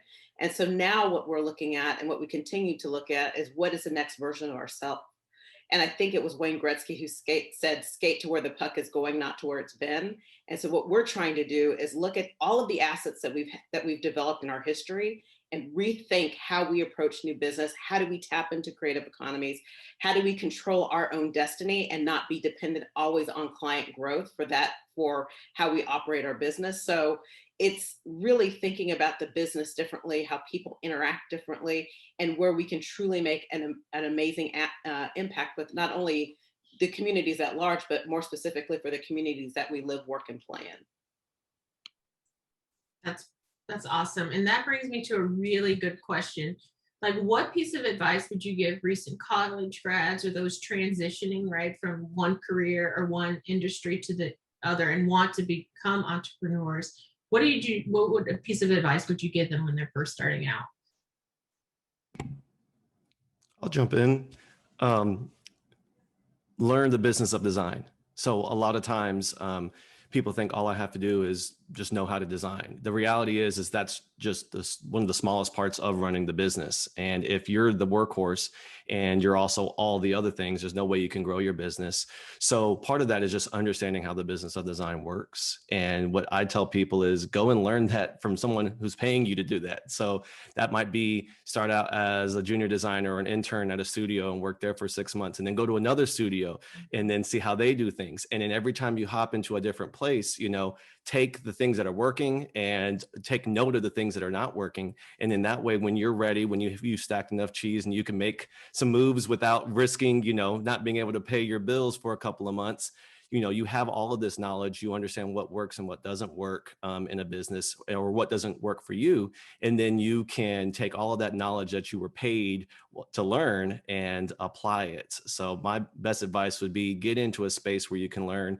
And then as soon as you stop learning, go to another space until you're ready to make the jump for yourself. Yeah, and on top of that, Russell, business is that crucial tool that you need to know in order to be an entrepreneur, obviously. I think there's another aspect of that of understanding who you are. I think a lot of students come out of school and they attempt to just jump into a career path. I did it, right? Architecture. I jumped into it, but I didn't know who I was as a person, as an individual, as a man, as a son, as a brother. All of these things, I didn't know my identity. So I've been doing a lot of work where I want to just encourage, I actually just got off a workshop with UC Irvine's students of helping them understand who they are. Because as you go out into the workplace, understanding what you value, right? What are your strengths? What are some experiences that you've had that nobody else has had, right? What do you care about? Right? That's I think that intrinsic motivation, that reflection on who you are, that can actually get you out there and to succeed as an entrepreneur, because it's gonna take a lot of effort and a lot of motivation, a lot of days, late nights, so on and so forth, and understanding like what is that fuel inside of you that you can use versus, maybe just trying to make a bunch of money. Let me add one thing before I forget. When I started my career, I started as an intern, and part of that work that I did was in the accounting department. And for those designers, I'm sure that does not sound like fun, and it wasn't fun, but that's where I learned the most about the business of creativity and how to make money with it. I'm reading through the chat, and I do agree, get a really good accountant, but always know where your money is going and how it's being spent if you're going to be an entrepreneur, because it is important that you understand bottom line results and how you're going to get from where you are to where you want to go. And I've been in business a long time. Not all accountants are great. So make sure you understand the financial aspect of the business as well.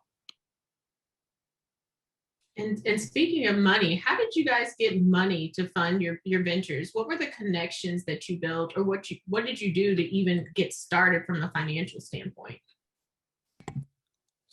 So I will comment on this because I actually had to go back to my wife and say, how did we do this? And she's like, you remember you put up a bunch of money. And I was like, oh yeah, I forgot.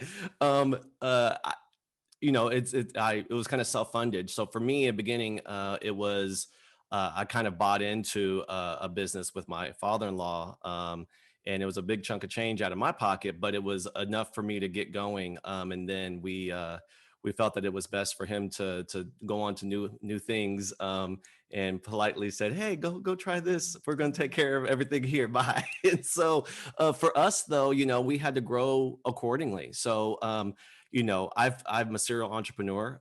So prior to my 5.5 years at Dell, where I soaked up a ton of business knowledge in the business of design, I had just, been a garden variety hustler, trying to make this thing work while I was taking care of my daughter. And the thing is that sometimes it's really just your capital. I didn't want to get in a situation where I owed somebody else some money. I didn't want to get in a situation where I took a loan that I couldn't afford to pay back, or I didn't have the project set up that I could pay back. So for me, it was, grow slowly.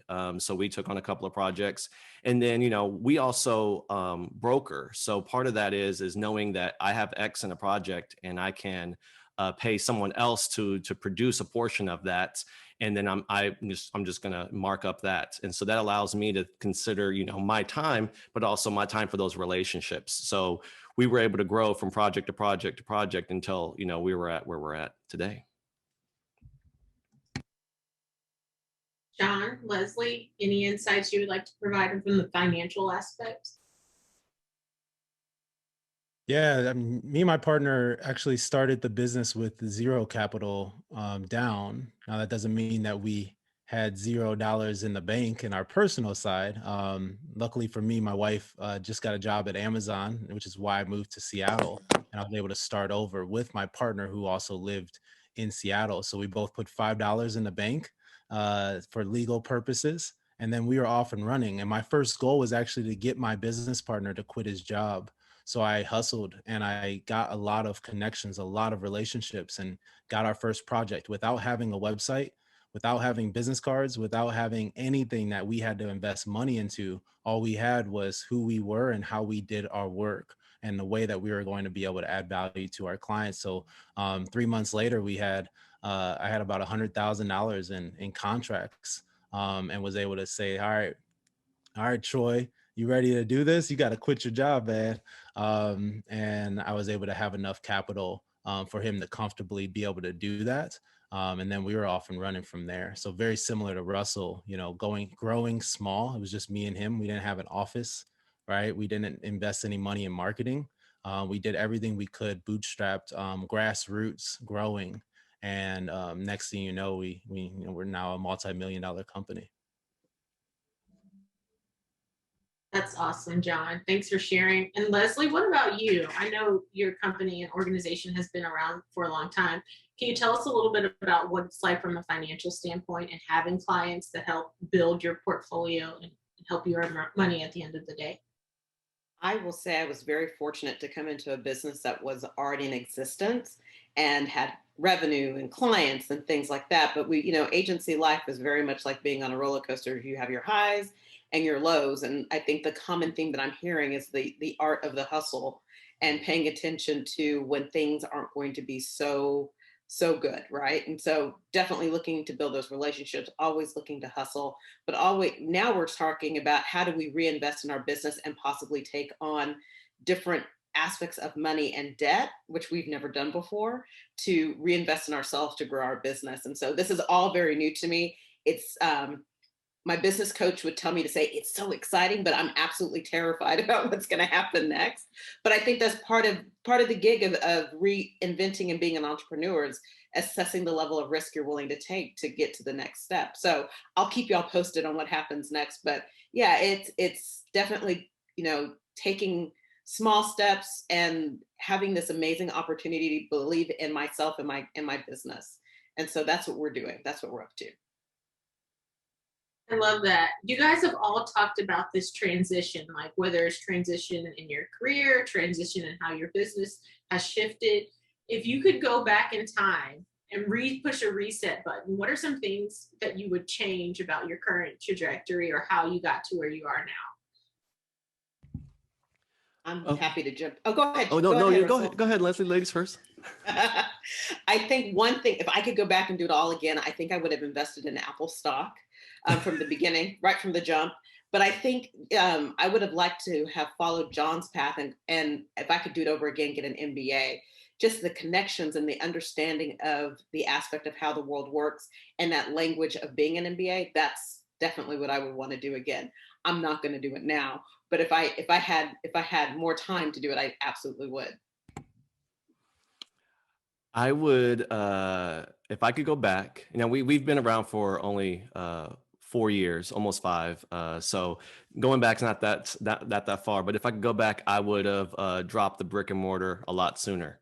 What I learned from the pandemic is that the good work that we are known for does not require a place for our clients, we call them partners, to come in.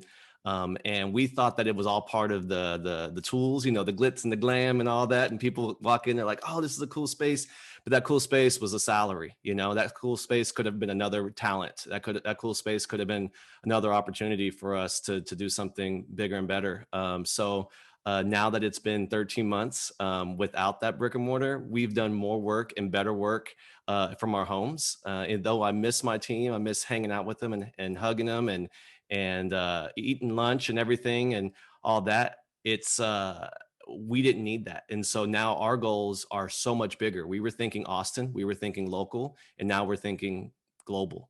And it's because we can connect now anywhere. And so if I could go back, it would have been drop the brick and mortar, adopt a remote work model from the get-go. I think that's really interesting. Oh, John, did you want to say something real quick? I saw you unmute yourself. Yeah, so I've been around for about 4 years. A small studio has been around for 4 years, and I was going to say the same exact thing as Russell. What that did is that also opened up the opportunities to recruit internationally and find talent. We found our first hire outside of me and my co-founder, an incredible product designer out of Toronto, Canada. We wouldn't have found him if we would have been just thinking about Seattle and thinking about coming in, being in the office, collaborating, that's just how you design, right? It's all about being in person, sketching things out. But as soon as we snapped and the pandemic helped us do that, we instantly opened up our possibilities of what talents we were able to recruit and actually how our model of a small studio translated across the world.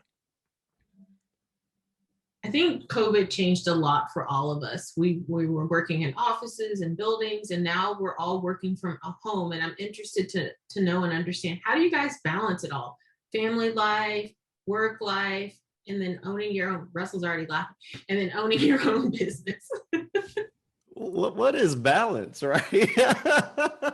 I mean, I am not going to be the one to tell anybody what to do, because I'm still working on that myself. I mean, the pandemic has been stressful, obviously, in its own way. But then you add, that people expect you to continue to be productive. And now you're instead of, an email, people want to jump on and do a call. And I love seeing faces. I love all of that. But it's like, there's times where I'm 13 hours in front of a screen, and, it's balance is something I'm still working on. I meditate. I'll tell y'all that. That's something I picked up during the pandemic, is meditation. But really, it's I couldn't have done anything without my partner, my wife. She had, when she's having a hard day, I'm there for her, and vice versa. And when we're both having a hard day, we just cry it out together. And so, for me, balance is really making sure that I stay focused on the priorities, and that is doing good work, my family, my team, and my health. Go ahead, Leslie. You go. No, you go. You're good. Well, I'm not a parent, so I've been blessed with the ability to not have kids during this pandemic. So why don't you go? Oh my. So for me, I try to do the balance thing, and it's a zero-sum game because I can never figure it out. And so then I would get wrapped up in, I need to have balance. So I like to think of it more as a rhythm. And so sometimes when it's business, it's like smooth jazz, but the personal life is like thrash metal, like it is right now. It's just crazy. And then sometimes it shifts, and then sometimes it goes in the other direction. But for me, I've been in a great place where my husband is fantastic and he is jumping in as a partner in all of this. I also have great business partners who also help maneuver through some of these things, and so we can divide and conquer. But the balance thing, I've tried, and I'm really bad at it. I don't know how to do it. So I'm trying to figure out how to make it work for me. So instead of taking like days off, because that's what I used to do during like pre-pandemic, now it's like, how do I take a chunk of time off so I can reset my brain and get off of Zoom, or reset my brain so I can look at other things so I can try and create. But that's what's working for me. I think everybody needs to find their own jam, right? So that's it. Yeah. And Gary Keller says in his book, The One Thing, he says that that's one of the myths, like work-life balance isn't true. Like that's not possible. He says that there's a transition of putting your effort into work to break through, right? And then putting your effort into your personal life to break through. And I don't know if I agree with that 100%, but I think it's something like when you're trying to find that work-life balance, for me, it's like, it's a flow, it's a rhythm. I love what Leslie said. It's like, are you able to transition and lower that velocity of change so that you're not pounding yourself every time you switch from personal to work, versus smoothing that curve and having that harmony, that beautiful rhythm between the changes?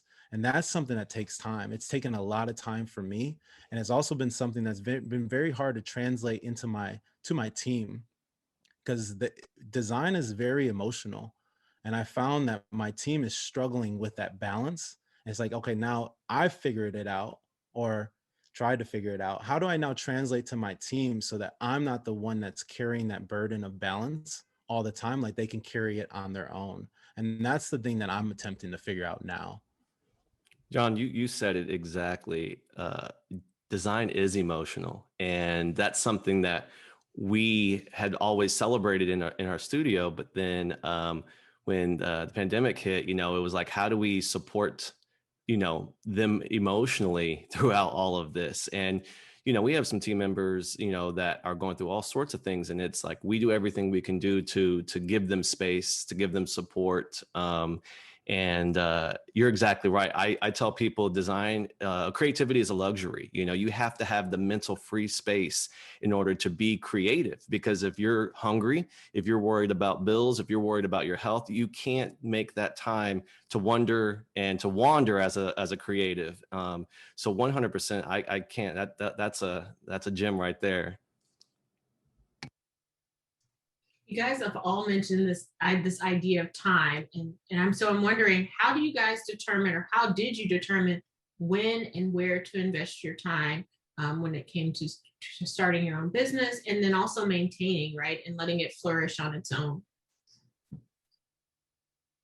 When you're starting out, it's all about relationships. It was all about relationships for me. I didn't know one person in Seattle when I started a small studio. And my business partner didn't know anybody either, because he was locked up in his house working remotely as a designer, right? Not building any relationships. So when I came here, I was like, okay, I knew 40 people before I even got to the city. And I had coffee with every single one of them. I spent hours, and Leslie talks about being on Zoom calls back to back to back. I was just building relationships. And I invested all of my time in relationships, not only to help obviously generate business and biz dev, but also to gain an understanding of the landscape of the city that I was operating in, the community. How does the community work? What community should I be plugged into? As an entrepreneur or a leader of a organization, relationships are everything. And I've realized that by building those relationships, I'm building bridges, not only for myself, but also for my organization, building bridges for the people that work with it, and so on and so forth. So putting time into relationships I knew was the first and foremost thing. And those relationships have been paying dividends over and over and over again. We're completely referral based as a business. We haven't gotten one cold lead that we've translated into work. It's all been through referrals and through people that we've worked with in the past. So for me, I don't put any more time in anything else other than the relationships.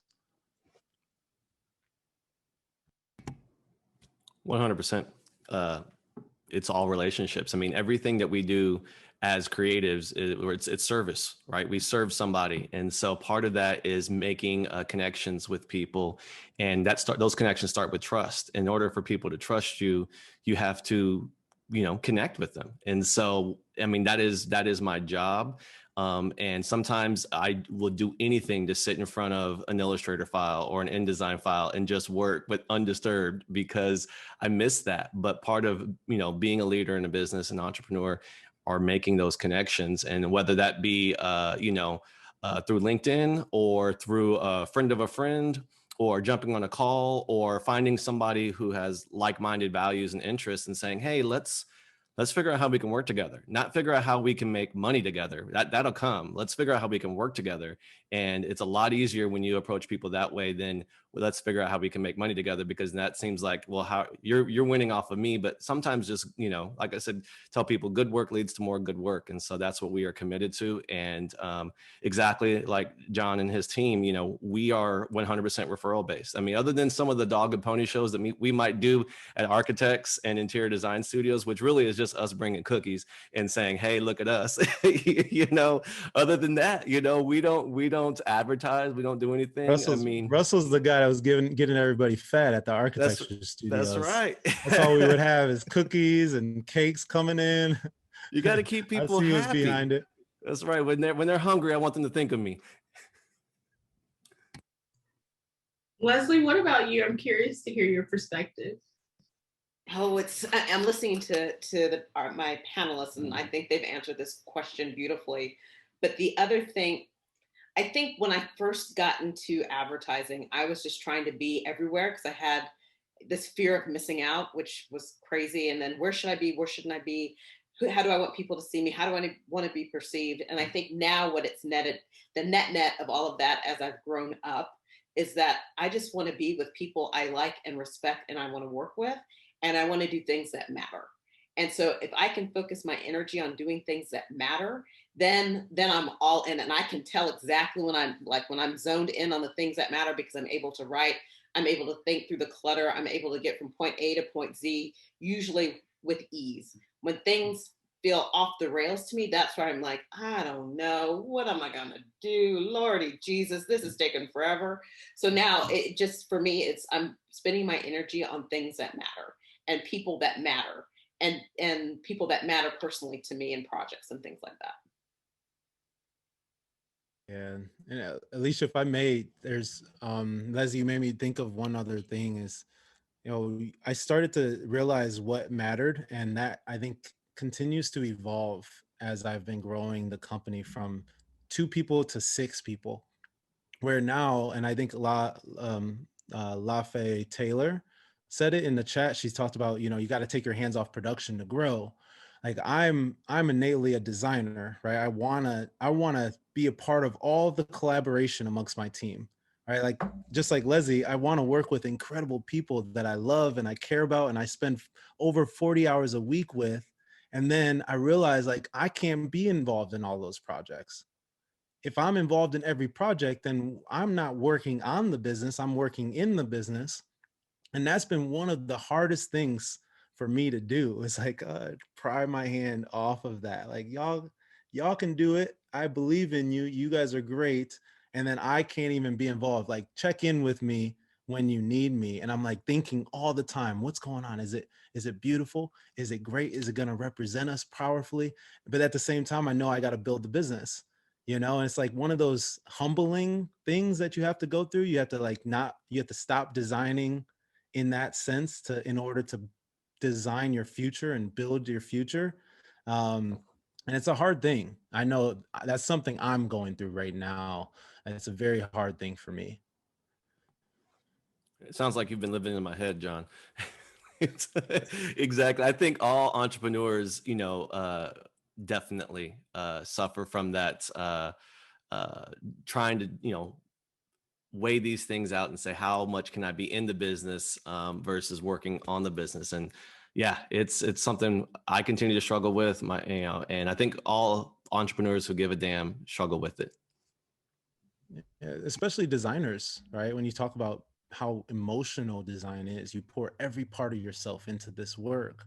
So it's like, it's not just like, hey, manage all of the designers. Like, I'm a designer with you. I'm right there with you. I identify right alongside of you versus just being their manager, which I think is a typical sense of our industry. You have managers and you have designers. But it's like, no, we're all designers. And that's one of the hardest parts about translating design into business is like, it's like, man, my business is also very emotional, you know? Whoever said business is not personal, they are lying to everybody, because it is a very emotional, personal thing. And to be hired and to be fired and to say for a client to come back and say they don't like the work and they just don't know why, that just hurts. It hurts. Russell, were you going to add something to that? I saw you on mute. Oh, you're on mute. Oh, see, no, see, I'm good. I'm good. I was just muting my mic on my end so you don't see it pop up. And so I'll continue on. I know we got a little bit of time, so I know there's a few more questions. Yeah, so we're getting close to our time together. And if there's one thing you would like for our audience to take away from this session, what would it be? I'll start. One thing I'd want them to take away is that there's a ton of rewards in entrepreneurship, right? But at the end of the day, I think it's service that I continue to hammer into my students and to my team is that everything we do is because, and the reason why we continue to get more work is because we are amazing at giving great service. So while the work that we do is amazing, we have to be amazing to work with. We have to be amazing people. We have to be people that they value, respect. And so character and values are more important than anything. The work that you do will evolve. You will change. Technology will change. The interests will change. But why you do it shouldn't change, right? And if it does, it should change for the better. And so always remembering why you're doing this work and why you have these people around you. And then also just being comfortable with knowing that this evolution is going to happen, but you know who you are at your core, you know why you're doing this work. Those are the things that I want people to take away, because at the end of the day, this little thing behind us, that's actually 8 feet that says, do good work is literally what we live by. And so this is how we measure everything that comes in and everything that comes out. Whether that be people that we work with, people that we work for, or the work that we do, it has to be good. And if at any point we question whether or not it's good, we know it's not. And so that helps us decide on everything that we're doing. And I just think that if you're looking to start a business, remember or define why and keep that core as you're moving forward.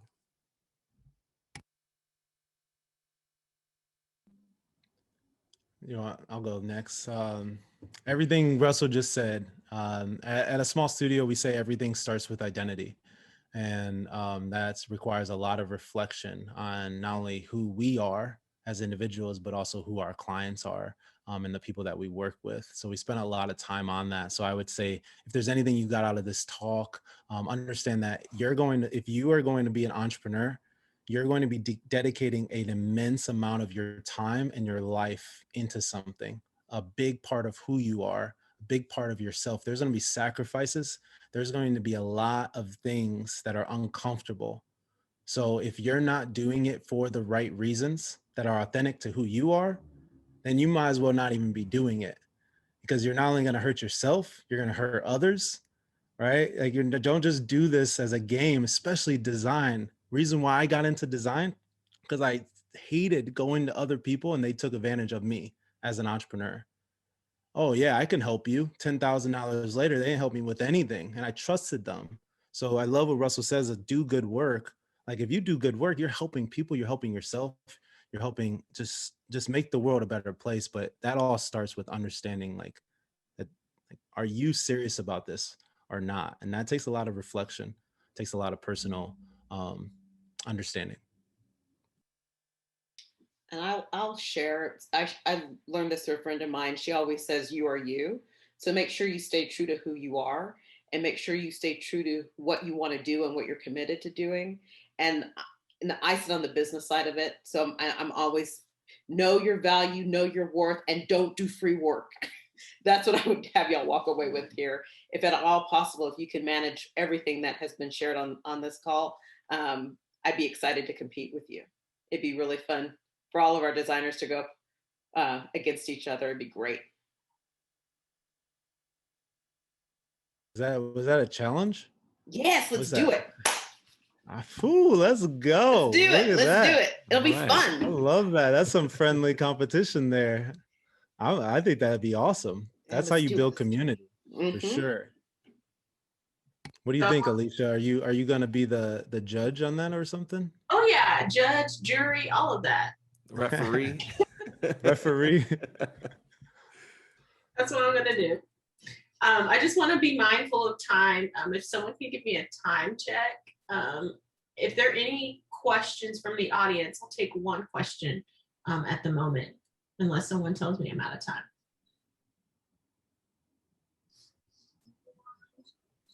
While we're waiting, the chat has been fantastic. I'm hoping there's a way to keep this because it's been delicious. It has been. I've been just monitoring it the whole time. I know. I tried not to be distracted by it. Right? So we have a question from the chat. Best advice for dealing with difficult clients. And we have 3 minutes left. Process. Define your process. Make it known from the get-go. Stick to it. Process. Now there's a process of doing the work. There's also a process of vetting your clients before you even start working with them. So how do you vet those clients and make sure that you get rid of the difficult ones before they even start? Now there's a difference between difficult and like difficult, right? Like a difficult client may be because you haven't identified your process and you've actually made the process difficult because you haven't been able to walk them through. You are here to serve them. So I just wanted to touch on that. A former business partner of mine would say, not all money is good money. So and I think Maya Angelou said, people show you who they are, so believe them. And if you're meeting with somebody and, I've made the mistake, it's like, well, we'll do this because I think, trust your gut. And sometimes the hardest thing to do is to tell somebody no and walk away. That's awesome. Thank you guys so much, Russell, John, Leslie. If people want to get in contact with you or reach out to you, what's the best way to do that? And if you could put your social media handles or emails in the chat, that would be great.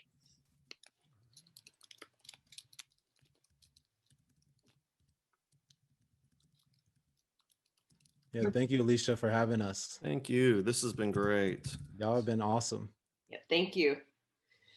Feel free to email me, reach out to me on Twitter, Instagram, LinkedIn, whatever floats your boat. I'm happy to support any designer in any way I can, if at all possible. Same here. Instagram, LinkedIn, follow the studio, and I'm taking a little bit of a break in the summer. I'm not taking summer classes. I'm also going to spend a couple of weeks working on me. So if y'all don't hear anything from me between May 24th and June 24th, you know why. Good on you. Yeah. Awesome. Thank you so much. It's going to transition to our next discussion. Oh, wait. DJ's ready to go. That's right. Thank you. Y'all been great. Okay, well, we're just going to get started. If someone else joins, we can have them introduce themselves. So again, I'm Alicia Moore. I'm a visual and UX designer at IBM. I'm super happy to be moderating this next panel discussion. I would like each panelist to do a quick introduction of themselves before we start into our first round of questioning.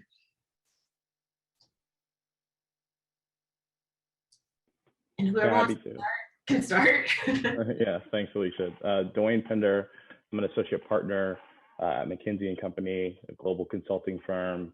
And I do a couple things at McKinsey, but primarily I help to lead the research on race and equity through our Institute for Black Economic Mobility.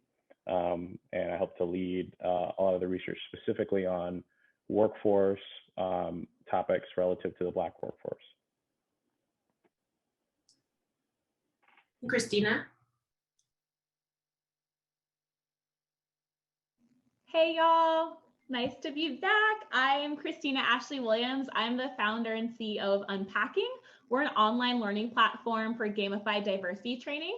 I consider myself an Afrofuturist entrepreneur, and essentially what that means is that I work from the space of imagining a future where white supremacy doesn't exist. And so I build for radical joy and endless possibility for Black people living in their full liberation. So my first focused business is Unpacking, and I'm also planting seeds for the next one, which is Baldwin and Simone's, where I'm building a hotel chain specifically curated to Black and brown people. That's awesome, Christina. So this panel discussion is we're discussing transitioning into the design industry, and I'm really interested in what careers you had before, and then what made you want to switch into design. Christina, why don't you start? Okay, I was like, where are we going? So I came from a background in education. I worked about 13, 14 years in education. I was a high school director with Boys and Girls Clubs. I was a professor at San Francisco State, teaching pre-service teachers about the cultural competency of their students. I served as a site coordinator, overseeing all of LAUSD and San Diego Unified School District after school programs.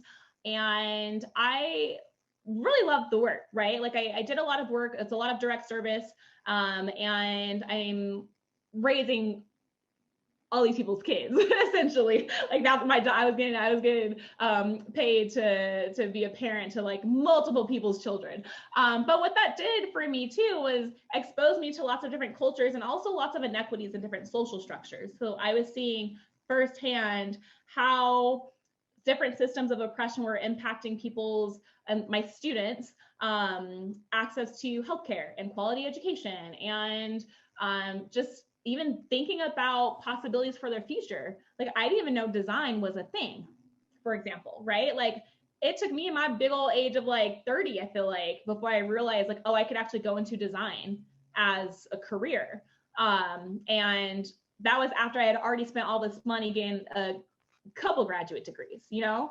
And so like recognizing both from my own lived experience and then the experience of my youth, what I saw was there was an opportunity for me to reimagine how I applied my expertise. So being in education first before transitioning into design, my background was, my education expertise was in critical race studies. So like I'm a critical race theorist.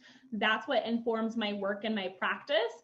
And so when I decided to completely flip the script, take a bet on myself, quit my job, not necessarily really have like any next plan, sleep in my car for a little bit as I figured things out. Once I got into my second master's program that was in integrated design, tech, and business, what I recognized was human-centered design had alignment with critical race theory.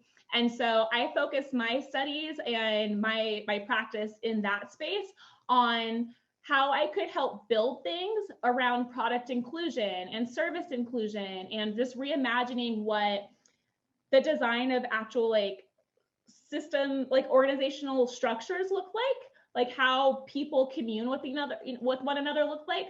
And so yeah, my transition was essentially waking up, realizing I didn't really want to be a broke educator anymore, if I'm completely honest, but still want to do powerful work. And so I took a bet on myself, and here I am now being featured on Beyonce's website and in Techstars as a tech founder and doing all of the things. So I'll talk to y'all more about that later.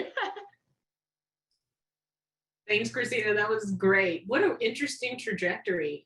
Yeah, I definitely want to talk about that more. Dwayne, what about you? Can you describe where you started and then how you ended up where you are now? And then Tiffany, we'll get to you next for sure. Yeah, I mean, happy to.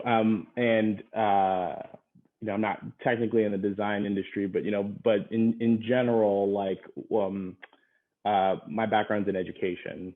So I've done a lot of work in the K-12 space and in the higher education space.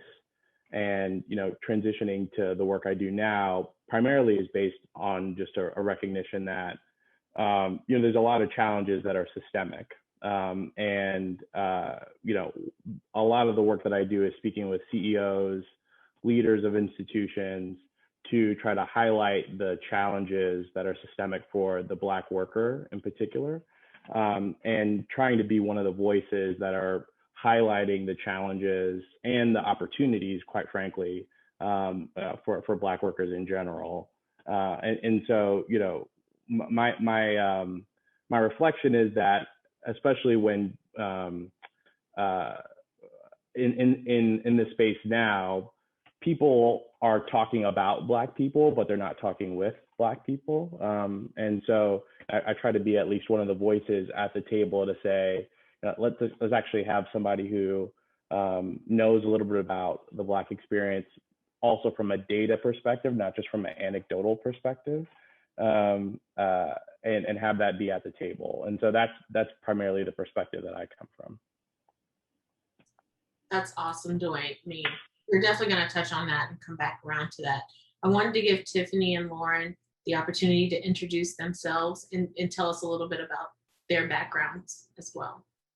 Tiffany, do you want to start? And then Lauren, you'll go right after. Sure. So hi, my name is Tiffany Stewart. I am a product designer of sorts, working currently at Thomson Reuters. Is that how you pronounce that? And my background in design, or in tech actually, started after I dropped out of NYU because I was going to be a surgeon. So yeah, my mom loved that. It was a good time in the household. Got into tech, been in it for many, many years. And actually, as a result of working with some of the engineers that I was working with, ended up going back to school at Ole Miss, my bad. Ooh, at Ole Miss for a degree in electrical engineering, specializing in computer engineering. I wanted to build computers and get into that space. So it was very much sort of like circuitry, feedback loop systems, the very basics of what most of us know here to be iterative design. And then my last semester got into a ceramics class and ended up at Mississippi State University for a degree in graphic design, just try to see how I could combine my love for the engineering design problem solving aspect of it with my creative side. And now I'm here trying to solve problems as best I can within the design space. I think in most recent years, I've really fallen hard into the sort of the accessibility nerd category. So there's a lot of Renee Gilbert being read. There's a lot of like, Google algorithms hate us type of situations happening. And making sure that like whatever design team I guess I'm on, I try to be proactive with my design choices versus reactive with my design choices. And trying to get that out there so that we're having those conversations before the problems even start, hopefully. So we're not reacting. We're just like, oh, I see where this could go. Let's talk about solving this now versus spending money to try to solve it later. So yeah. And Lauren, what about you? Excited that you could be here today. Yeah, thanks for having me. So my name is Lauren Williams. I'm coming to you from Detroit, also known as Wawiatinong, which is the Anishinaabe name for the territory we're on. I'm a designer and organizer, researcher. I write stuff. My full-time job right now is that I teach in a communication design department at the College for Creative Studies in Detroit. I've also taught at other institutions, sort of like one-off lectures, and visiting artist appointments and things like that. And my path has been weird, to say the least. I think in undergrad, I went to the University of North Carolina, go Heels, and studied economics and international development, and minored in music, but that's still not really part of my career track. I was really interested as a student then in sort of economies, how they develop, how people are part of them, which was like not really something that's popular in econ analysis as an undergrad. And so I spent a lot of my time as a student focusing on like how I did one of my final projects, for example, was kind of studying social capital in the ways that entrepreneurs in a specific southern town in Virginia were able to practice and succeed with or without the kind of social capital that white entrepreneurs have. So those are the kind of questions I've been asking for a long time. I then worked at a national nonprofit in Washington, D.C. for about 6 or 7 years right out of undergrad that focused on sort of strategies to help low-income families build wealth, like owning a home or starting a business or qualifying for public benefits and things like that. And when I was there, I was doing sort of qualitative research and writing and advocacy and program management in the spirit of like nonprofit doing everything kind of jobs. And I learned a lot and I really appreciated my time there. And I came out very frustrated with the nonprofit industrial complex and the kind of contradictions inherent in working on a housing counseling program, for example, and receiving funding from Wells Fargo, which had just exploited, Americans out of billions of dollars in the housing crisis. So I got really frustrated with that. And I had been learning about design thinking through sort of meetup groups and things in DC. And so I decided design was the MFA I wanted, or the master's degree I wanted. So then I went to graduate school at Art Center College of Design in Pasadena, right outside of LA in 2016. And that's where I started really practicing design. Before that, all of my work was much more advocacy research, program management. And so I'm sort of merging worlds. I'm really interested in how design really can just be used as a way of asking the same kinds of questions I was before about power and disempowerment and inequality and systems, and how we can reimagine systems that people imagine to be permanent, like capitalism, and destroy them. So that's where I'm at. I came straight out of grad school to start teaching full time and have been trying to do my practice alongside that. But starting next month, I'll be sort of freelancing full time for the foreseeable future. So starting that off with an artist residency here in Detroit around abolition, and we'll see where it takes me. That's awesome. And congratulations on going freelance.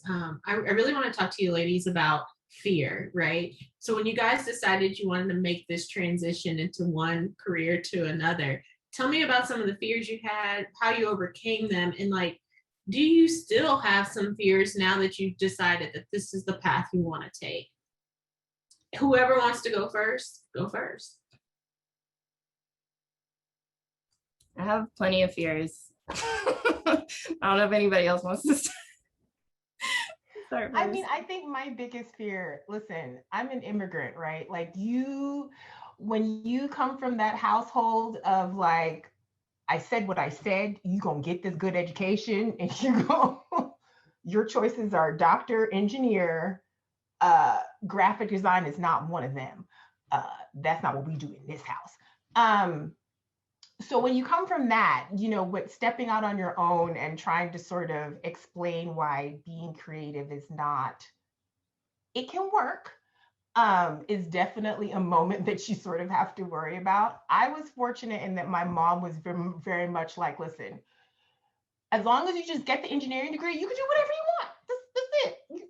Whatever you want after, but you have to get that one because that's the one I'm paying for. The rest of them, you're on your own. She was like of that mentality. But once I got it, and then once I started explaining to her like what I was doing and how I was changing things, she's like, oh my God, did you see that Burger King changed their font, girl? And I'm like, you, ma'am.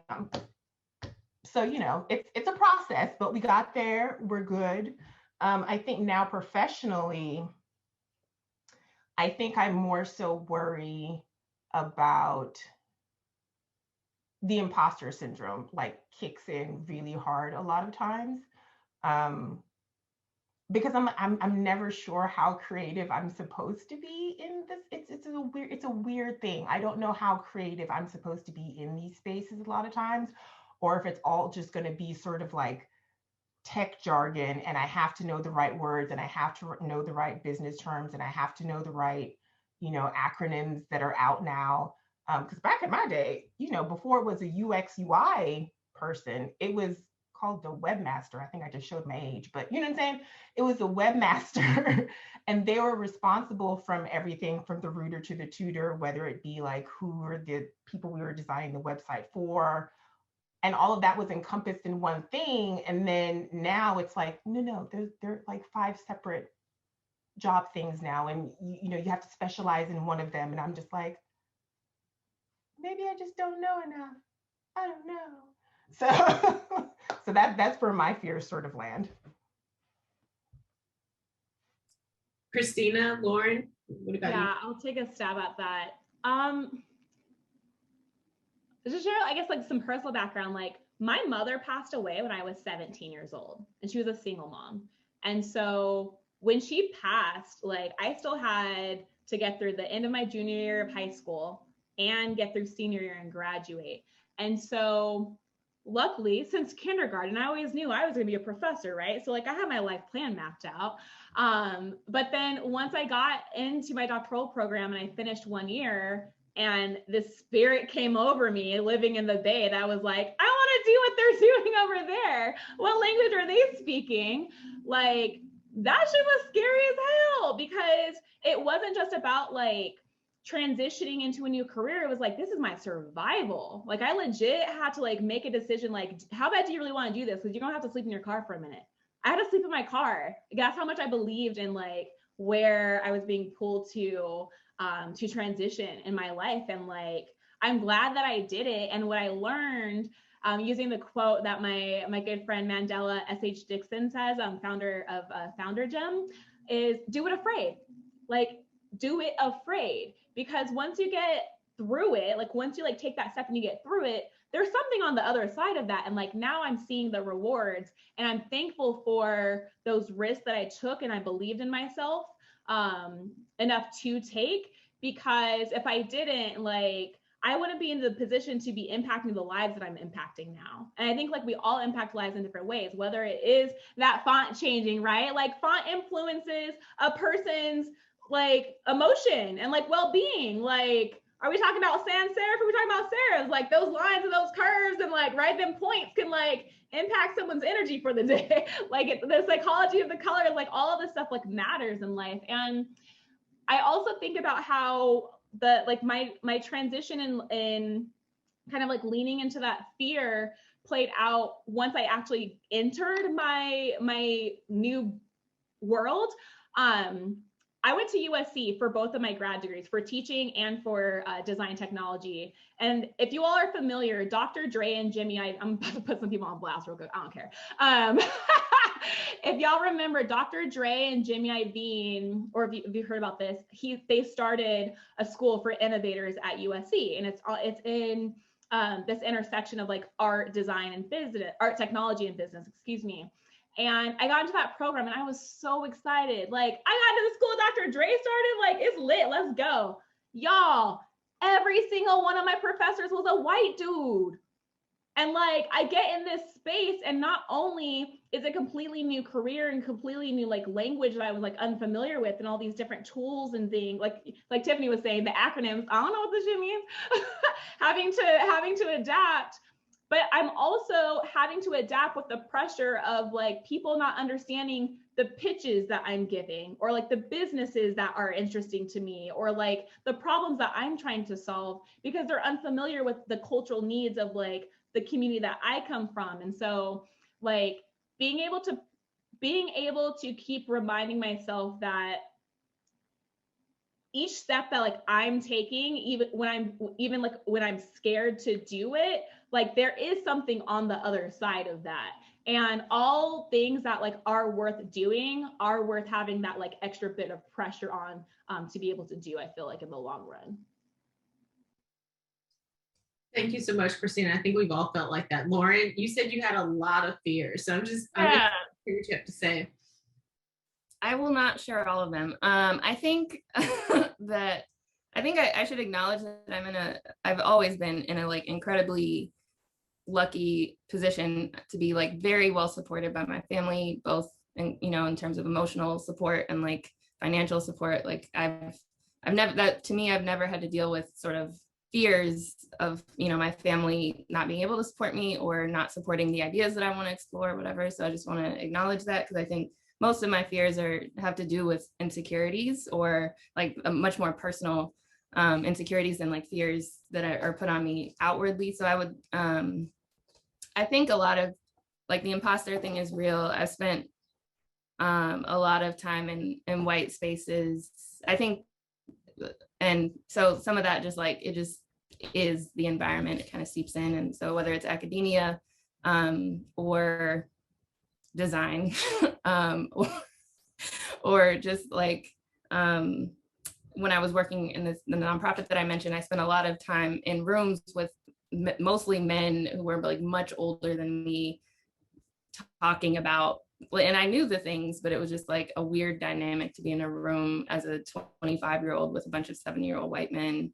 So I think a lot of it, like there's, some of it's been, you know, those have been fears I've experienced. I think as I've transitioned to different careers, so like when I left my job to go to grad school, I was in an industry where like most people go get an MBA, and I was like, fuck capitalism, I don't want to study how it works. And then I thought about you know, an MPA, or, you know, being interested in public policy, as I was already working on, and it just felt boring. And I was learning about design, and I was like, maybe I can make the, I'm always kind of like trying to fit things together that don't quite seem to.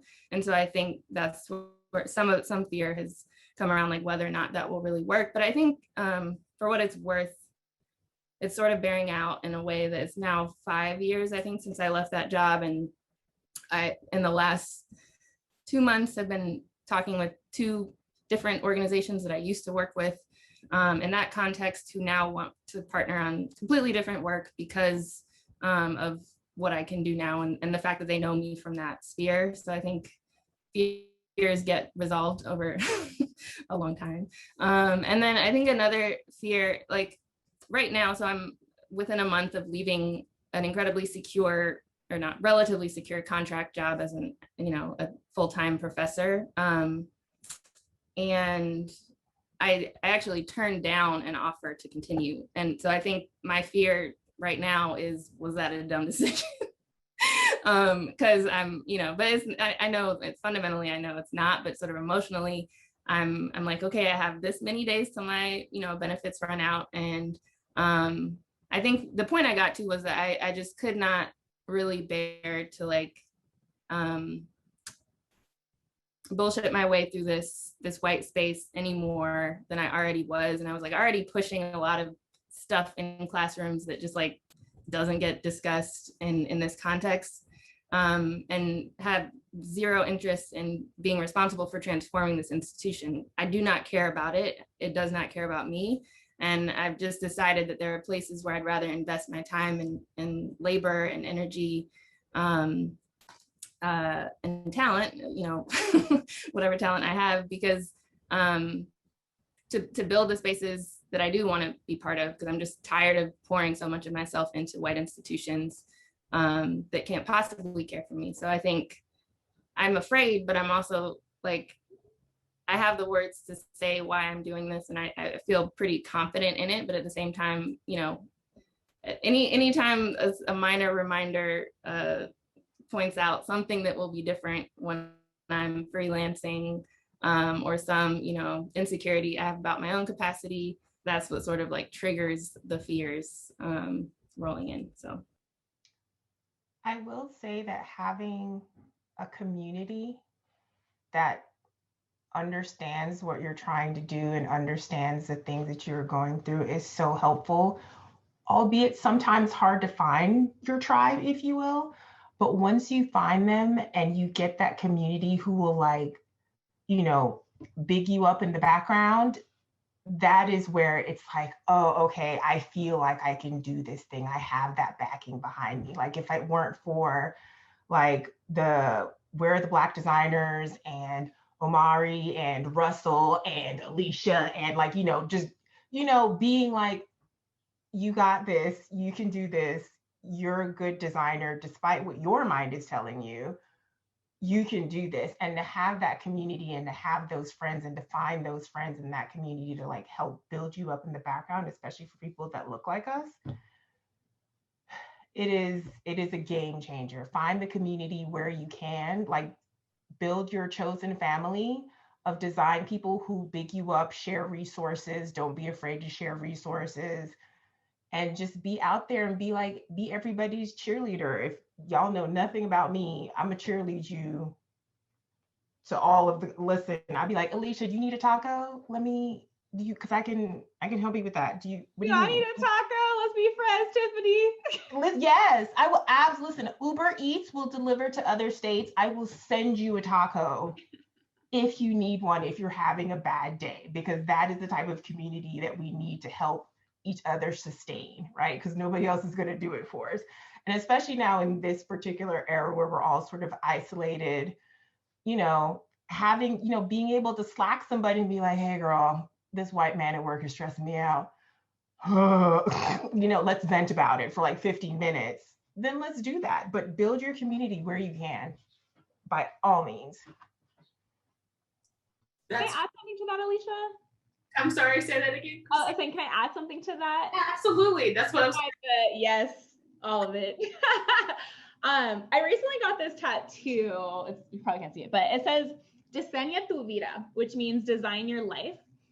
And I think like it's really important for us to remember that like as much as we're designing products and services and really awesome like graphics and all of the things that come in our work, we also have that agency, like an autonomy, like over our life. So like when we're thinking about making a transition, like making taking that risk to like lean into our fear and go into the unknown,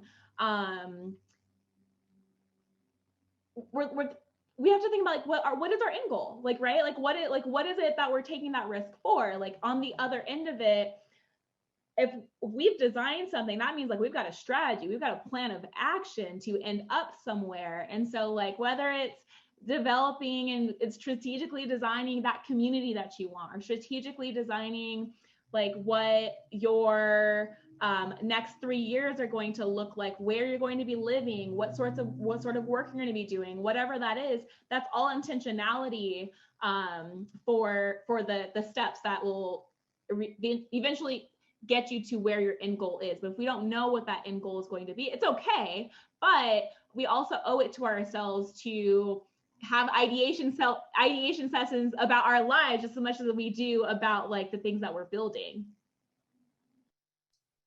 Thank you guys so much. Unfortunately, we are at time, but if people at the conference want to reach out to you or contact you, could you put your information in the chat so they can reach out? Thank you guys so much for being here. This has been an awesome discussion, and I wish I could keep going with it because there's so much good stuff here. So I'm going to hand it over to Omari. Omari, are you there? For our next part of the conference. Yes, ma'am. Thank you guys so much. I actually do want to throw out there that Tiffany's actually bought me tacos before, so she's not just saying that to say that. To be specific, it was a bulgogi burrito bowl, and it was delicious. It was quite good. So thank you for that, Tiffany. I'd like to invite Dwayne back to the stage. Hey, Dwayne, how's it going? Hey, Amari, how's it going? Not too bad. Dwayne is a brilliant talent currently working at McKinsey. He's also a longtime friend of mine for going on, I think, 15 years, something like that. Yeah, we're getting old, man. Right. But I wanted to give you the space because I know you're about to give us some really interesting slides and pieces of information on forecasting Black economics. Yeah, happy to. Yeah, and Omari and I go way back. I'll share some things in the chat potentially about some of his exploits in college, et cetera. But super excited to be with you all, especially in this space. I mean, just kudos to Omari for creating such a wonderful and dynamic space of just thoughtful, creative Black talent across the country. As Omari said, I work at McKinsey & Company, global consulting firm, helped to lead our Institute for Black Economic Mobility. and that really focuses on topics of race and equity. So I'm gonna share a few things about some of the perspectives that McKinsey has seen in terms of the future of the Black workforce, particularly when it comes to design, and then open it up for questions from Omari and then from the broader audience. So let me share my screen. All right. So, you know, if we just start with the fact that there's a significant racial wealth gap in the United States, and it's gotten larger over time. When last measured in 2016, there was about a 10 times gap between the average wealth in a median white household versus the average wealth in a Black household. And, you know, this has, you know, two really important impacts. One is, you know, a significant impact on just Black folks in general. It has a downward pressure on what we call socioeconomic mobility, which is really the ability for Black folks to move up the economic ladder. And so there's just a challenge and a moral and social cost to actually solve this racial wealth gap, just to improve the lives for Black people. But the second and really important part is this actually has a downward pressure on the broader US economy. You know, racial inequity isn't just harming Black folks, it's harming our entire economy. And so what we at McKinsey have tried to do is to quantify and say, you know, what would it look like if the United States were actually to close the racial wealth gap, or what would it mean for the broader economy? And what we found basically is we took two scenarios. One is if you assume the racial wealth gap is getting smaller, which is the optimistic scenario. The other is if you assume the racial wealth gap is getting larger. And, you know, basically what we found is that in either scenario, there's at least $1 trillion of United States output that is left on the table because we live in a significantly unequal society. And that, you know, equates to almost $12,000 per American that would be, you know, in folks' pockets, money to spend, et cetera, you know, if we just lived in a more racially equitable society. And so, you know, this whole narrative of racial inequality, you know, is actually trying to just improve the lives of Black people is not true. This is actually a win-win scenario very much for our entire US economy. And so what we found at McKinsey is that, you know, there's, you know, 4 components to actually thinking about trying to close this racial wealth gap. One is the communities that Black folks live in and trying to improve the resources and pieces in those communities. The second is just the wealth that individual Black families have. How do you invest in those individual families and help them have the options to improve their overall wealth? The third is the jobs that they have, which is where I'll spend the majority of my time just talking through. And then the fourth is the savings and the support that Black families have.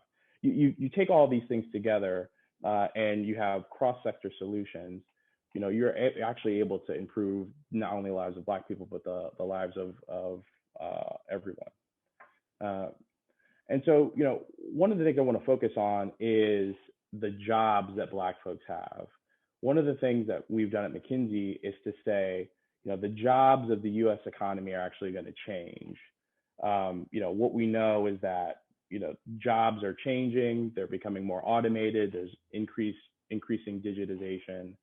Those jobs are going to shift the broader economy. And it's actually going to lead to a lot of people either out of work or looking for work.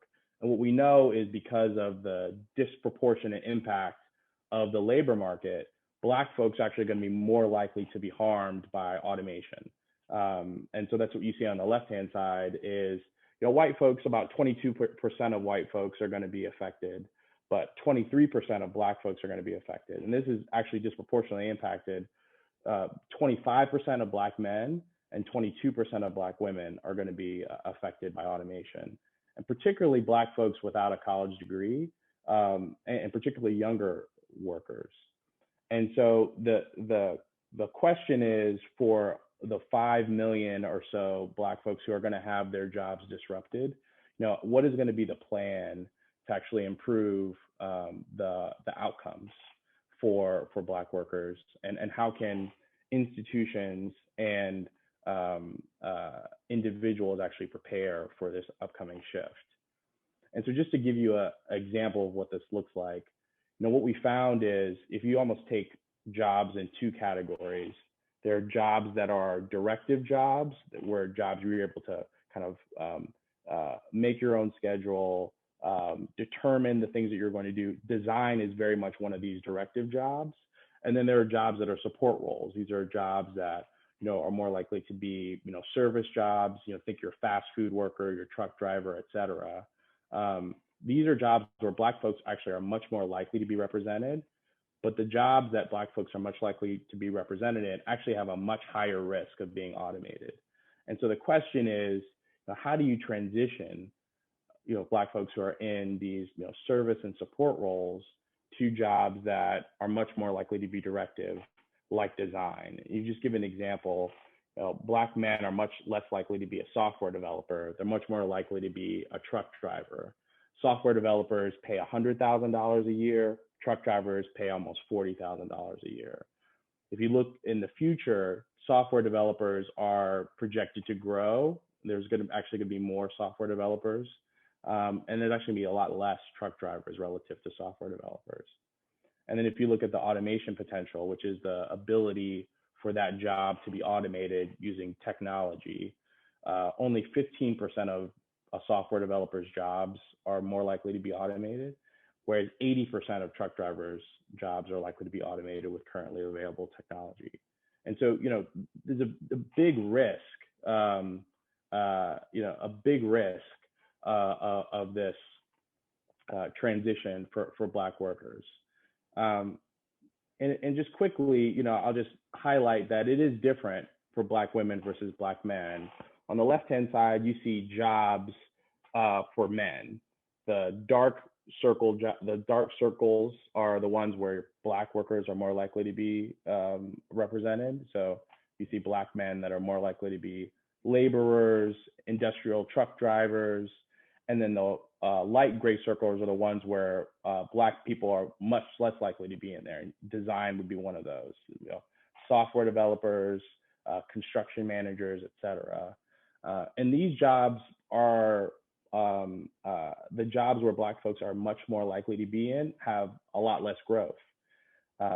The flip side is for Black women, which is really exciting, is Black women are overrepresented in jobs that are projected to grow. Think healthcare, think nursing assistants, think teachers assistants, et cetera. The challenge with the jobs that Black women are in, they are a lot less higher paid. So, Black women are in these jobs that are going to grow, but the profile of those jobs in terms of wages is a lot lower. And so, one of the things that needs to happen is not transitioning Black women to jobs, but actually transitioning them to higher paid jobs. And that's really what's important. And so just quickly, I'll say, what does this all mean in terms of what we're talking about today in terms of design and where the design industry is. If you just look at, 5 jobs in terms of the entire US economy: industrial designers, fashion designers, graphic designers, interior designers, and other designers, what you would hope to see is that there's similar representation in the workforce as Black folks have in the broader economy. A good representation would be 13%. But what you see in each of these roles is Black folks are around 4 to 5%. So almost 2 to 3x underrepresented relative to what you would expect. The challenge is, if you look going forward, these jobs are going to be significantly growing. Industrial designers, fashion designers, graphic designers. The average labor market demand, for jobs is around 4 to 5%. These jobs are growing, 10x, 40%, 30%. And so there's a real opportunity for Black folks to actually transition from these, service and support roles into, these jobs that are going to be higher paying, faster growing, and are going to be just better in terms of the overall outcomes, but also really important, as we've been talking about over the past 2 days, for the images and the structures and systems that people are seeing and taking in. And so the question really is, and this is things that we're doing at McKinsey to really try to understand is, what are the things that can help Black workers transition to some of these roles? And there are three things. One is higher education in particular. What we know is that as you look at design schools, design majors, there's significant underrepresentation of Black men and women. And how do these schools actually attract, retain, and graduate individuals in these particular roles? That's one big question. The second is actually geography. If you look at the places in the United States where there actually are a large concentration of industrial designers, fashion designers, et cetera, but in places that Black people don't traditionally live, like Seattle, Washington, or Utah, et cetera. And so there's a question which is, how can there be a shifting of the geography or an increase in the opportunities in design roles where Black people do live? And the third aspect is reskilling. You have a lot of folks, if you just take Black folks who are in the fast food industry, how would you make pathways from those roles to design? There's a lot of talent, a lot of interest, and a lot of drive in the broader Black community, but it has been untapped because of the labor market segregation that we see. And so the question really is, how can our broader society help to transition Black workers into these roles? And we see is just there's a significant opportunity. So let me stop there. I know I've been rambling, but wanted to at least give the forecast of what at least we see from a perspective of where the labor market is going, how the Black worker is positioned, and then how can institutions like the ones we all represent help to manage the transition for Black workers in the future. So, Dwayne, thank you so much for that. I've been told that we are running a little bit over, so we won't have time for questions from the audience. But what I did want to see, one question I did see someone type is the slides that you were sharing. Would you be willing to drop that in the chat? And also, would you be willing to stick around to answer questions in the chat? Sure. I'll post a report that has a lot of this information in there, and then we'll go from there. No problem at all. Additionally, what I wanted to say is I wanted to let you know that I am extremely grateful for you being here. I'm extremely grateful for the work that you do, especially being one of my longest friends and one of my friends that have been extremely dedicated to the community that we both service. I'm extremely proud of you and all that you do. I love you, man, and want to wish you the best of luck going forward. Same to you, man. Congrats on a great 2 days. Looking forward to the rest of it. Thank you, man. Thank you. All right. Alicia? I'm back. All right. I'm going to bow out. If I can have my next panelists put on their cameras, that would be helpful. Ramon, Max. Hello. Hello. Can you hear me? Hello. How you guys doing today? I'm doing great. Great. So I'm excited to be here. So thank you all. Thank you, Amari, for the invitation and for a fabulous 2 days of all this amazing awesome thoughts and all these amazing people that are here whose little faces I'm seeing and I know are here. So I've already introduced myself like twice. They don't need to know who I am, but they definitely need to know who you guys are.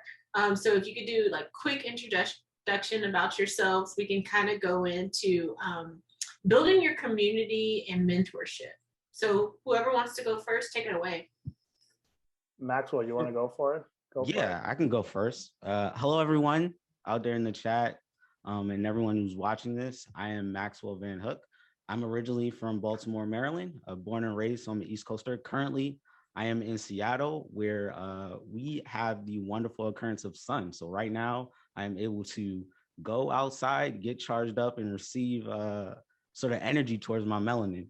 So I'm glad to be here with y'all today. That's probably why I'm smiling a lot. But I am Associate Creative Director at Amazon. So I work on the Amazon Devices team. That comprises anything that Amazon actually makes. But more specifically, it actually is the products that have Alexa in them. So the voice assistant. And what I work on is establishing consumer journeys or narratives across Amazon's consumer journeys that make Alexa more palatable and humanizes Alexa. So it's an interesting job, but I think as a person of color, I'm the right person for the job because there's a certain amount of empathy that you carry with yourself. So I'm glad to be here. I'm glad to partake in this conversation and learn from the people on the panel. Fabulous. So my name is Ramon Tejada, and I'm actually calling in from Providence, Rhode Island, the unceded land of the Narragansett and the Wampanoag peoples. So I'm doing a little acknowledgement there, right? Because I think it's really important to do. And I refer to myself these days as a New Yorkino Afro-Caribbean American designer. I was born in the Dominican Republic and I was raised in New York City. So I'm a designer and an educator based in Providence, Rhode Island, where I am an assistant professor in the graphic design department at the Rhode Island School of Design. Awesome. And Becca, thank you for joining us. We're just doing quick introductions before we start into our questions. Yeah, so I'm Becca. I am a product designer at Instagram, focusing on the well-being team. And I'm also the founder of Black Designers of Seattle, which is a community that Max and I kind of started about 2 years ago. Awesome. So one thing that I've noticed during this whole conference is we've been talking about building community and starting community and mentorship and guidance. And so I'm really interested to hear y'all's perspective. Sorry, I'm a Texan, so I'm going to say y'all's perspective on building that community. And I know, Ramon, you come from a totally different perspective because you are in education, right? So really want to hear the differences and how people can build community within different scopes. Well, I guess I'll start. You called me out there, but that's okay. So yeah, I mean, I spend a lot of my time these days of my practice is being on a college campus with students, younger students, and really thinking about, I've always thought of teaching as sort of sharing. And really the thing that for me is really important as a BIPOC faculty member at an art school that is, has a lot of issues, because a lot of art and design schools, just like art and design in general, have a lot of issues of inclusivity, and people like us are not represented. A lot of what I find myself doing, and I love doing it, is sort of thinking about mentoring the next generation of designers, people makers. I always think of people first. We're people first, we're humans first, rather than designers. Saying designer is such like a, I want to knock it down from like that perch of like exclusivity. I also think that, you can have different forms of mentorship that don't always take on this like sort of like very established form of mentorship.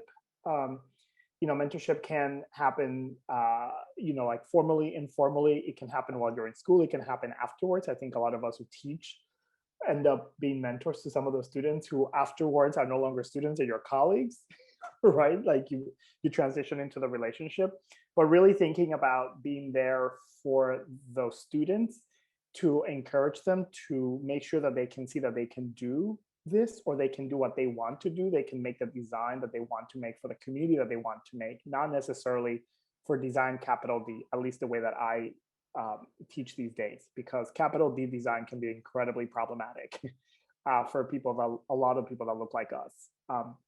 So just making sure that, for me, it is just sort of like showing them the possibilities, the joyful, wonderful possibilities, and also connecting people.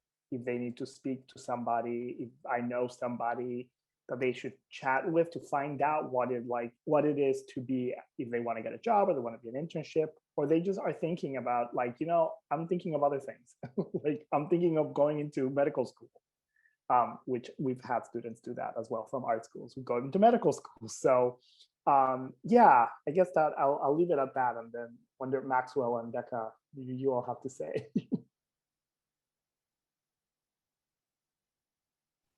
Well, I can kind of speak to the importance of community and to provide context. Like I said before, I'm originally from Baltimore, Maryland, which is over 63% Black. So what I took for granted is the fact that I could always find community. And that didn't really hit home for me until I moved to Seattle, where there are not as many people who look like me. So not only was there a cultural tension, but there was an ethnic tension there that I had to acclimate to. And so there was a little bit of a mountain to climb for me in terms of figuring out where I fit in. But it hurt a little bit more because I was used to being able to find pockets outside of my 9-to-5 where I could find community. And Becca, I can kind of pass it to you to give the story of how we met. But Amazon was the first time where it was a culture shock for me. In my first job, not only could I find directors and people who were in the C-suite who, were Black, but I also was from that town. So I had my high school friends, I had my friends from college. I could leave my job, I could leave all the microaggressions, I could leave the problems within that building and go outside, and I could cleanse myself almost to speak of that negative energy. And so for me, that is why community is important, because you need that balance. You need people who can establish safe spaces for you. You need places where you, so to speak, can drop that face. All right. And that it's valuable when you can find people that you can do that with. But Becca we have a wonderful story of how like the Black designers of Seattle started, but it kind of starts with that issue at hand. And Becca, I'll pass it to you. Yeah, so I was, in my past life, I was a designer at Zillow, then also at Amazon for 4 years as an art director or designer, then art director. And for 4 years on my team, which was a global team, I was the only Black person, only Black creative, period, in my space globally for that long. And so for me, I'd always heard about the elusive Black designer somewhere else in the company, and then when I became an art director, I was like, wait, I've heard about the Black designers, but I haven't heard of any of the Black art directors. I was like, where are we? So I even did this whole company search and was only able to find one out of over 300 people who were Black, like a Black art director. And so for me, it felt so lonely. It felt so lonely. I was like, if someone throws me into a room, I am going to be the only one in the space. I was already used to being the only one in my spaces, but then it was the only one, not just on my team, but within an entire company. And then I started looking even broader. And when I was looking at Black art directors on Google or whatever else, I only found the same, either it was okay, there's no Black creatives, or it was a interview with 4 Black male creative directors. And that was the only thing I was able to find a few years ago. And so for me, I also had not known any other Black designers. So I also, Max, and my story is also totally separate in that he came from a background of that, and then was shocked when there wasn't any. And I had only known, I think, one other Black designer before that, and it was my little brother. And so I got him into design. And so this is kind of the story on how Max and I met was, I'm really focused on community. And so I was like, you know what, I'm going to find some. So I just started being kind of really creepy, very LinkedIn stalkery, and was doing all right, Seattle design, and I did some companies with some filter searches and just started looking. I started keeping a list of the people I was finding who were Black in design. And then one day I saw a connection kind of come up as suggested, and it said Maxwell Van Hook, art director. And I was like, what? Amazon. I was like, wait, what is this? Because I messaged him. I was like, yo, you're Black and you're an art director. Are you actually in Seattle? And he's like, yeah, I'm in Seattle. Where are you? And so we just had this amazing moment where we're like, wait, we work across the street from each other. We can actually start having this kind of community. And so we met for coffee, and I feel like it just snowballed from there. And even the community that we ended up building was because started having a lot of coffees and reaching out to random people saying, hey, we have this shared experience of being the only one in our spaces. Let's just like meet up. And it got to a point where I was like, let's just get people together. And we kind of just like grew from there.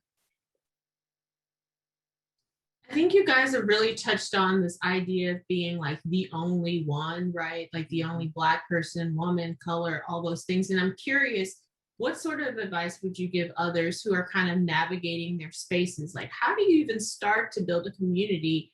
A, when you're new, right? You don't know.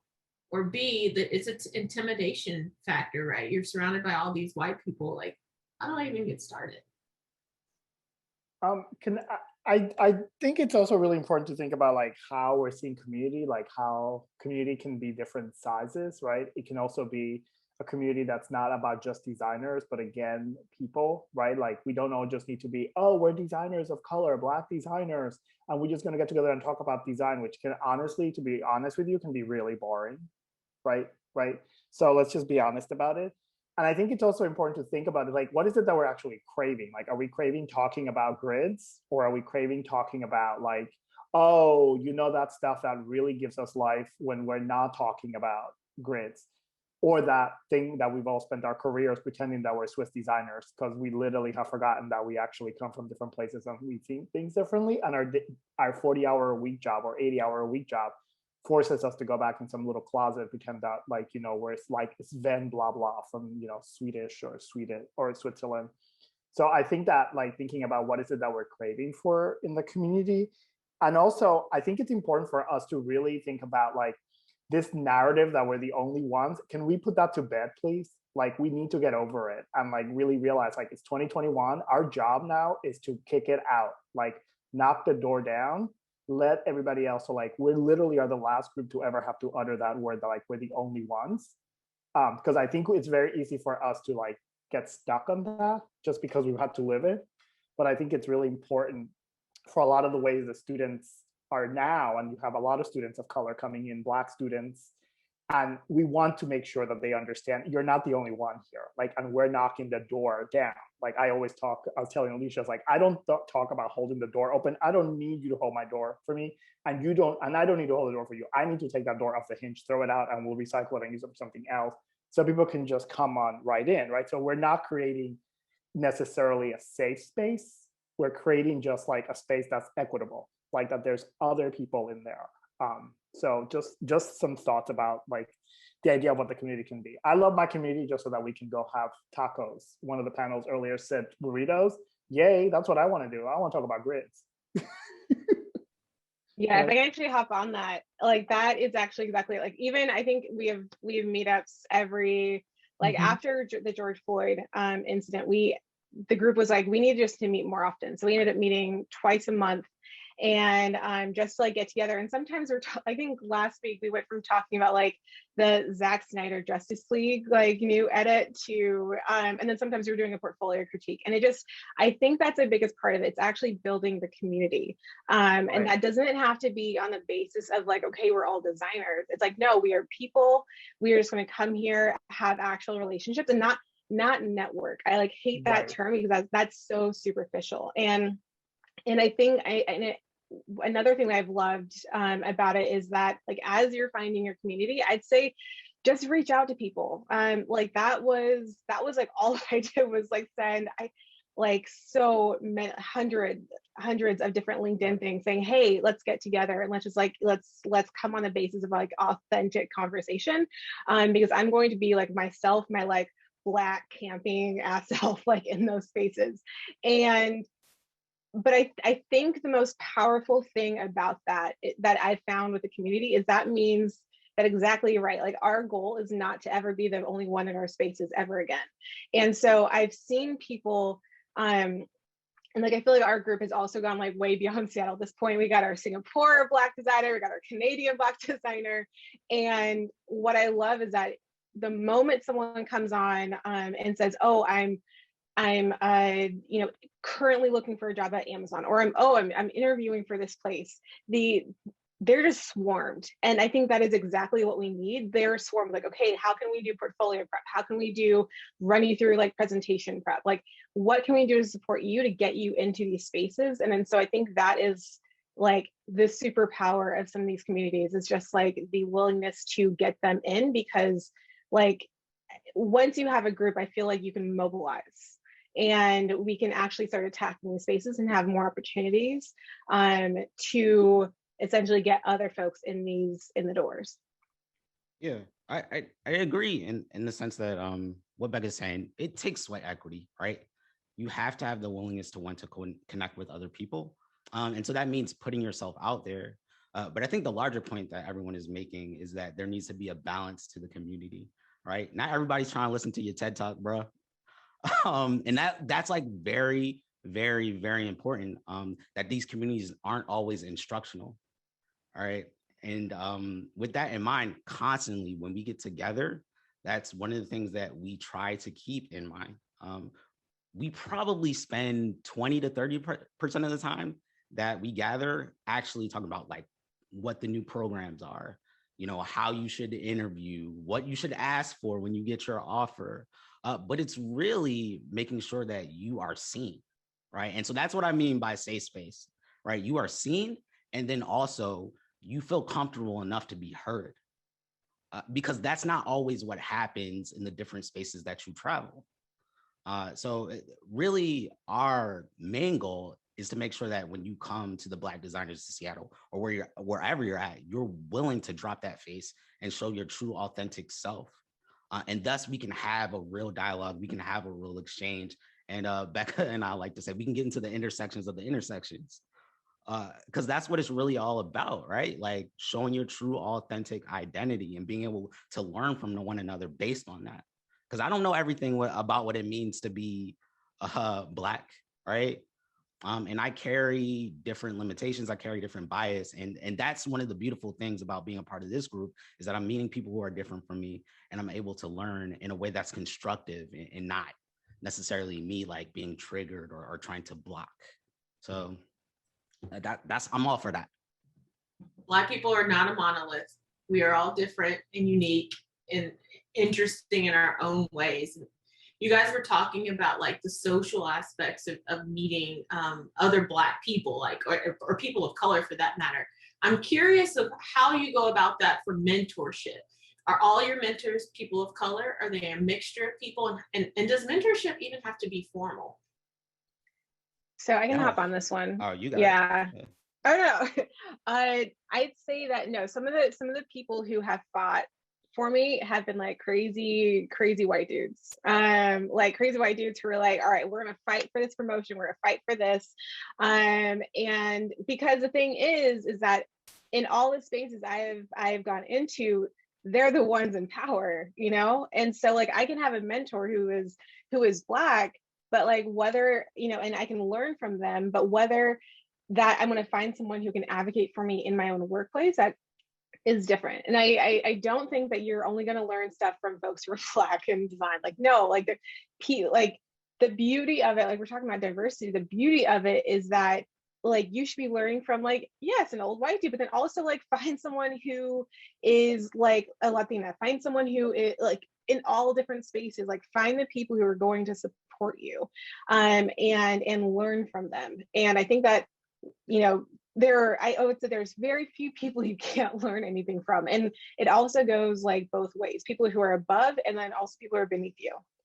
As far as like job titles, it's like, you know, I've had people who work amazing illustrators and I like am terrible. And so it's like, I can learn from this junior designer who is like a fantastic illustrator or is a fantastic storyteller. It's like, it depends on, you know, there's so much diversity in folks even having. You should never also have like just one mentor. I feel like having multiple, not having something like you can have formal stuff, but also things that are like, all right, we're going to meet up 3 different times to focus on a portfolio and then go from there. You know, it doesn't have to be this like 2-year, 5-year type ordeal. I think it's also just like what you're developing is a relationship and a friendship with somebody or several people, right? Like, and I noticed on the chat, Herman put advocates and sponsors. I think having advocates from when you're not there, so they can vouch for you, is really important. And they don't need to be BIPOC people. They don't need to be Black. For me, my mentors have all been white women, funny enough. And they've advocated for me since I was in high school, and they saw that I wanted to do some quirky things that were not the traditional things, and give me the space. And that's also what I sometimes think a lot of teachers always end up being really good mentors, because really good teachers sort of like give you the space for you to like see your potential, and they don't say no, or at least they say no in very creative ways, to just because they're guiding you to sort of like what you're trying to do or say is this other thing, and I want you to see it, but I want you to discover it, right? So I think that's that idea of advocates, and sometimes your friends can be your advocates, right? Like sometimes you're that little community of designers that you met that you've never met in person, but now because of a pandemic, we all met each other on Zoom, a million little boxes, right? That group, you can actually have like a little coffee talk with a bunch of them and say, oh, I really, like I want to talk about that thing that you said, or I have a question that I'm wondering what you all think about this. Or it could be about like, I'm moving, right? Like I got a job offer in Seattle and I need some, I've never been to Seattle, help, right? Or as simple as I just want to talk about this particular thing. So thinking about like all of the different kinds of ways that mentorship or that friendship can develop. Yeah. I'd say in terms of having like needing your mentors to be a Black or a person of color, all skin folk and kinfolk, I know like we all need to be aware of that. So with that in mind, I think also mentorship does not need to be top down. Mm-hmm. A lot of the times I have people reach out to me who are younger than me, and I learn way more from them than they can learn from me. And so that exchange is super valuable for me. I have a mentor, I have a mentee, his name is Jordan Ford. And some of the things that he shares with me in terms of what he is learning, or trends that he sees out there, I take that and I put that into my work. So being able to bounce ideas off of someone because they may seemingly have less experience than you, or their LinkedIn rap sheet is not as long as yours, it doesn't mean that they're not bringing just as much value to the table. And I view them as mentors too. To Ramon, to your point, like, they're students one day and then they become your colleagues the next. Right. And so I keep that in mind. So please do not just reach out to people who are above you, reach laterally. And then also, reach to people who are coming up. Right. And so that way it can be cyclical in terms of the exchange of ideas and the energy that you're putting out there into the world. But yeah, the people who actually have just been instrumental in helping me move forward professionally have all been Asian men and women. I'm talking about promotions. I'm talking about getting into different companies. And we've been able to find commonalities that have really helped me to grow. And they've given me space and opportunity. So no, definitely your mentors do not need to be Black. Mentors come in all different shapes and sizes. And so keep that in mind as you're making different connections. Yeah. Well, thank you guys so much. We're at time, if you can believe it. That went by fast, didn't it? Wow. I know. So if there is a way you would like people to reach out to you, whether it's Facebook, Instagram, LinkedIn, please make sure you include that in the chat. That would be awesome. And thank you guys so much for being here. I wish we could keep going because there's a lot to unpack, but this has been super helpful and nice meeting you guys. Right. Thank you. Thank you, Alicia. Thank you, everyone. Thank you. Thank you. Thank you. Thank you.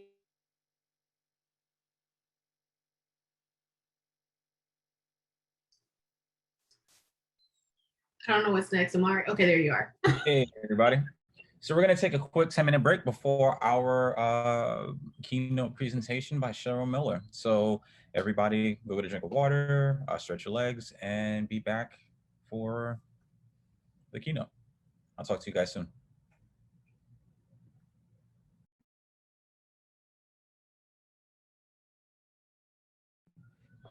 Hey, everybody. I feel like if you guys haven't had a chance yet, you should actually message the DJ directly and just let him know what you think of the music, because he's been killing it. I want to take a minute to get ready to introduce our keynote speaker. If you guys have not been aware of Cheryl Miller, she's been a practicing designer for the past 50 years. I was fortunate to meet her through a mutual colleague of ours by the name of Terrence Malign of African-American Graphic Designers. If you're not familiar with their group, they're an amazing pool of Black designers within the community, and he introduced me to her. And since that time period, Cheryl has been a vat of open information and advice in terms of navigating this design industry. So with that said, I'd like to invite her to the stage to turn her mic and camera on and take a step back so that we can all pay attention to the amazingness that I'm sure she will share with us today. Hi, designers and scholars. For me, it's good evening. For you, it's early evening or late afternoon. And I want to thank Amari and IBM and AIGA and all of you all. We've been journeying for the last 2 days, and I hope that you are enlightened and inspired and empowered to be unapologetic in this hour. I'm going to, hi everyone. It's I want to thank everybody for giving me an opportunity to share. I think one of the most popular lectures that I give. I've put some things together for us with that lecture that are a little different than where I've shared it in other places. I think the thing that thus far, I would say I'm not the only eldest, but I'm at least the eldest today. How about this on Saturday? And the first thing I want you to know that we are, we have a beginning. And I'm old enough to have lived through a tremendous amount of our history and young enough to remember it. And that's part of my mission is on this side of the history, making sure that I tell these stories, that I leave fractals for you all to do the work going forward. And I think what I'm going to do is just jump into this presentation, give us a few minutes for questions and answers. And of course, you can find me on LinkedIn and Instagram and always continue to keep this going. I'm going to share screen with you and start. This is one of my most requested lectures.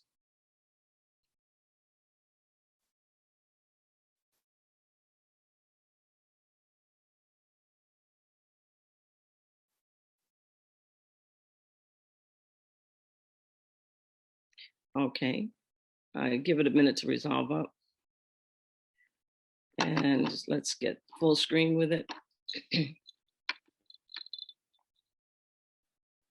All right, great. This is my history of where are the Black designers. And I can only share with you that this has been a 50-year advocacy that I've been involved in. So this is my story as it's, I jump on a formal history of 50 years. This is what we're experiencing now has a rich history. And if I can leave you with a history note and a timeline, I know one of the things that we always talk about is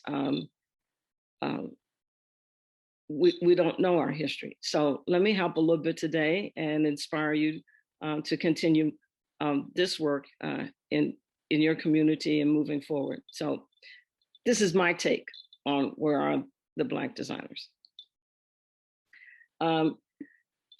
my major practice when I was your age, Cheryl Miller Design New York. I'm best known for corporate communications that defined the civil rights era, storytelling of a socially disenfranchised, marginalized community.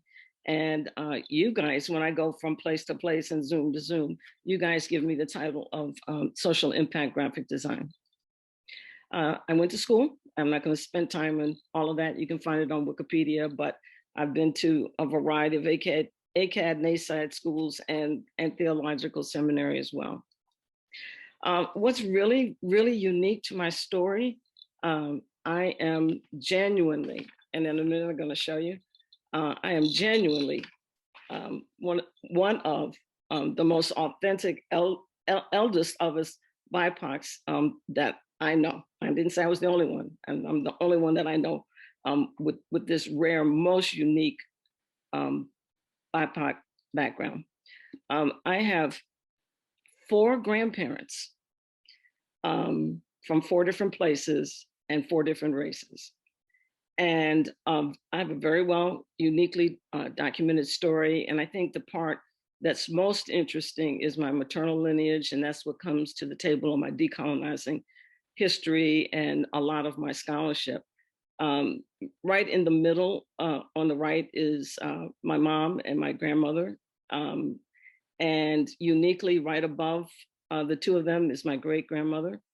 And my family is from the US Virgin Islands, but my maternal family is from the US Virgin Islands, and but indigenous to the Danish West Indies before American arrived. And which puts my story with having Ghanaian DNA, maternal DNA, and that's my West African, West Indian, Caribbean, Afro-Caribbean cousin, who is a descended biological nephew to my great-grandmother. And I am a Ghanaian, Danish Ghanaian slave trade kind of expert. That's just because out of the transatlantic slave trade, all of my origins are from the Danish and Ghanaian slave trade. And uniquely, these are all of my chiefs, and my cousin is a chief, and they lead me all the way back to, let's see, 1, 2, 3 chiefs from Accra. And the story goes, the seal in the center led the 1733 St. John insurrection. And how that all comes to the table of a unique heritage, ethnicity, and race combo is my grandmother is half of this Ghanaian descent. And when the Americans came, so did the Filipino Navy with the American Navy. And my grandmother and her girlfriends met the Americans at the USO, and she married one of the Filipinos that stewards that came with the American Navy.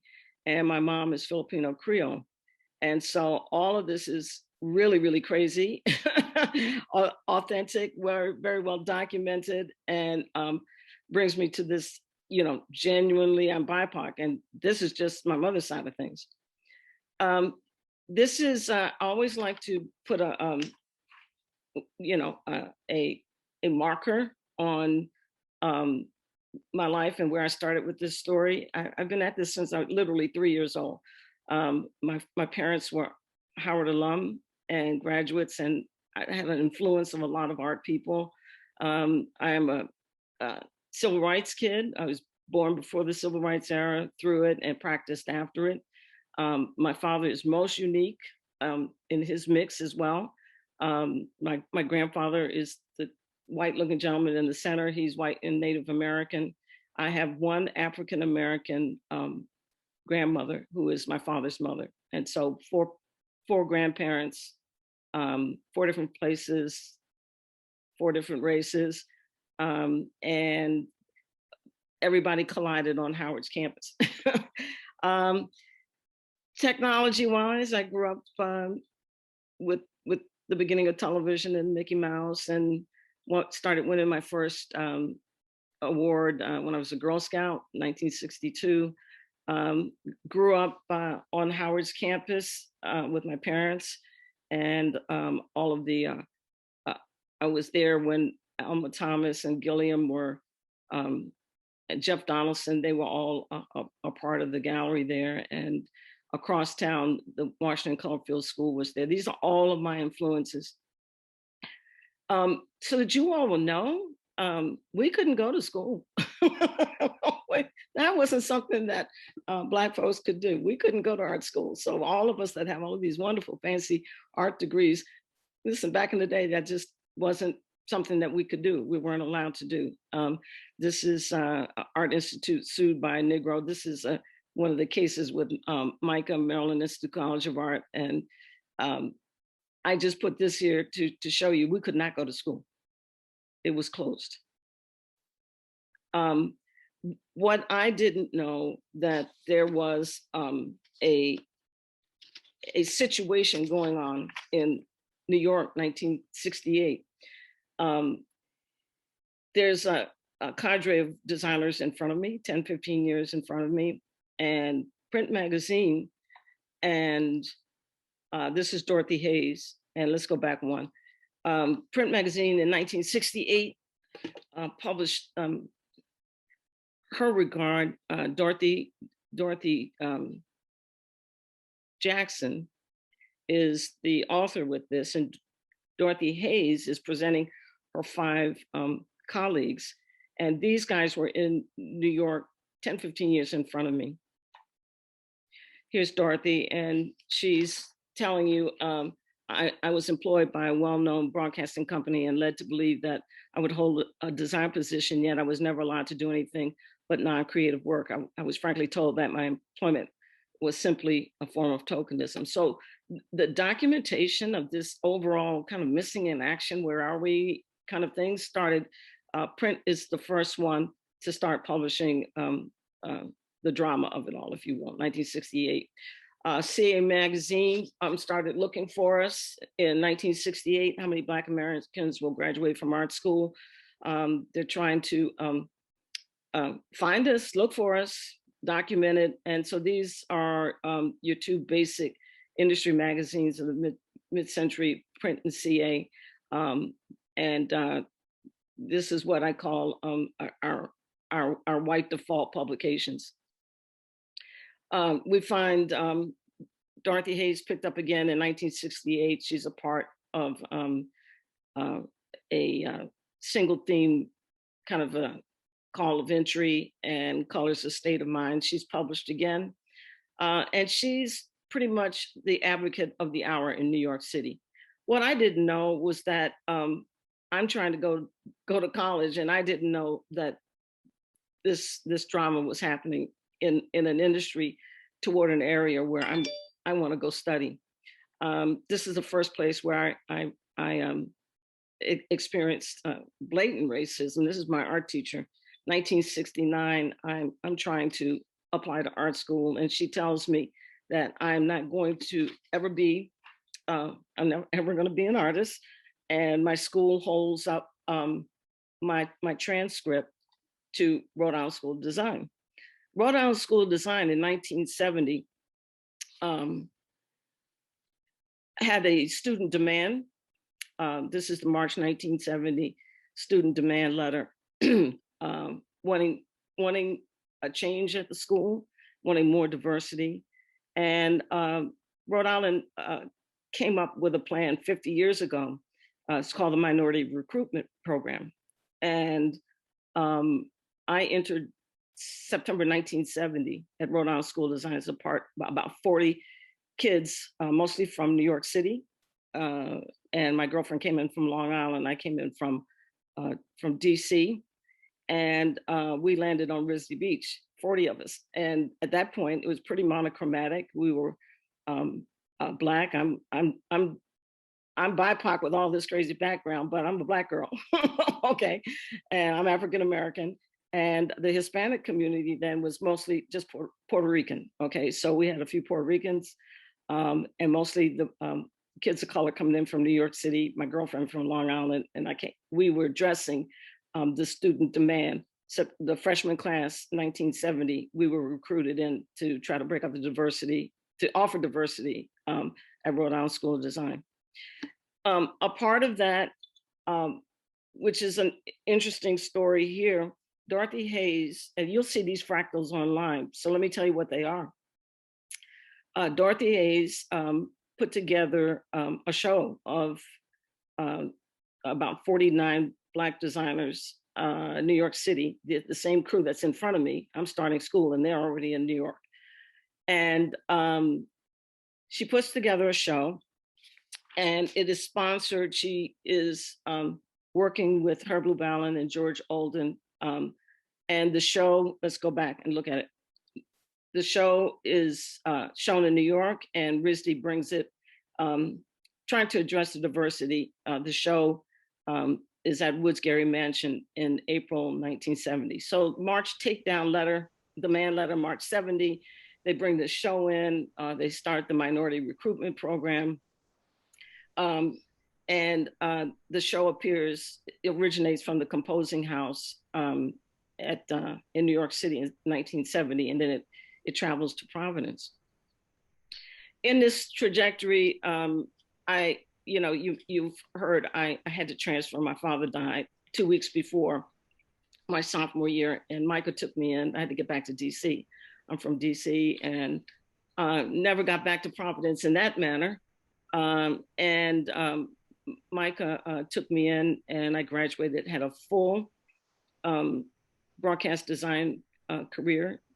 You'll often hear me note, and I think I posted today or on Instagram or LinkedIn, Marker, Gail King was production assistant. Oprah was in Baltimore, and I was a graphic designer at WTOP TV. I worked all the local television stations, and in 79, 80, I was on the team at Howard University, putting on their PBS station there.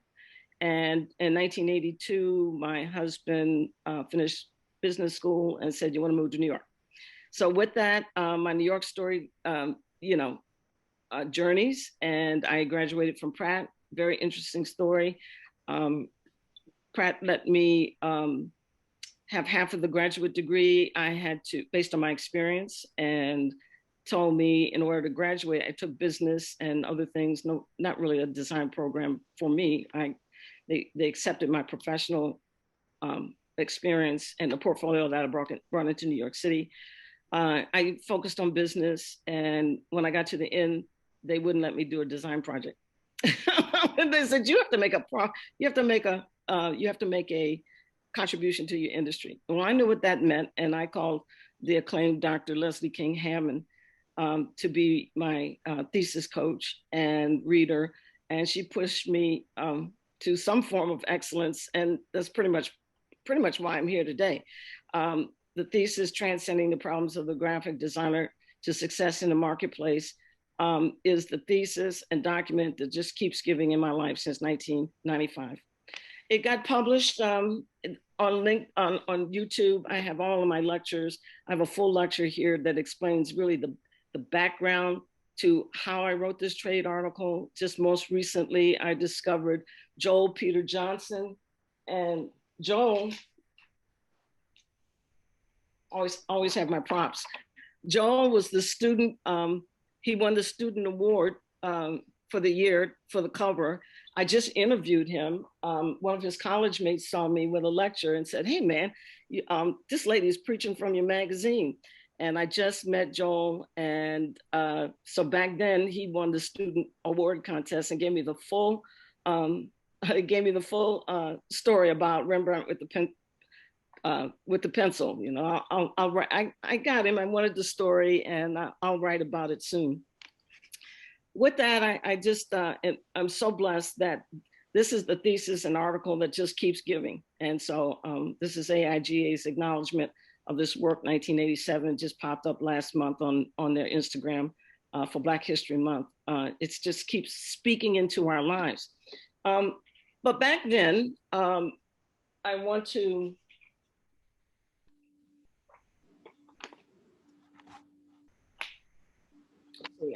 acknowledge, yes, 1990, And 1991 is where it starts taking this form of where is everybody? And I want to acknowledge, because I know we are recording, and I want to make sure these documents you can get from Gus Granger, you can get from AIGA. These are the primary documents of the first diversity initiatives for AIGA. Once that article got published with print, it took flight into the industry. My voice fast forwarded me, keynoting, judging. I was all over the place. I was a young woman with the studio and started this work. So the thesis got published. From the publishing, I started working with AIGA, and I want, just for the record, because we are making history here, I want to name everybody that I could find listed in these two documents. Our original founders and those attending these conferences from the beginning for our work, Fo Wilson, Michelle Washington, John Morning, Michael Baruch, Randall Hensley, Eli Kentz. Carolyn Hightower was the president of AIGA at the time. It was the 1989 AIGA Minority Task Force was formed. Alan Payne, Chris Jenkins, Richard Weil, Steph Geisberger, Richard Curtis, Roger Tucker III, Roz Goldfarb, Michelle Stull. And all of these are listed in these documents. Basically, what happened from this point in 1987 in the formulation of this advocacy and then industry awareness, I became a trade writer and just have been writing and publishing and doing what I'm doing now. I have done since I was your age. And it's that thesis that launched me onto this platform. And I started really caring and coaching and taking care of designers since 1974. And this is one of my, well, I claim him as my son. And my eldest, I'm touched by her career, Robin Lynch. I was her thesis coach in 1974-ish before I moved to New York. And so all of my designers, where I don't like that mentor-mentee thing. We're just friends going along, and I'm a little bit older, and they're all growing up on me. Maurice started his work with Where Are the Black Designers, specifically in 2015. And, I'm a footnote lady. If you've heard me around, I love my footnotes. And Maurice is our statistician. So, he likes to cut that pie, 2%, 3%, 4%. And he puts together this presentation in 2015. He is the first to brand and use Where Are the Black Designers. And this presentation was originally given as SXSY Interactive on March 14, 2015. He is the author of the branding, Where Are the Black Designers? He's inspired by my work. Everybody before me, everybody's missing, where are we? And then it morphs and transforms into Where Are the Black Designers? In that, he picks up my history. So he's picking up the history and takes it in to his and moves it on. And there I am from a kid, and the print magazine article, the AIGA work, it's moving all the way in my life from 1968. His documentary turns into trade writing, trade writing for AIGA. And the theme is branded and put forth the community again. 2016, print asked me to write again, and I give an update on the state of affairs in 2016. And Black designers still missing in action. Everybody's still looking for us. Okay. And I get space again to discuss it, present my friends. And, I love writing and acknowledging our community. And so, I've been blessed to have that voice, and I've been a trade writer, So Maurice, we know that his revision path is the podcast of the hour. And he recorded me. I'm number 248, and it's a very detailed interview. It really puts a lot of commentary onto this story. And his podcasts, 11 of his podcasts get collected at the Smithsonian, and my interview is in that collection that is at the Smithsonian. Missy's Group 2020 moves it forward. And see, what I want you to know is that this has been going on in my life since 1968. And all of a sudden, hashtag Where the Black Designers goes viral.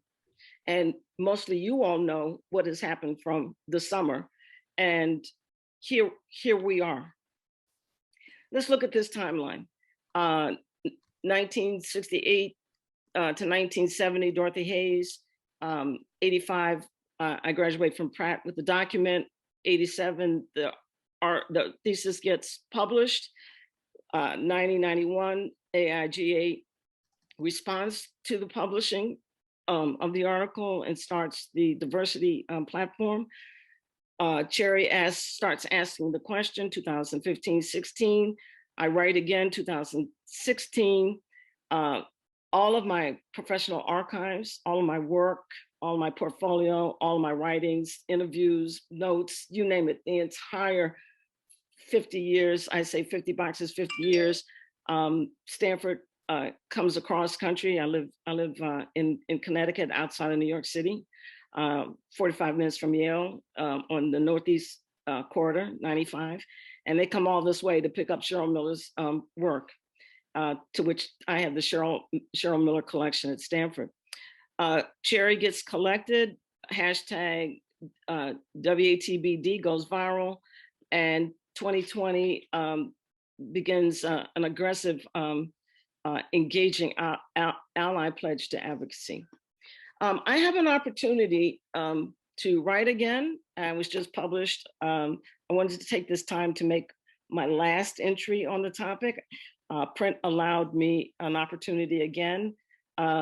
We contracted for 1,500 words. I wrote 14,000 words. And Steve and Zach said, we have never, ever published a print article this long. So they broke it up into, they said, Cheryl, this is epic, historic.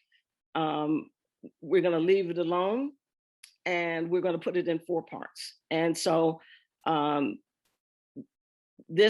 of them have a landing page. You can all find all of my writings at print. But this part 4 answers my basic question that I want to share with you. I focus, and you can read the article and look into it, because of my heritage and the reason that I put some discussion up there about the Ghanaian slave trade. I know the slave artisan. My friend just wrote this book, The Danish West Indian Slave Ads. See, the slave trade, and this is part of my lectures, I talk about the slave trade and the different European trades, but I really know Denmark's work in selling Africans, all right? And so my friend just wrote this book, Danish West Indian Slave Age, Runaway Virgins. Denmark has wanted to own up to its history, and they're in a mission of reparations. And they've been releasing all kinds of census records. And one thing that they have done is released the ads.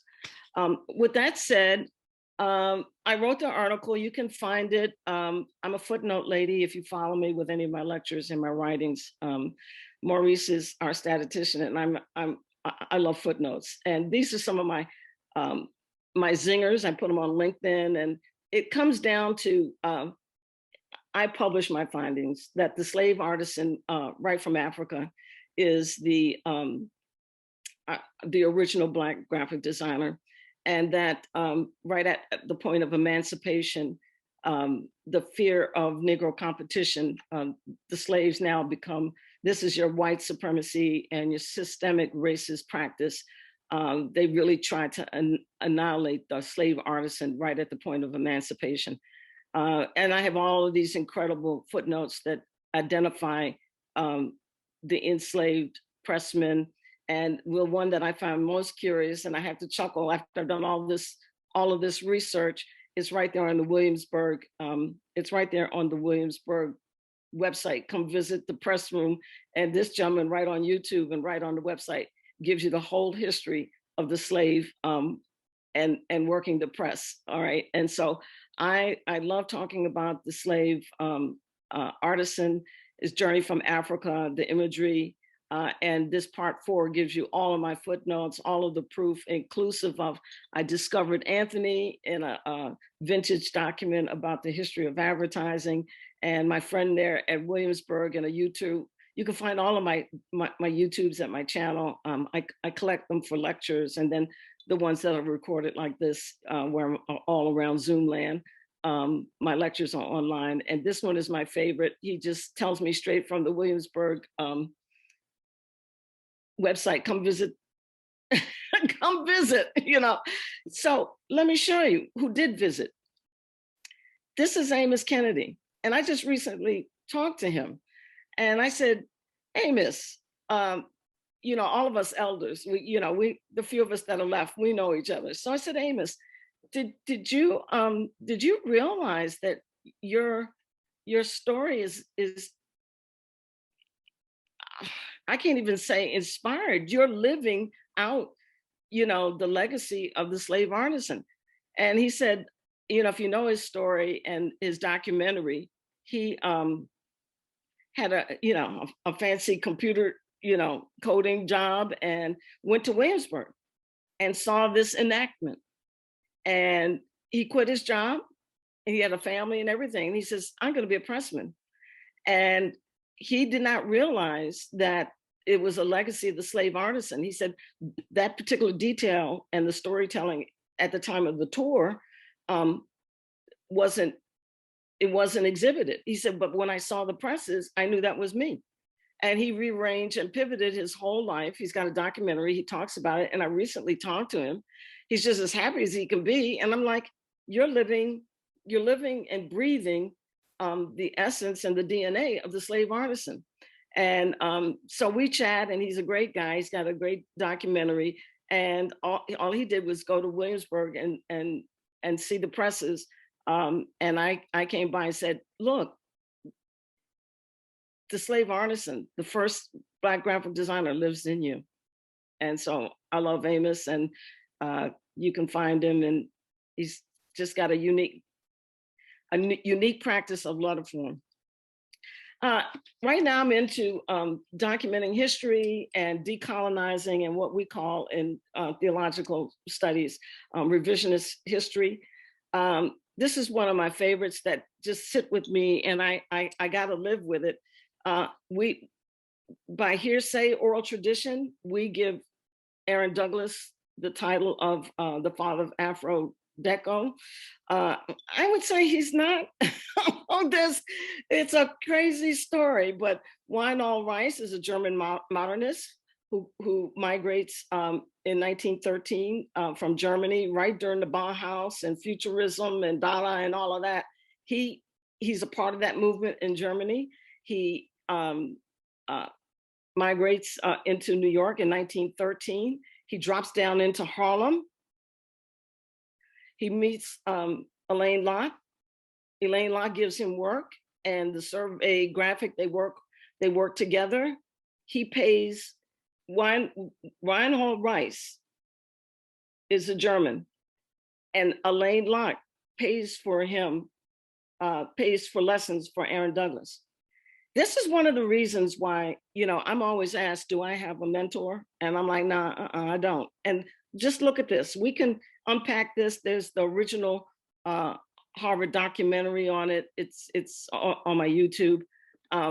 Reinhold Rice is a German modernist, and his mentor is Franz von Stuck, who is known in Germany for painting snakes. Okay, these characters, Reinhold Rice tucks down into the Renaissance, into Harlem, and in essence, teaches and trains Douglas. And so on a good Google search, you would think some of this is Aaron Douglas. These are some of the original pieces Rhinal Rice, Afro Deco, and he's look at the footnote on the left there. He's taking or receiving work out of our community. We only have but so many publications. Opportunity Magazine, Crisis Magazine is NAACP. So a lot of my work is zingers for revisionist history, helping the truth, let us look at it together. I want to also locate and put forward, I came through the time where my friends, my New York friends were mysteriously dying. And I think and remember and appreciate Michael Gass, who wanted me to take his job at ABC when I moved in with my husband. He wanted to go start an advertising agency with Carolyn Jones. Michael Gass passed away of the grid, and that was before they called it AIDS. They didn't know what was hitting. And it was called the grid. And the gentlemen were dying, first 41, they had pneumonia symptoms, and I had friends. I lost my hairstylist, I lost Michael, and I hired Bobby. Bobby was my art director at WHMM Howard University TV 32 when it first aired. And he unapologetically, I mean, completely out of time, out of step and unapologetic. He moved in and rented a big fancy house in Northwest Washington, and he and his partner moved in. And this is an era where we were designing, and these were my friends, and I lost them. I'm not new to this, I'm true to this. I've been here for a while. Everything that you all are talking about, I know it and then some. Everything that I've written and done, all of my writings, all of my work, my portfolio, I'm kind of stingy with my JPEGs, so there's a YouTube of my portfolio. You can see it. I'm just scared somebody will take the JPEGs and make the book before I do. But my collection is at Stanford. I want to shout out to all of my friends that made Cheryl Miller Design. Everyone here, we have a part of my story, whether they are mentors or my printers, my designers, my mentees, my friends, my prayer partners. This is Cheryl Miller Design. We were in New York City. This was not a bedroom freelance out of my window, my apartment window. That was my office space. And I paused. Many of you young women, I was your age and I was running out of time. And I said, I got to pause and do a family. And that's my husband and my two babies that I said, oh, I got to stop this. I'll be back at it, you know.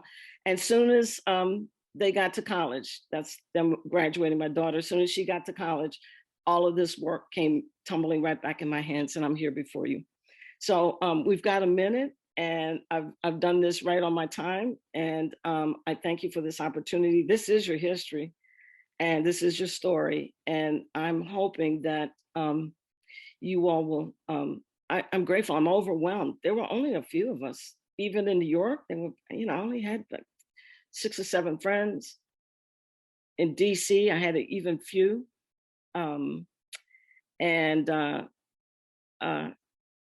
You all are like sand to the beach. And that's where the Black folks are. Cheryl, thank you so much. We greatly appreciate all that you've done over the length of your career and also all that you shared with us today.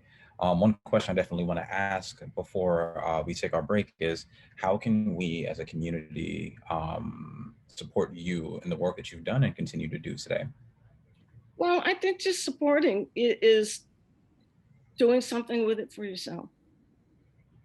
And one of the reasons that, you know, it looks like I'm trending all over the place. I am trending all over the place. Zoom is allowing me to do things that, you know, I could not do. And so having the opportunity to come and share, I've got, right now I'm at 4 universities, and on the bio, I'm proud to say that I'm also at Howard University. So I'm at University of Texas, Austin Design, Leslie Art and Design, Roger Williams, and Howard University. I shouldn't have to be at 4 universities. And that's why, and I say that because the need, they didn't raise up enough. The need is now, I can talk on and on about the future, but out of my generation, they didn't let us in. So they didn't raise up enough of us to be in academia. So now the need for us is great. And I'm saying, and a part of how I built my career was the advocacy, the writing. This is what we did in New York. You taught, I taught at FIT, you became a trade writer, you participated in associations, you won awards. I got a knack for winning awards. Okay. And so, and that's a whole nother lecture. And oh my God, Noah, how'd you win so many awards? I had a strategy for that. It was very intentional. So the exhibiting, the working with AIGA, the trade writing, the teaching, I had a full circle. It just wasn't, the studio. And my life has never been just the studio. And so one of the things I learned to do was I leaned in to the isolation. You'll hear me say that all the time. I'm like, yeah, okay, and what? I'm always going to be the only one. And I'm the most unique. Like, what are you, lady? You black? Oh, no, what else is that? Okay, so be an anomaly, all right, and be the only one. And well, I learned to lean into it. It's been good space. I don't mind being alone.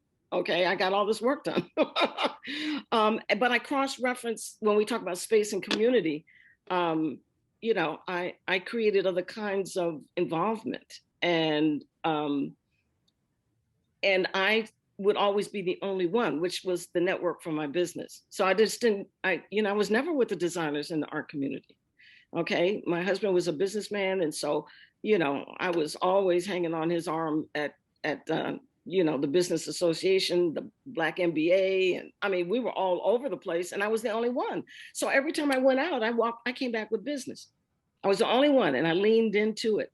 So, I had all these tips and tricks and, I can't tell you, I tell you where I'm next. I'm going to be, ladies, Tashika Arsenault Sutton and I are going to be at MICA on Thursday evening at 6:00. We're going to be doing the history of Black women. And so we got a full plate of all of my friends, her friends, friends that we didn't know way, way back. And we're gonna show you some designing ladies in our history. And so I just leaned into these things that we're discussing. I didn't let them frustrate me. And it was worse. Yes, it was worse. Yes, and I don't know how in the world I'm still here with it. My brother says to me, Cheryl, you didn't give up on this thing. You should have given up on this thing a long time ago. And I can't, I'm called to it. And so now we're decolonizing the canon. I have a basic, I'm dissecting Meigs, Hollis, and Drucker, so I'm teaching the history of graphic design, decolonized, all right? And all of these boutique lessons. So I have the basic canon redone.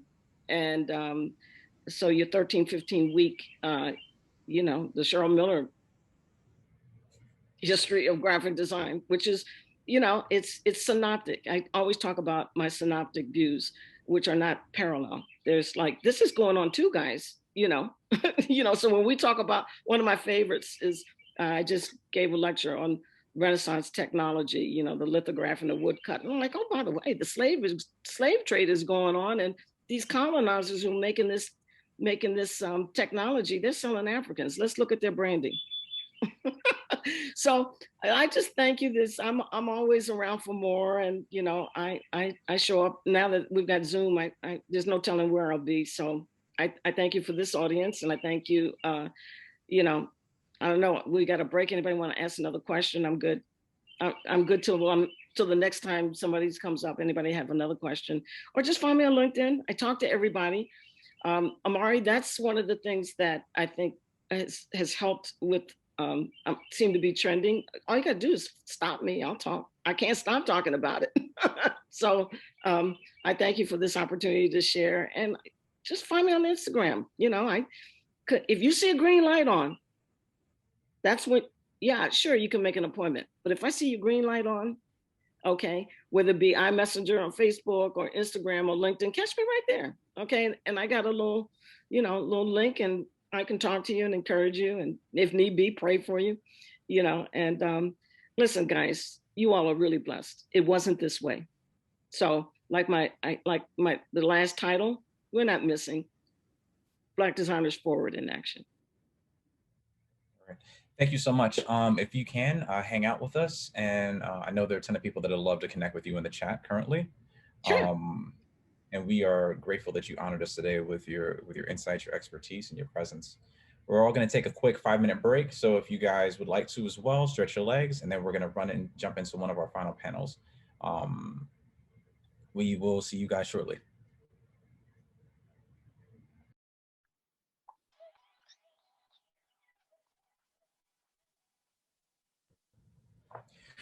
Hey everybody, how's it going? I'd like to thank you all again for being here with us during this time. It's been an amazing 2 days with a lot of gems. During this time period, I'd love to start our session number 17 and invite our sponsors to the table. If I can invite John B. Johnson, Kelly Wilbert, Kiva Wilson, Mara Garrett,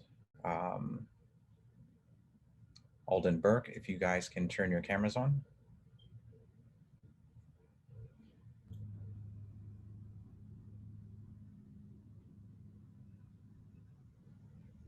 Omar, you did it, brother.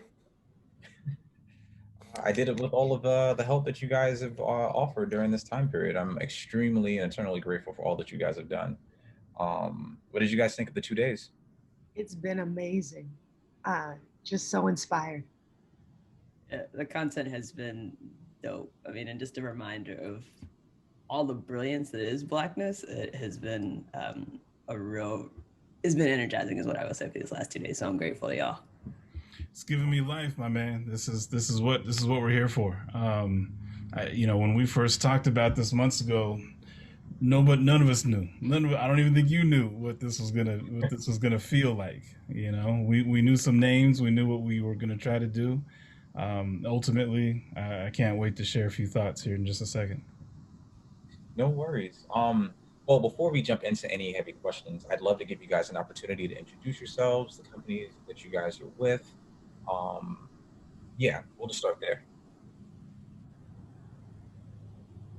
Okay. Come on, Nigel, you got to go first.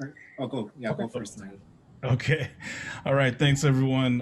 Thank you so much, Amari. My name is Nigel Prentice. I am a design executive at IBM, and really proud, honored, blessed to be the title sponsor and to be in a position to make that happen.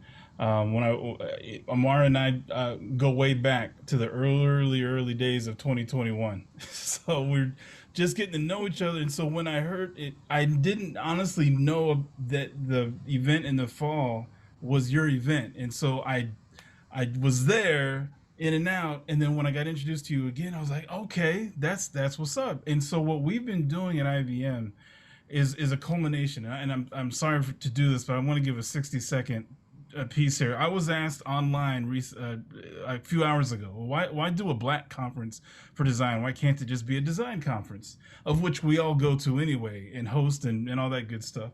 And this is the reason why. Where are you going to get Miss Shell dropping jewels like that and then go straight to DJ GQ with everyday people in Arrested Development? Like that's a whole vibe right there, and what did we just witness? She made it through civil rights. She pushed through all that she pushed through, but no chip on her shoulder, right?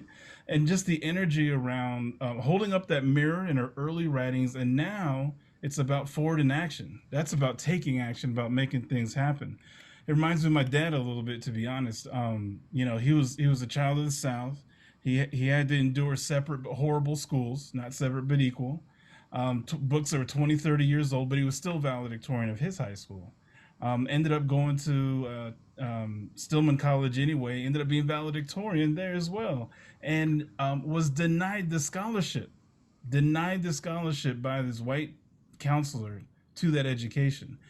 ended up in 1968, because of the race wars on TV, a white professor paid for certain black men and women to come out of the South and go to California, go to school. He got on that train and went to school, grad school, medical school, met my mom, had me. This is 1974.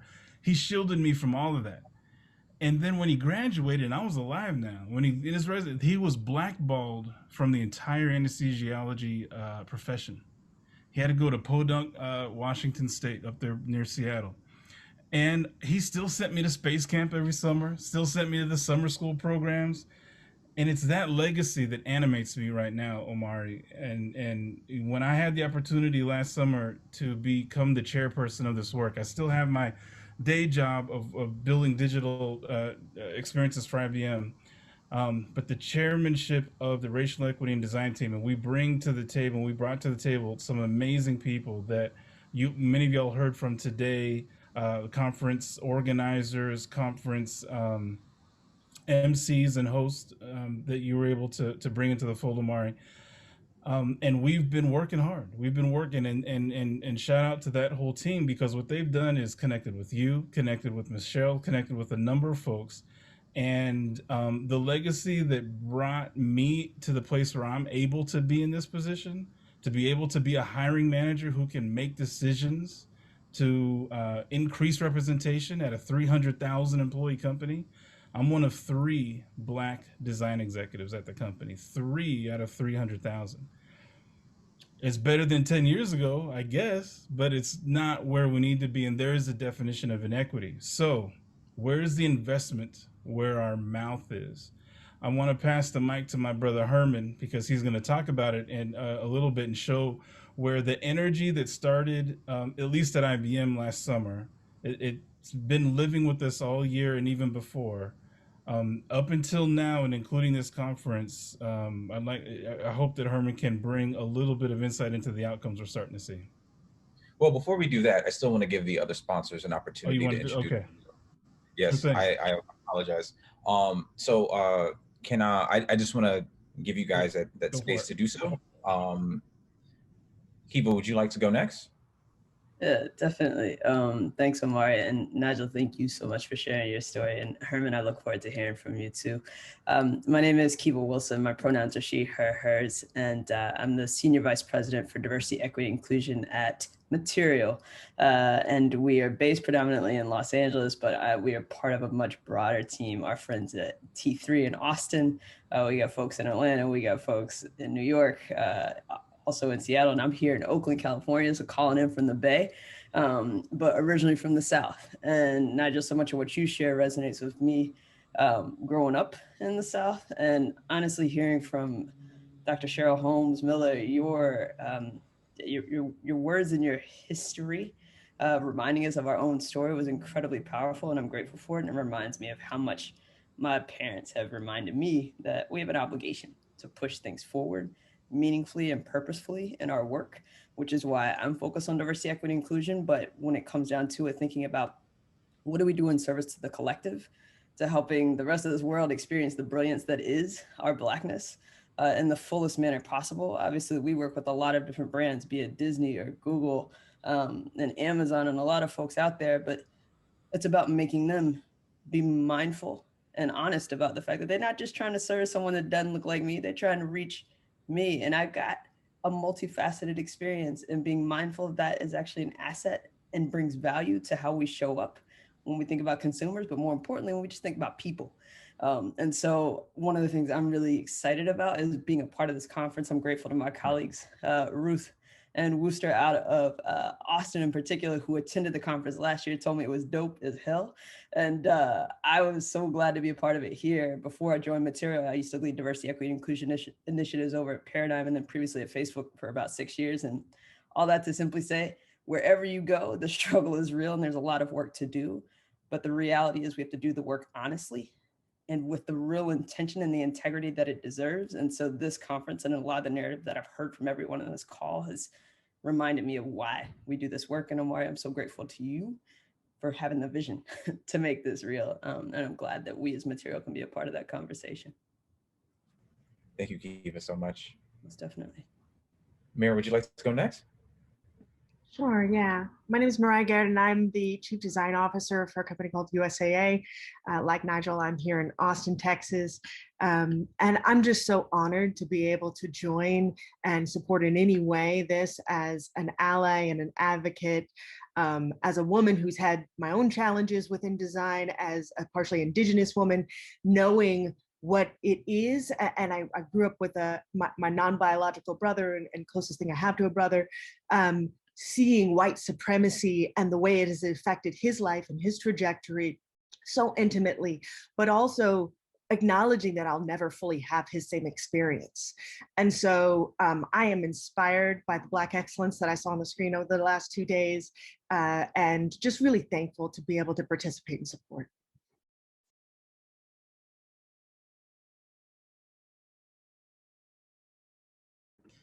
Thank you so much. Alden, would you like to go next? Sure, thanks Omari, and really great and thankful to be on this panel with you folks here and just to be here for these last 2 days. Again, I'm Alden Burke, I use she, her pronouns. I'm representing Design for America today, calling in from Chicago. And yeah, DFA it's a network of student-based and alumni design thinking on the college campus and really thinking about how are we teaching young students and carrying that to be relationship forward, right? To be collaborative, to be intergenerational. And something that has been really amazing over these last 2 days is just seeing all of that reflected in the speakers that we've had, and also just like building a space where people are coming and celebrating themselves and their work and that joy, and seeing folks operating from a place of abundance has been so amazing, and we are so grateful to like be here and be a part of this. And I'm really, thank you Omari for the sensibility that you've brought here. It's been reflected in, I think, all of the panels and all the speakers. So excited to be in relationship with you all and see what else we can do. Thank you so much. Since you're in Chicago, I'm going to bounce to somebody else in Chicago currently. Kelly, how about yourself? Hi, yeah, I just want to say thank you again, Omari, for holding this space and everybody who's been able to join for us. And yeah, I am in Chicago, but I work with Sevilla. They're a small design studio out in Detroit. So I'm also representing nonprofit studios and social good civic designers. And yeah, I'll just try to make this short and sweet, but I was really, main thing that really stuck with me was what Cheryl had just mentioned of saying Black designers forward. And it's really just sticking with me not to take this for granted. And by this, I mean this community that we have, and just, you know, knowing the history and the struggles before this. And I come from a non-traditional background, made a recent transition into design. I remember Christina in her panel saying like, I didn't know that design was a viable option until I was 30. And yeah, like same things. And I just really want to keep pushing this forward. And just, you know, like where I come from, like on the South Side of Chicago, I want like Black kids to know about design, about tech, that they can go into STEMs, that, you know, there's other ways to quote unquote get out, right? And to make it, and that this can be it, that you can literally design your futures and the communities that we want to see. And that's so important for me, particularly being in the civic space, working at intersections of government and policy design. Like that is literally recreating your futures and your destinies and the laws that govern us and the futures that I want to see and design for Black joy. So thanks everybody. I appreciate that. And I appreciate you guys so much.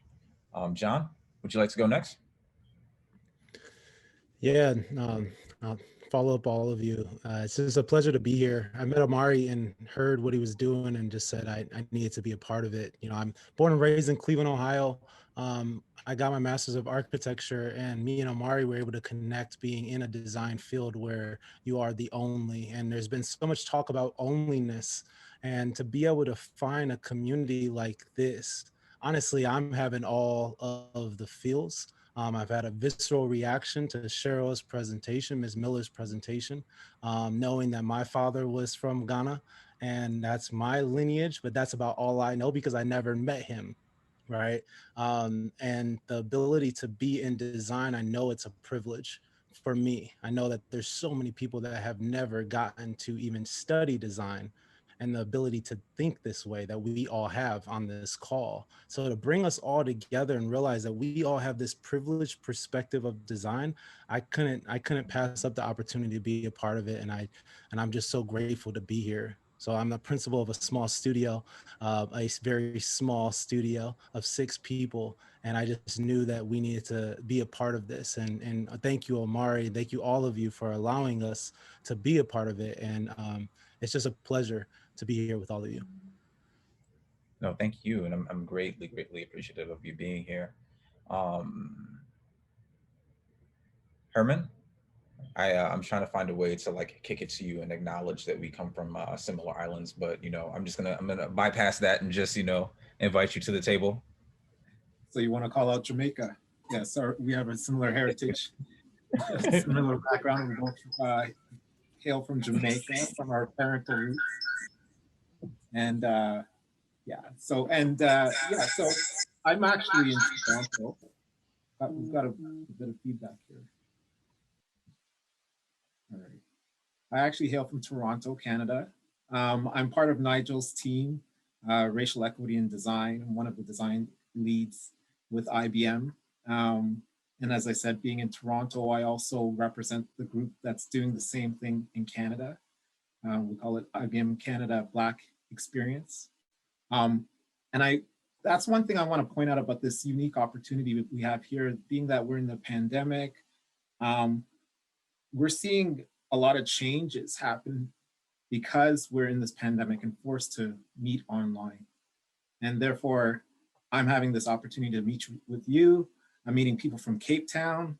I'm meeting people from Nigeria and Germany, Ireland, all over the place, right? So I think we need to take a step back and look at what's happening right now with our community.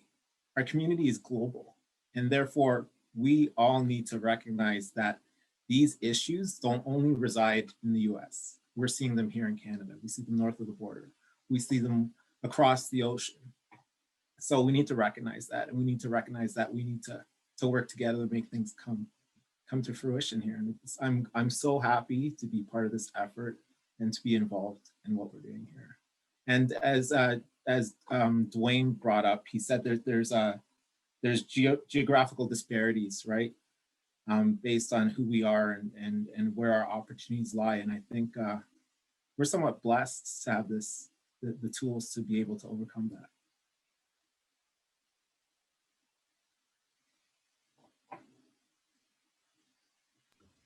Amar, just so you know, you're muted, but I know you about to get us.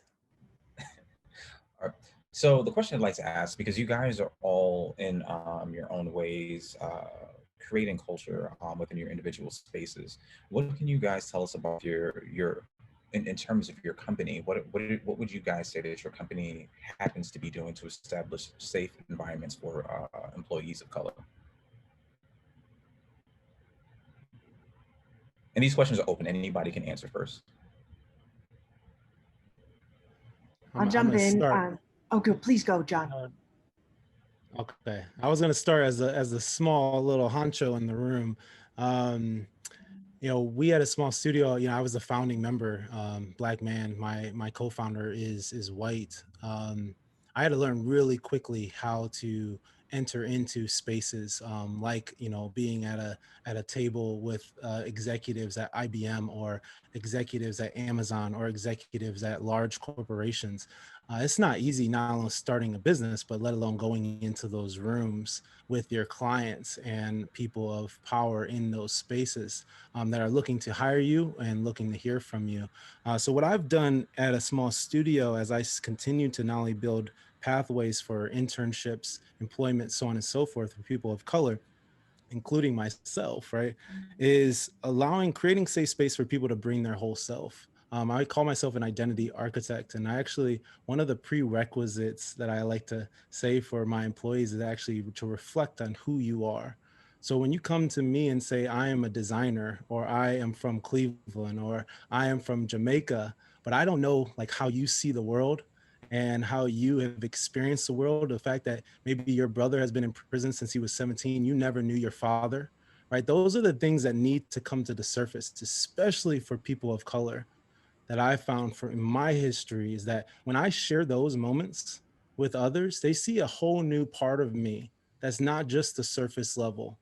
All right. And I think that us as people of color need to be able to ask those questions of each other, and then allow for even the people that are not of color, the white leaders and I want to say the people that are supporting these initiatives. Are you able to ask those questions of your people? Are you creating safe space for them to share the most intimate parts of them, the deepest wounds maybe that they have, and giving them a safe space to heal within their work environment? Because that's where we're spending the most time, right? So I do that through a series of workshops, but also I do that through the interview process with a lot of my team members to make sure that they're bringing their whole self to this work and not just a surface level label.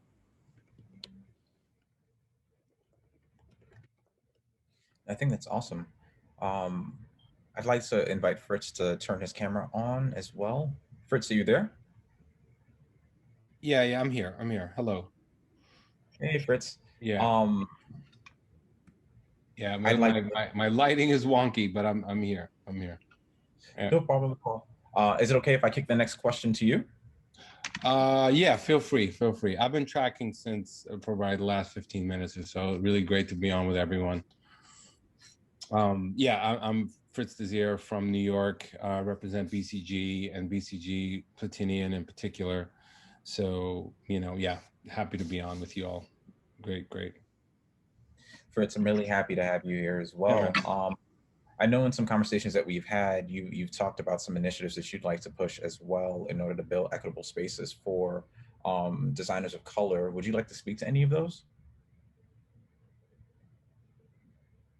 Yeah, so I think for me, are you talking about like within BCG or outside, or how are you thinking about it? You can answer for both.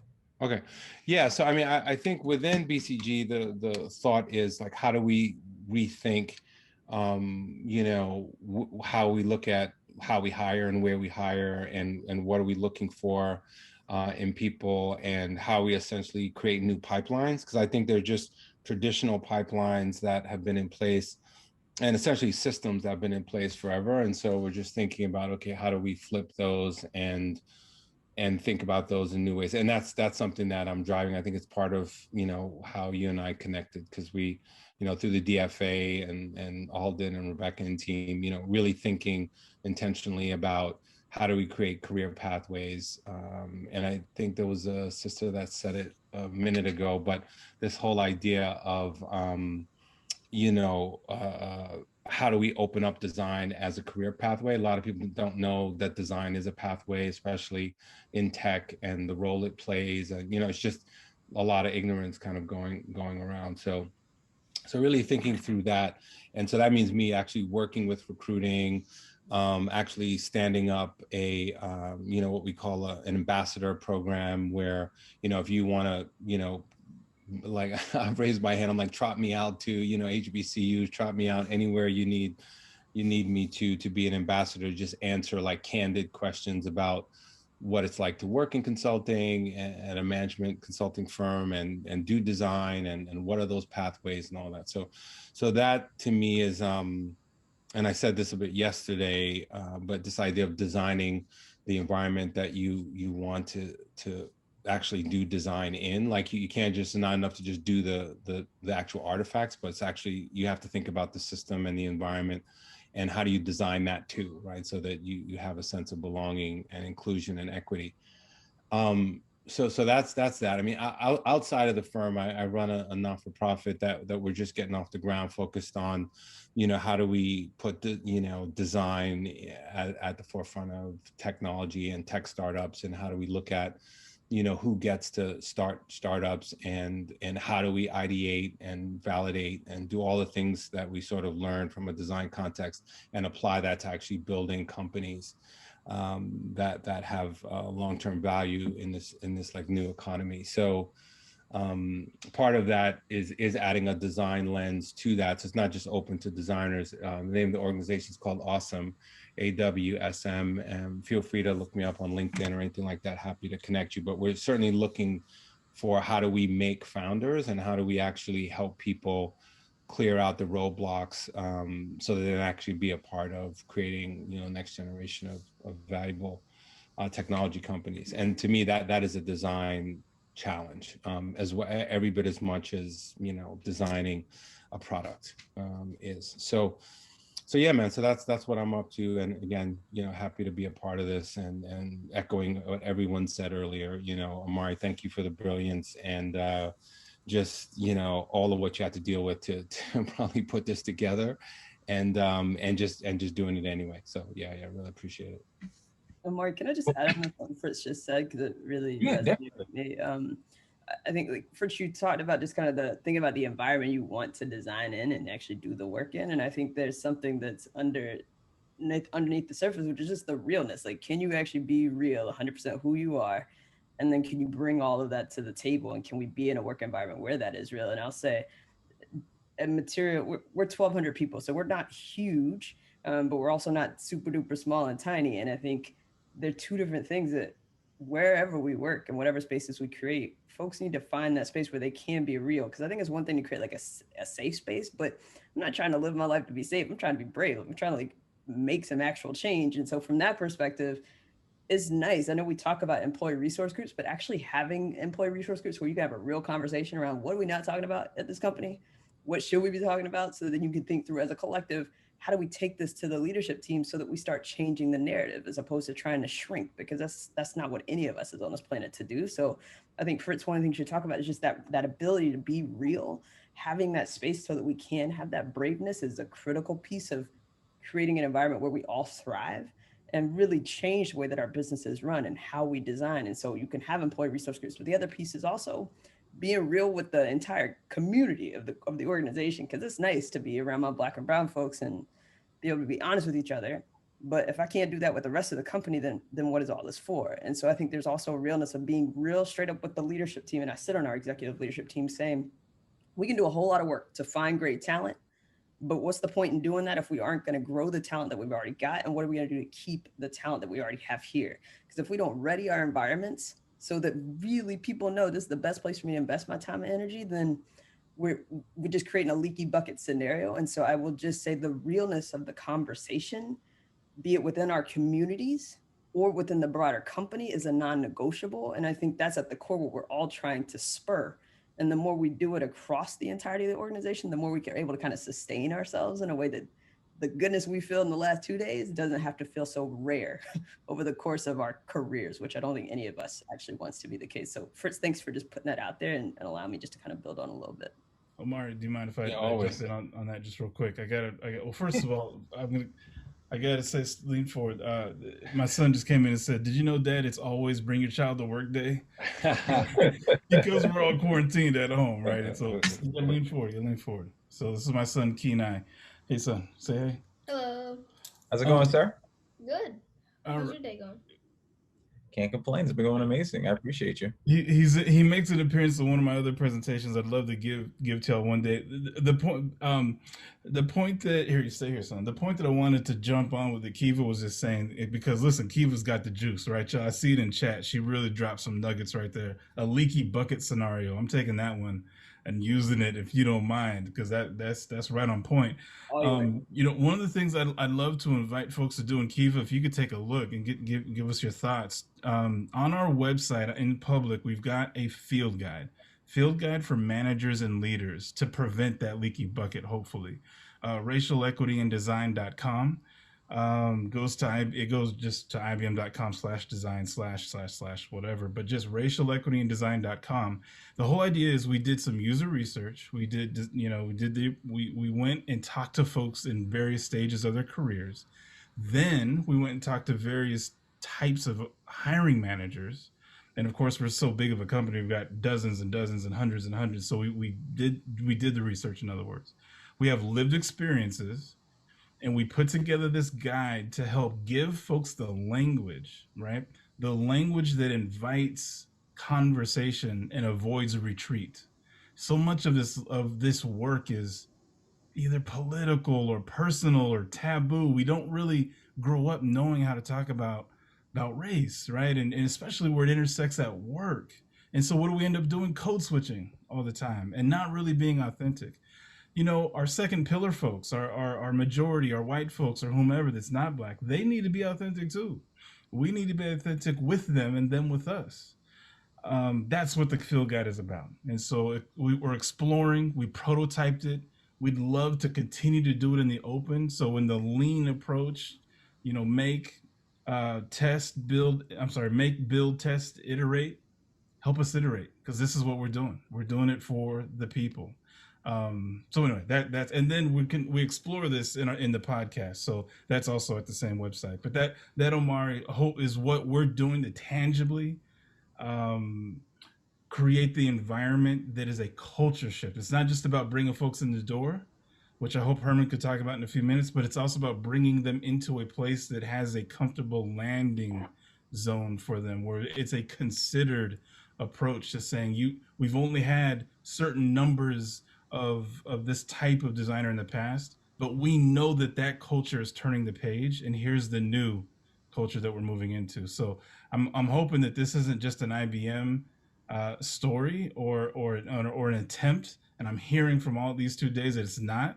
And I just want to band up and brother up and sister up with all of you all who are also pushing on these from all the companies, large and small studios or not, and let's work together. And if I could, Omari, could I just jump in quickly? Well, I think the next question I have actually sets you up pretty well. I was going to jump on Kiva's leaky bucket metaphor. If Kiva doesn't mind. So there's two ways to approach it, right? So you've got the retention issue, so the leak in the bucket. So you could fix that, and we got the field guides and whatnot to help with bringing in more of what you're putting in the bucket, but essentially changing what's in the bucket and that environment. What that's in that bucket might, in fact, stop it from leaking as well if you put something different in the bucket per se. And so you don't have so much uniformity in the bucket. That helps contain what's in the bucket itself. So I love that metaphor. I'd love to build on that metaphor. I'd love to examine that and explore that more. But I think it's a powerful thing that we can use to explain what we needed to do. Yeah. I have one more question. It's a twofer. I know we're running over a little bit on time. But the question I had is dealing with the idea of intersectionality and safe spaces. The gender minority gap payment, the salary gap for people of minority classes and different genders within major corporations is something that's been real and discussed for a long time. What, if anyone can speak to, is being done by your respective company in order to make sure that not only are you getting people, you're retaining them, but they're also being paid equitably and equally to their white colleagues?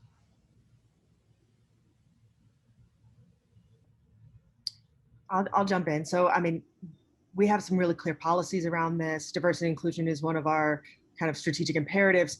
But I think where we fail as organizations is when you lean on policy too much. You imagine that the system will catch you. The system will not catch you. The system is working against you, even when the system is trying.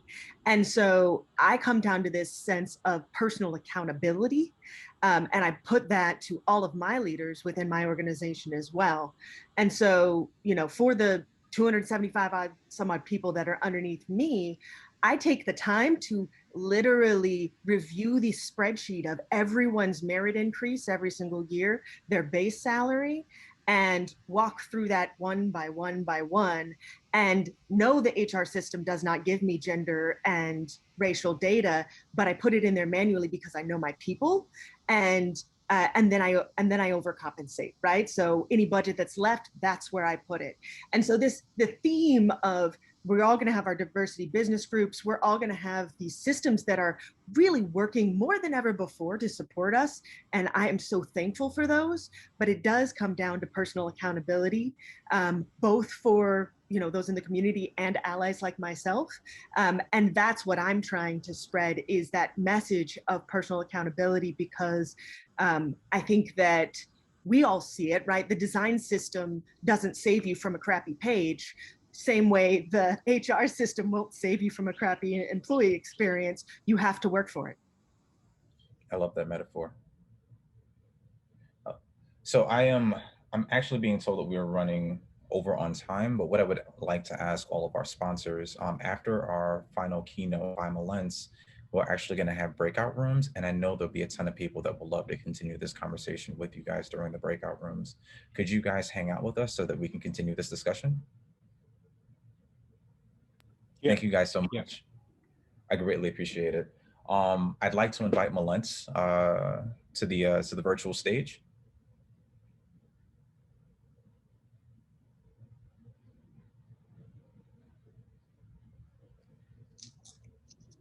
Hello. Hey, Malens. How So are just, you? I can't complain. I can't complain. I'm really excited to have you. Just to let the Thank you. audience know, Malens is amazing. I've been a fan of hers since I've seen her TED Talk 6 years ago. And when I had the idea of doing this conference, after watching her TED Talk 1,000 times, she was one of the first people that I reached out to back before I think I even officially had a title for this event. It was just an idea on a piece of paper. And I reached out just because I knew that I wanted her to be here and wanted to be able to hear her voice. Over the past 6 years, the work that she's done has been an inspiration to me, even though she's never met me prior. And I knew that I just needed to have her here to share some of her insights. I just want to thank you for all that you've been doing. I want to thank you for honoring us with your presence and being able to make it here through all of your travels. I know that you're busy. And I'm going to bow out so that everyone else can get a chance to see how brilliant you actually are. So hello, everybody. I did not have the, oh, am I actually, my direction is wrong here of the video, right?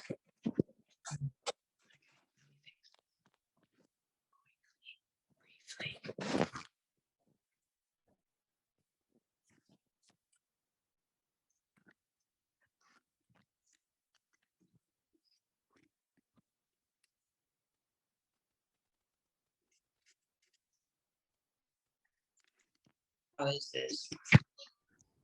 Perfect.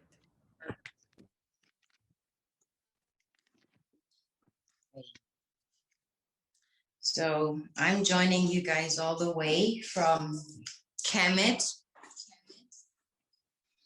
and I will take you all the way back to where Black design originated on this continent.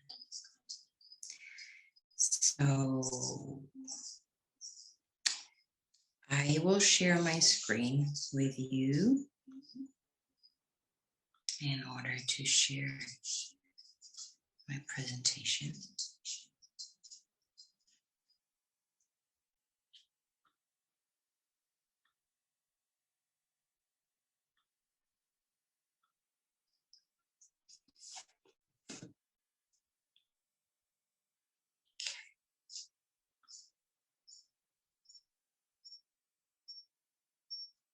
I wanted to raise the question, what is Black design? And I know you have angled it from various perspectives. What I gathered from the few minutes that I listened into, you dived into actually operations, structures within companies that design systems and products. And I want to raise the question, where does Black design originate from? What is Black design? It's the universe.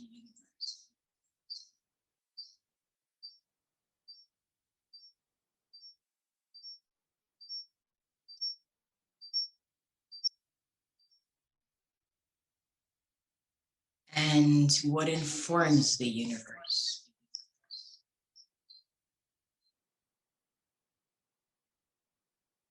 It's God, creation, source energy, whatever you name it.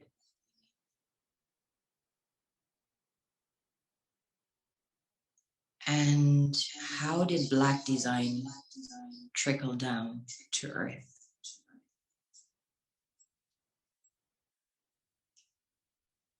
From the stars.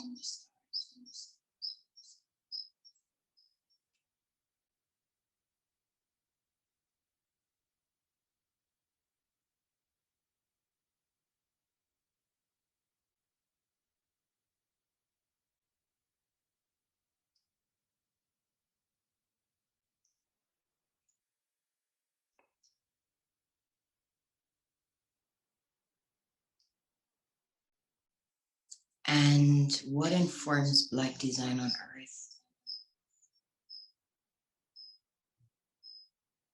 on our planet, within the star system?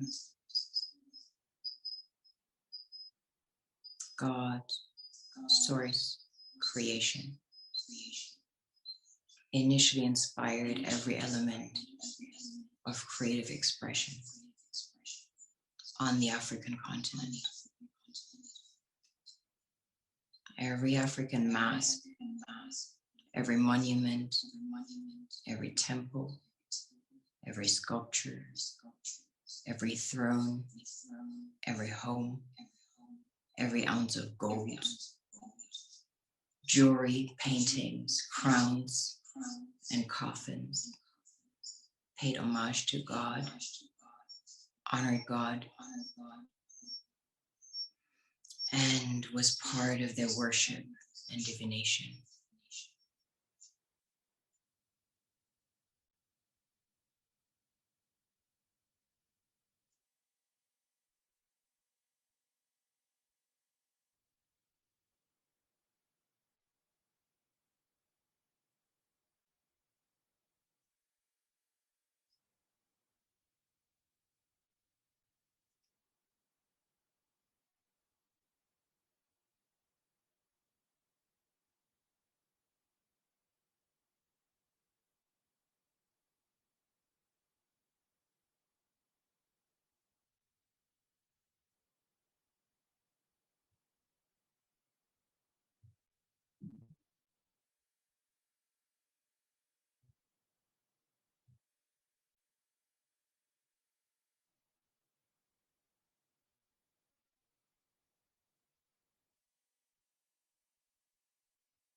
It is really for you to perceive this with your spirit, with your soul, with your essence, with your melanin.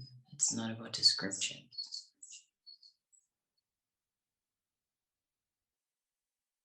It's just taking you back to the beginning and into the future.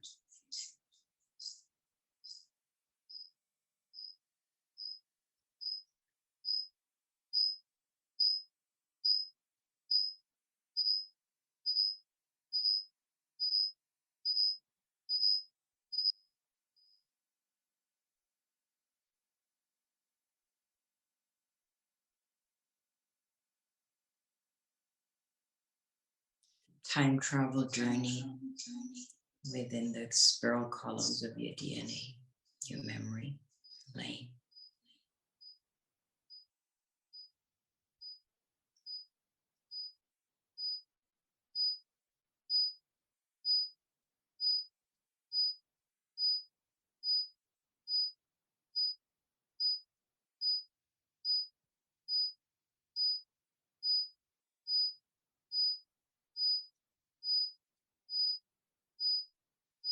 Literally everything from every hieroglyph, from every piece of jewelry that adorned the chest of the kings, the queens, the thrones made of gold that amplified and charged their root chakras to the crown that they were wearing on their heads, to every mosque, to every altar, every monument. Everything was inspired by divinity. Everything. Across all sectors and levels of society. Melanated societies.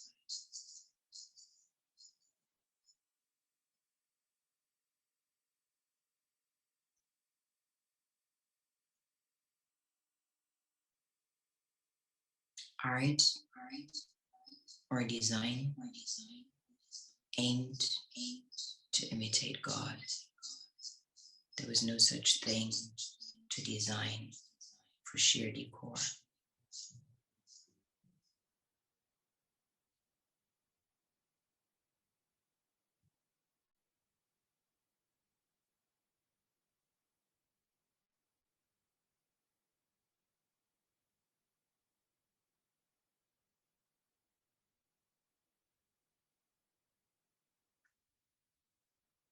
Architecture imitated nature.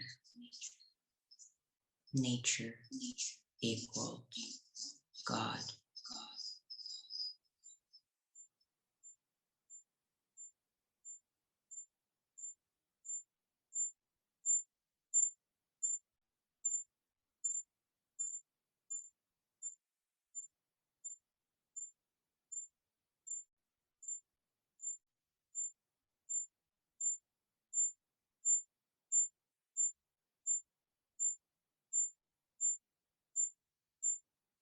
So I'll ask this question again, what is Black design? It's melanin, it's higher frequency, high voltage electricity, supercharged expression of divinity. And how does the God molecule express itself today?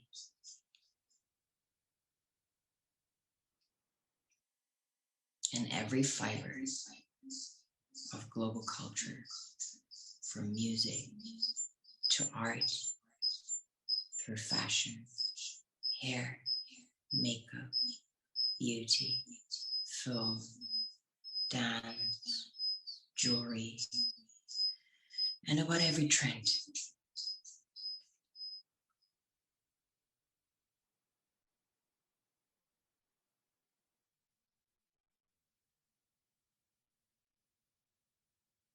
Inspired by Black design.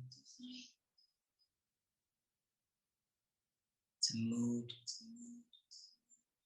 It's a vibe, it's a frequency, it's an energy.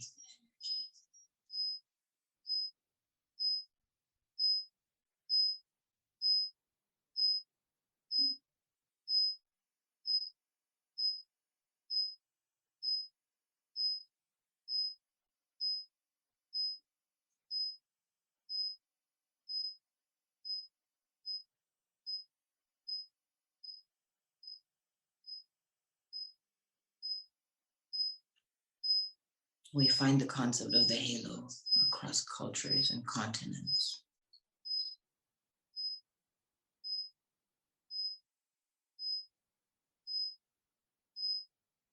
From the oldest depiction of Jesus, presently on display in the Coptic Museum here in Kemet,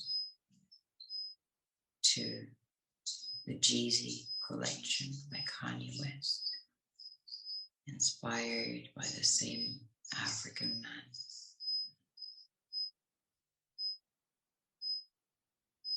So we see the same spiritual inspiration when it comes to the names of angels given to shoes, choirs and gospels being sung by some of our contemporary visionaries. We see the concept of the halo here, for instance, artist Manzo Bauman, digital artist, that uses the theme of the future, the ancient future, and merges it where it meets today. We see how the artist Kajal taps into similar symbologies. And artist Gregoire Amaya digitally depicts the Black goddess in her essence and beauty. All these artists use modern technology. This piece of art is created entirely digitally, not by the stroke of a pen. It's an entirely digitally created image from pixels, 1 and 0s. And if you take all the amplifiers away, such as technology, tools, and even electricity, what remains is vision, divine vision, the inner higher frequency expressed in the form of supercharged divinity.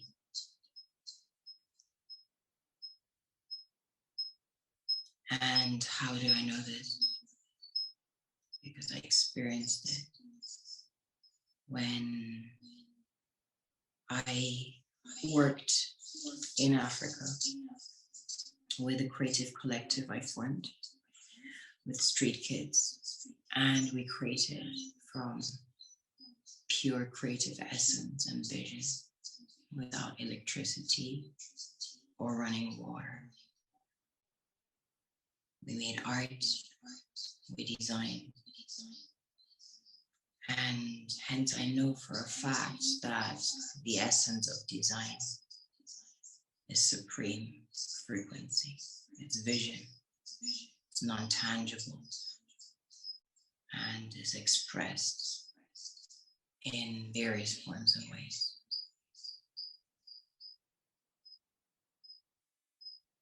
And this is what happens when you strip it all away. When you work with things that people throw away. And you use your imagination to reform and reshape. You create art. And you design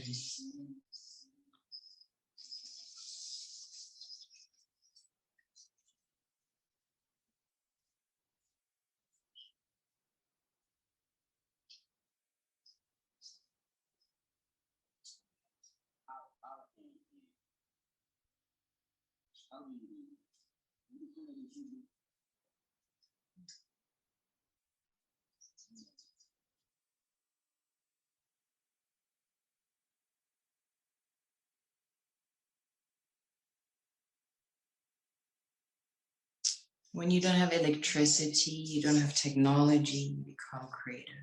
You are at your most creative. Because we all know that necessity is the mother of invention. So we created with this very essence that has informed and directed Black design from the get-go since 50,000, 100,000 years or longer.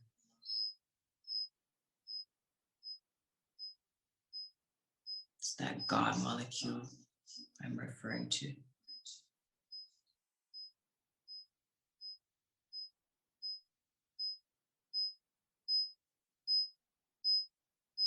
And when products carry this energy, they supersede.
And with this very essence, you set trends because it's magnetic. It's what people seek. It's what people are attracted to. It's not the product, it's energy.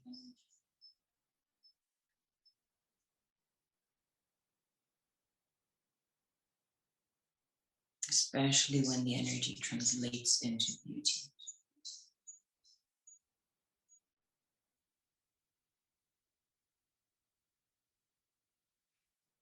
And my vision for the future is a world that honors true divinity. A world that no longer seeks to exploit the Black resources in the form of ideas, minerals, human resource, and design. A world that seeks to raise the bar when it comes to authenticity, originality, and respect, and responsibility.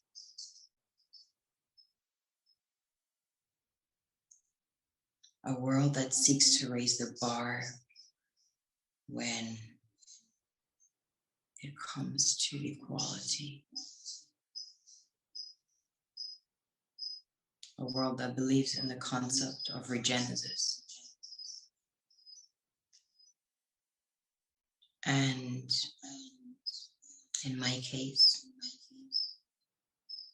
that means the invention of a product that determines a different future for Black people. In terms of product design, for me, that means the development of the world's first ethical tantalite capacitor made of ethically mined coltan, brought to you by thriving, rich, and empowered Black communities in a manner that doesn't spin the karmic wheel.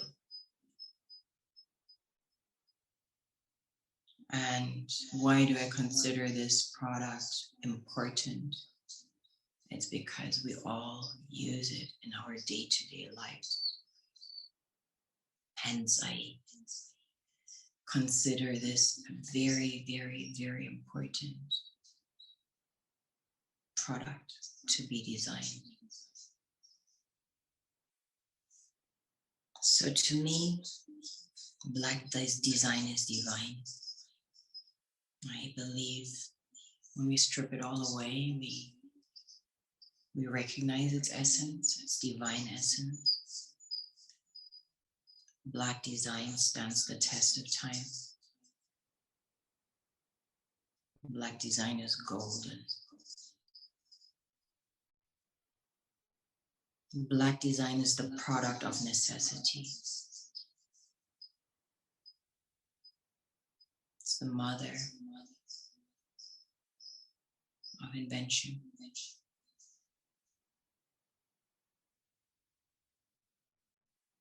And I know some of you are in tech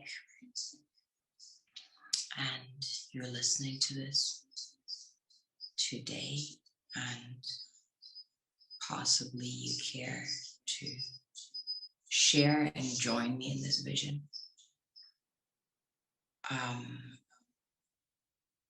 Of creating the world's first tantalite capacitor that's ethically constructed, designed, and informed.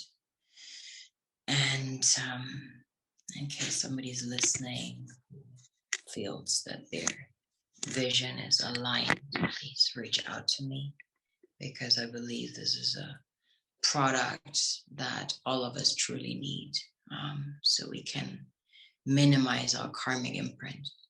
Because as we speak right now, all of us are using devices that use capacitors that are unethically sourced, that cost the lives of children, of modern day slaves in the Congo and other places.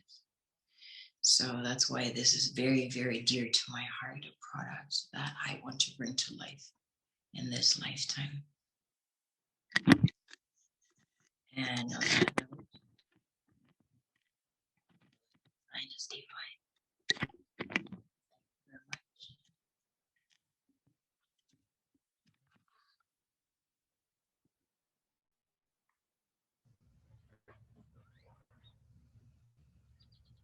Melons, thank you so much. That was amazing. Thank you for listening.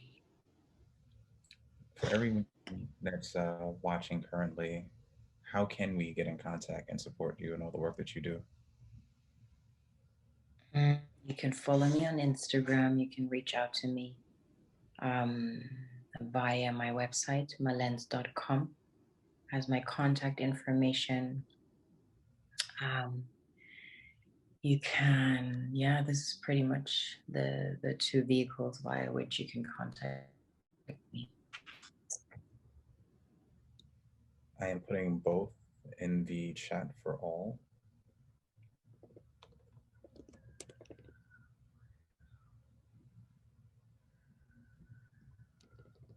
Yeah, excuse the echo. I was using two devices, the computer and the phone, so that was why this was having a little feedback here, but I hope you could hear me regardless.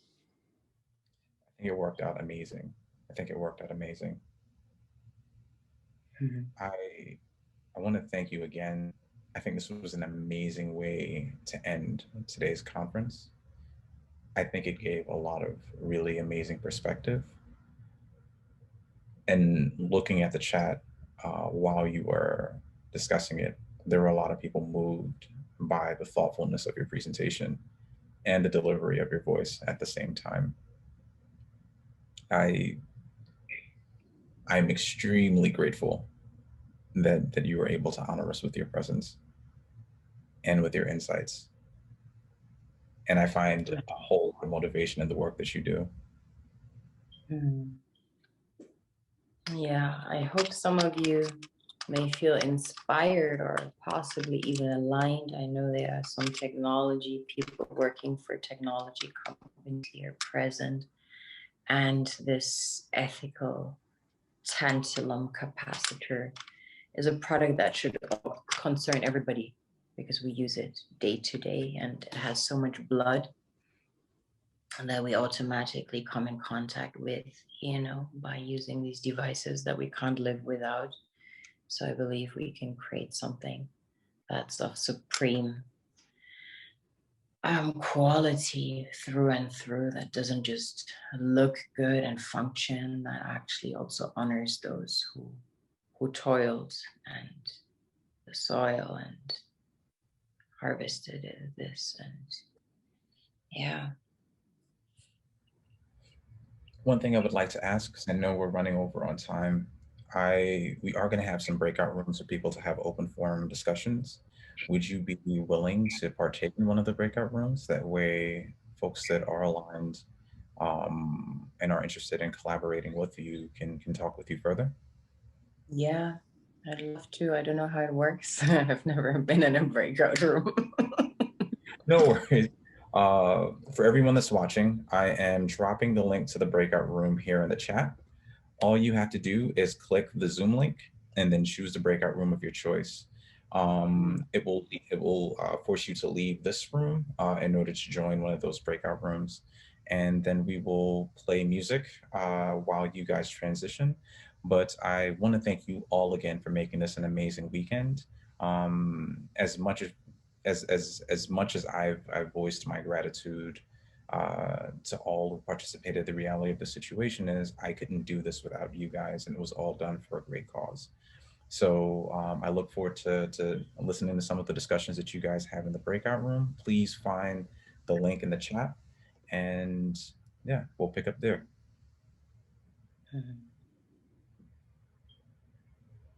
Thank you again, Malens.